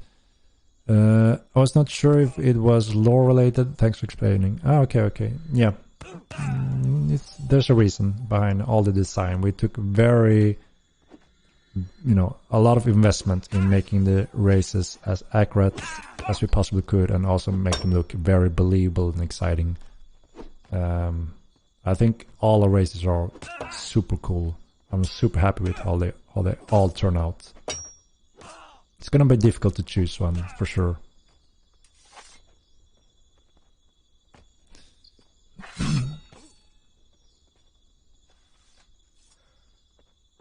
It's modest. Base Bellagio is the name. Alright. Let's take a look. Based Bellagio. Alright, I hope it's something spectacular.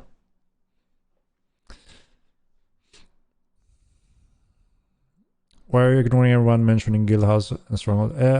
I've covered quite a lot of questions, and obviously when people show up over time, it's expected to be repetitive, right? I'm trying to do my best, but like I said, we are deploying more options and functions, some of those, so we just need some time. Chest options and guild options. I'm not trying to ignore anyone. Are there any civilized risers? I wouldn't say they're not civilized. Obviously this is the topic that Mats is fully in charge of. But the riser are, obviously a translation of Lords of the Rings orcs, pretty much. Just if you wasn't aware already, and they're quite crude and rough and strong and beasts. And when they bred with the humans, that's the offspring, the Thursars arrived. That is like a mix between them. So I wouldn't say they're quite civilized. They're quite harsh. It's very modest, I told you, but this is where I live. So you live here? I live right here. This is my wood pile. Yeah, you weren't kidding when you were modest. I see. Yeah, I'm working my way up. Ah, that's good. That's good. You have an arrow in your arm as well, or Someone shot me. I don't know if it's just on your bow. Yeah. All right. Henrik, Yeah. Where I live in this corner. I just saw you. I'm looking at this guy's house. Oh. Yeah. Ah, it's pretty He's good. living here on the floor. Don't tell people you're part of the Kodo Coalition. Yeah. Decorated here, some here. So. Hey, no horses in my kitchen. Oh, I'm sorry. Yeah, that's a little rude, I would say. I just apologize about that. A little rude. Yeah. Come on, man. Come on, man. Yeah. Ah, it's really nice. Thank you for visiting. Great work, Henrik. You rock. Sure. Your team rocks. Pleasure. Always a pleasure. All right. Good luck with your decoration. I gotta sweep up a little. Yep. Yeah, I'd say so. Great to see you, Henrik. Yeah, nice to see you too. What is this? Is it? I can't really see of the tone. Is it steel or? Yeah, this it is steel. Right? Yeah. Steel, yeah. It's the Rysart chess piece, and it's mixed with the Tendremic pieces. Yep. Nice. All right. I was telling him, like, it doesn't look like steel, apparently. Yeah, I guess it looks like the reflection light here makes me a little unsure. At daytime, it's probably a lot Yeah. clearer, Yeah. All right. All right. Well, welcome to the beautiful city of Meduli. Yeah. By the Grand Kodo. Oh, man. Yeah. Walk through if you'd like. Yeah. Don't you have a stronghold nearby as well? That's Henrik. We actually have two. Let's see. Yeah. To the south, we have Graveyard Security, where we defend our nukes. And to the north, we have Pickles Hall in memoriam of our great elephant Pickles that died in the Tindrum War. Oh. Do you have any decoration going in your keeps? Unfortunately, I was told that they all got wiped at the patch. I see. Yeah. I'm not sure why our furniture didn't disappear, because we placed it all before the patch and it didn't go away, but other people's did. It might have been because in the keep we had, we placed that like, I don't know, the day of, but you have a stronghold, maybe got deleted in the keeps, but not the strongholds, I'm not sure. Maybe that might be what happened or something like that, but I don't know, some people said strongholds or, I don't know. I don't know, dude. I'm just a no-name in Koto. You're hardly a no-name, man. I've never heard of you, but you're not a no-name to me. Damn you, Peck. It's okay, man. I love you too. Yeah. Well, I'm gonna go and kill people.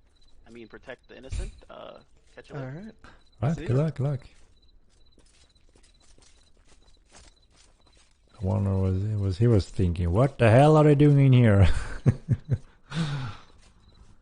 I just love this game, guys. The openness of it, the VoIP functions, meeting random people left and right, meeting people you've met before, and it's a magical feel. I love it. It brings me back, like from Ultima Line times, walking around in this living world with other players, and just interacting in different ways. I love it, and I can't wait for release where there's gonna be so many guilds and players flowing into the game, trying to claim their stake in different locations, race to be first of discovering things. It's just gonna be a blast. Can't wait. Yeah, it's an amazing community for sure. We have all of them, right? All different types and styles, and that's what makes it super interesting, I think. It wouldn't be as exciting if we are all on the same preferences and styles, right? That's what makes it cool.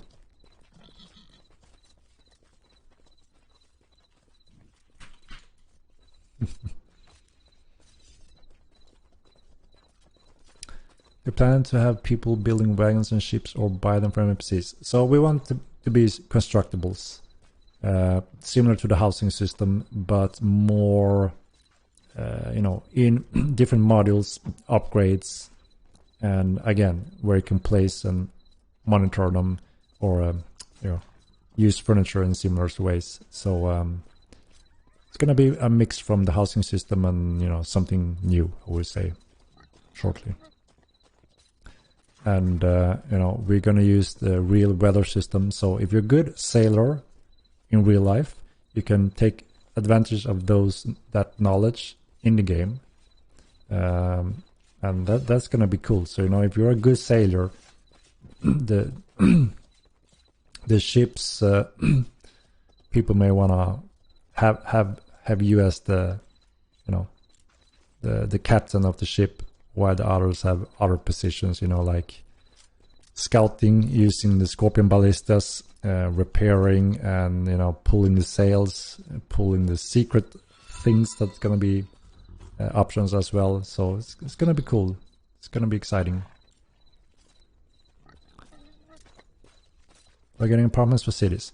Yes, we do plan to allow players to hire pretty much buildings, but we won't be able to do that now. But the plans are to, there's some certain areas of each city with some of the structures that are kind of, you know, waiting on that step. Hope you plan on adding high tide and low tide, storms and huge waves, and when that matters, a treasure for ships come. Yeah, I mean, there are obviously some requirements for the ship system to fully be a satisfaction, right? We have quite some work to do on the ocean system. Again, one of the reasons why we want to step over to Unreal 5. There's a few cool things we want to utilize. Imagine next gen ocean, you know, Sea of Thieves. There's another Skulls. What was it? Skulls. A pretty cool looking pirate game. I don't even remember if it's released now, but really cool ocean, looks amazing, and obviously we want to have that push on the ocean system as well, with waves and such, and just make it look super nice. So there's a few requirements, and that is also why we did a full rework and making sure that streaming works and are more reliable, which is also prepared for, you know, future water content.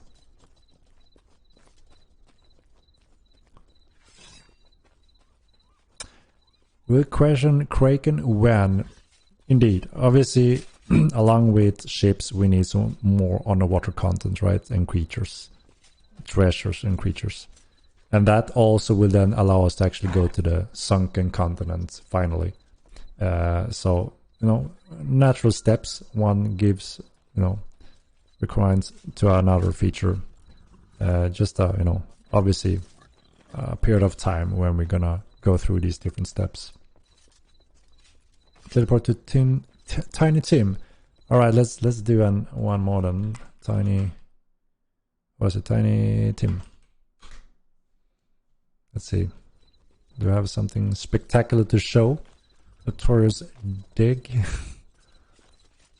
So you plan on migrating everything to Unreal 5 at some point? Yes, and actually sooner than we initially expected, because of the progression Epic Games have done, and also what we there's a few things that we want from that engine that we kind of started to build on in the old engine, but then when we saw that they're building the same thing, it wouldn't make sense that we do the same thing, right, and waste our valuable resources. So that is on hold until we take the step over to Unreal 5. One big part of that is the world building construction system. So yes, we will actually take that step sooner than, you know, was first thought.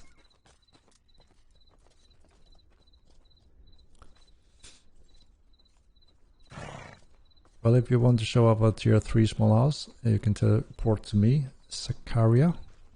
It's not amazing, but I will like it. Yeah, I can take a quick look. The biome of underwater use, so you can swim and fight stuff underwater. That could be kind of cool. So, you know, we still have a lot of different armor types to come, and we also have a lot of devices and magic and alchemy that will tie into underwater content. So there would be for sure some different options that could be more effective and useful underwater.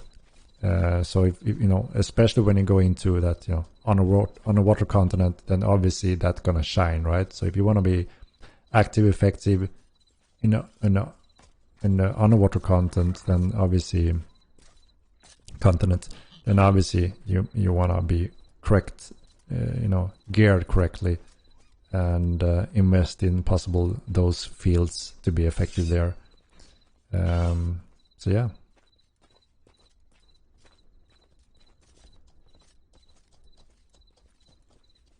You'll be able to steal from house chests of your enemies in the future. So there will be some strict rules regarding that, and that is because we want players to be able to rely and build and have fun with houses. It's a huge system, and people should be able to build their own houses, homes, and expand them into villages, cities, and even grander. And for players to rely on that, there needs to be some kind of security similar to in a NPC city, but that doesn't mean that your house is indestructible. They will always be destructible, but for instance, if you can't have some kind of security in at least some limited way, then you will never kind of utilize and use them in the same way. They won't be as promoted, and so you see that is why we need to make sure that everything can't just be stolen without specific rules and restrictions.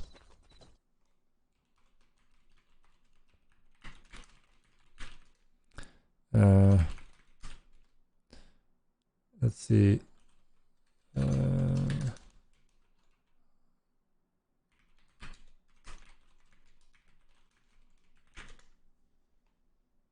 Like, what do you call that anime? Sword Art Online? That's gonna be a hard pass there, buddy. What's up, man? What's up? What's up? What's up, baby? How you been? I'm good. How are you? Yeah, man. Living the life, dude. Trying out this dagger mage. Ah, that look nice. cool, man. Yeah, it looks cool. You would be my prime target once you release thievery. I would just roll up behind you, man, and just rob you. Ah, yeah, look small and quick. Yeah, small and quick. You won't even see me. You can't even see my face. Yeah, it's really cool. I like that setup. Absolutely. This is gonna be like my alt. This is like where I wanna, you know, pull out a dagger, thievery, run around decks, parkour, have a good time, you know? Yeah, you want assassination and poisoning as well on that build. Oh my god, yes, dude. Poison on a dagger? Oh no, that is crazy. Yeah, that's gonna be really cool. That is crazy. I can't wait to see what that looks like. Maybe even dual wield poison dagger? Dual wield? Dual wielding will come. Whoop! Got a quick transportation there, guys. All right, let's see. Okay, I'm a little stuck here. If I can get a little help, get out of this location. There we go. There we go. Ah, nice. Okay, down in the jungle again. Hello, guys. Hello there, traveler. Hi. So you live in the jungle? Yes, for no reason whatsoever. It has nothing to do with Nahat. Ah, okay, I see. It's a very specific plant, I see. Yeah, yes, I love all plants and animals. Yeah, I see. Would you like to have a look inside? Yeah, please. It's nothing special. All right, let's take a look. All right, thank you.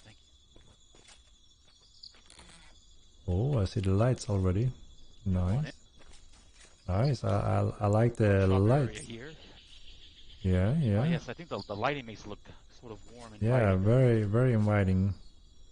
And then the smell of the butchery, we decided to stick it back here, but apparently they're out of stock with doors. Yeah, the that's smell kind I of heard lingers. that. I heard it's shortage of doors recently. Yes, but you know, it's hopefully soon. Yeah, nice. You got some pet equipment, butcher table, weapon, and armor. It's a good coverage. Well, thank you very much. Yes, and upstairs is one of the housing area, as it were. Gonna take a look, if you don't mind. Ah, cozy. Yes, very cozy. Walls that I could use, so I'll have to add some privacy between the bed. We need a carpenter as well, so we can get a little soft, you know? A little carpenter. Yes. Would be nice. Carpet, maybe some fur, bison fur rugs or something. Yeah, and your what's it called? Trophy over the bed. Yes, definitely, of course. Like a bed troll or something like that, right?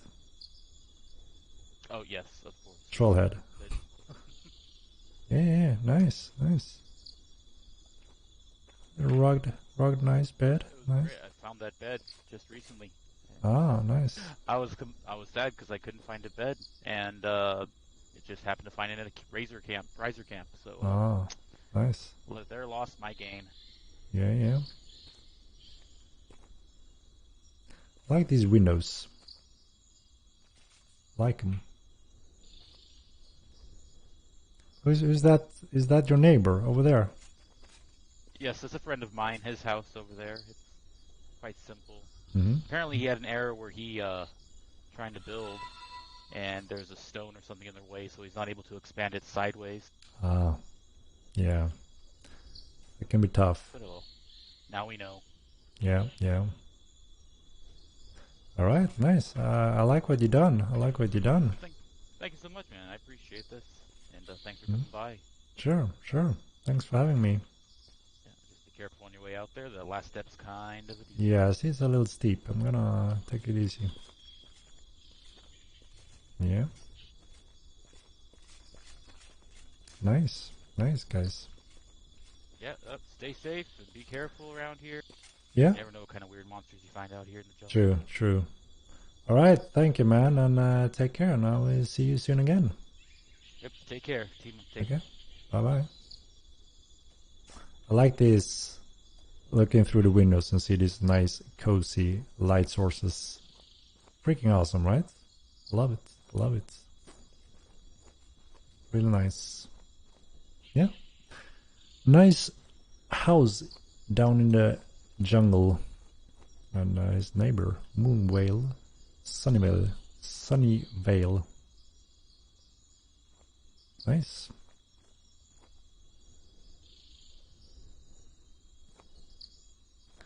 Is Necker something we should expect to see 12 months from now or several months from now? No, not a year. Absolutely not. So Necri is the next school, so you will see that much sooner for sure. And like I said, I really hope that we can expand and having multiple schools at the same time, so you see them even more regularly after each other's. Like I said, we need more magic. We only have ecumenical and spiritism, and we have some really cool schools. I mean, both necromancy and elementalism was really cool in the first game. Obviously, we want those back. And then finally, we want to proceed on the new schools as well. You know, staff magic, mentalism, 2 very exciting schools for sure. And just having those schools, we will have a very wide, option for mages with different cool styles. So I'm looking forward to get them as soon as we can. Yeah, really nice, cozy house. I like how things turn out with that system. And now we can, obviously also expand on them, additional styles, additional upgrades, and give you even more control over what kind of preferences you choose in material, visuals, etc. So yeah, gonna be nice. It's a cool area. I always think the jungle been really cool. All right, guys, we got a little bit of that, a little bit of this and that. Any thoughts about killing a horse a criminal act? It is. If you kill a blue horse, that is a criminal act. If the guards catches you, you also lose standings. So that is a criminal act.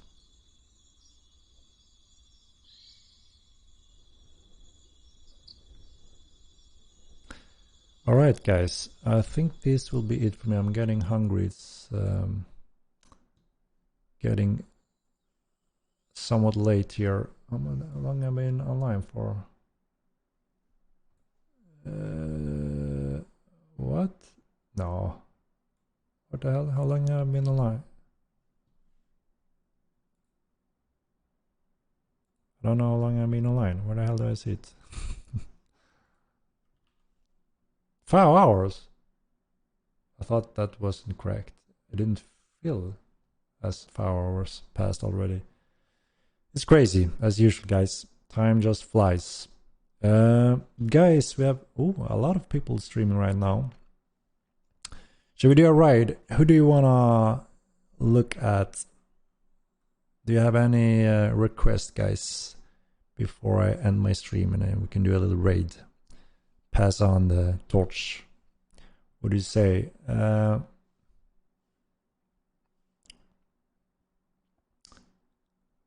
yeah, we got quite a few streamers here. Hessler, nah, he yells too much, just complains over everything. There's nothing, no common sense out of those complaints. It's not proper feedback. We can't use that. We can't work with that. Unfortunately, that's not the way. As long as you stay within the rules, it's fine. But yeah, he's so funny. I mean, yeah, but he drains the life out of me.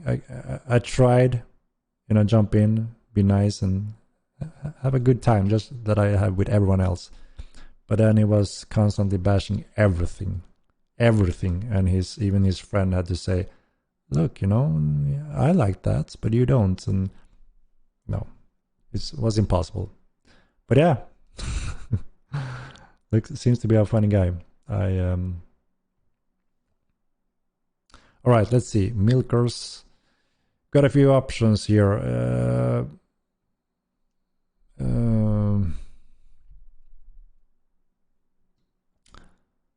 Milkers. Pizza Guy. Jonah Vale. Just Spike. O'Malley's. Vinard. Face here. Yeah, we got quite a few known faces. What do you say, guys? Pizza, Milkers, Minotaur King 5. Oh, I want to see that. So I need to get some food quickly. Are they gonna do the? Oh, I want to see that, guys. I want to see that. Holy shit, they're already doing it. Ah, man, too early. I wanted to see. It's on. Okay, I'm gonna do the raid, guys. You can watch it as well. What do you say, guys? Pizza Guy, he's doing the raid. Holy shit, that looks violent. Let me do a quick raid so you guys can witness the mayhem as well if you don't already. Where the hell do I have my raid functions?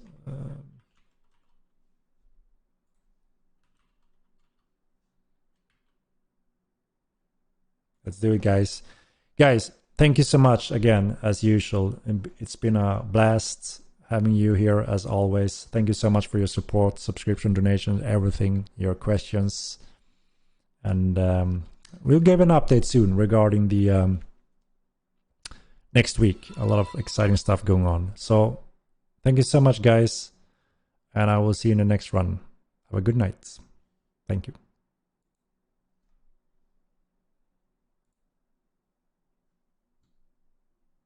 Did it fail?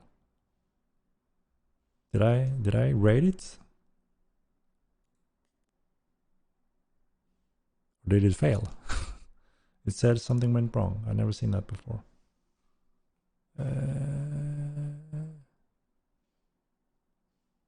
Did it fail, guys? Something went wrong. Please try again. What the hell? I've never seen that before. Let me try one more. What the hell? Something went wrong. I don't know what's going on. It never happened before. I'm refreshing the site. Trying the raid again. Sorry about that, guys.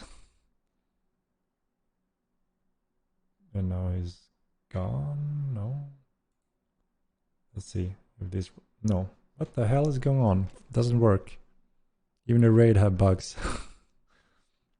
Yeah, this is strange. Why is this happening something went wrong, try it again later. Is Twitch having issues or what the hell is going on? Okay, maybe now. Let's see. Let's see. Okay, guys. Hopefully it works. Have a good night.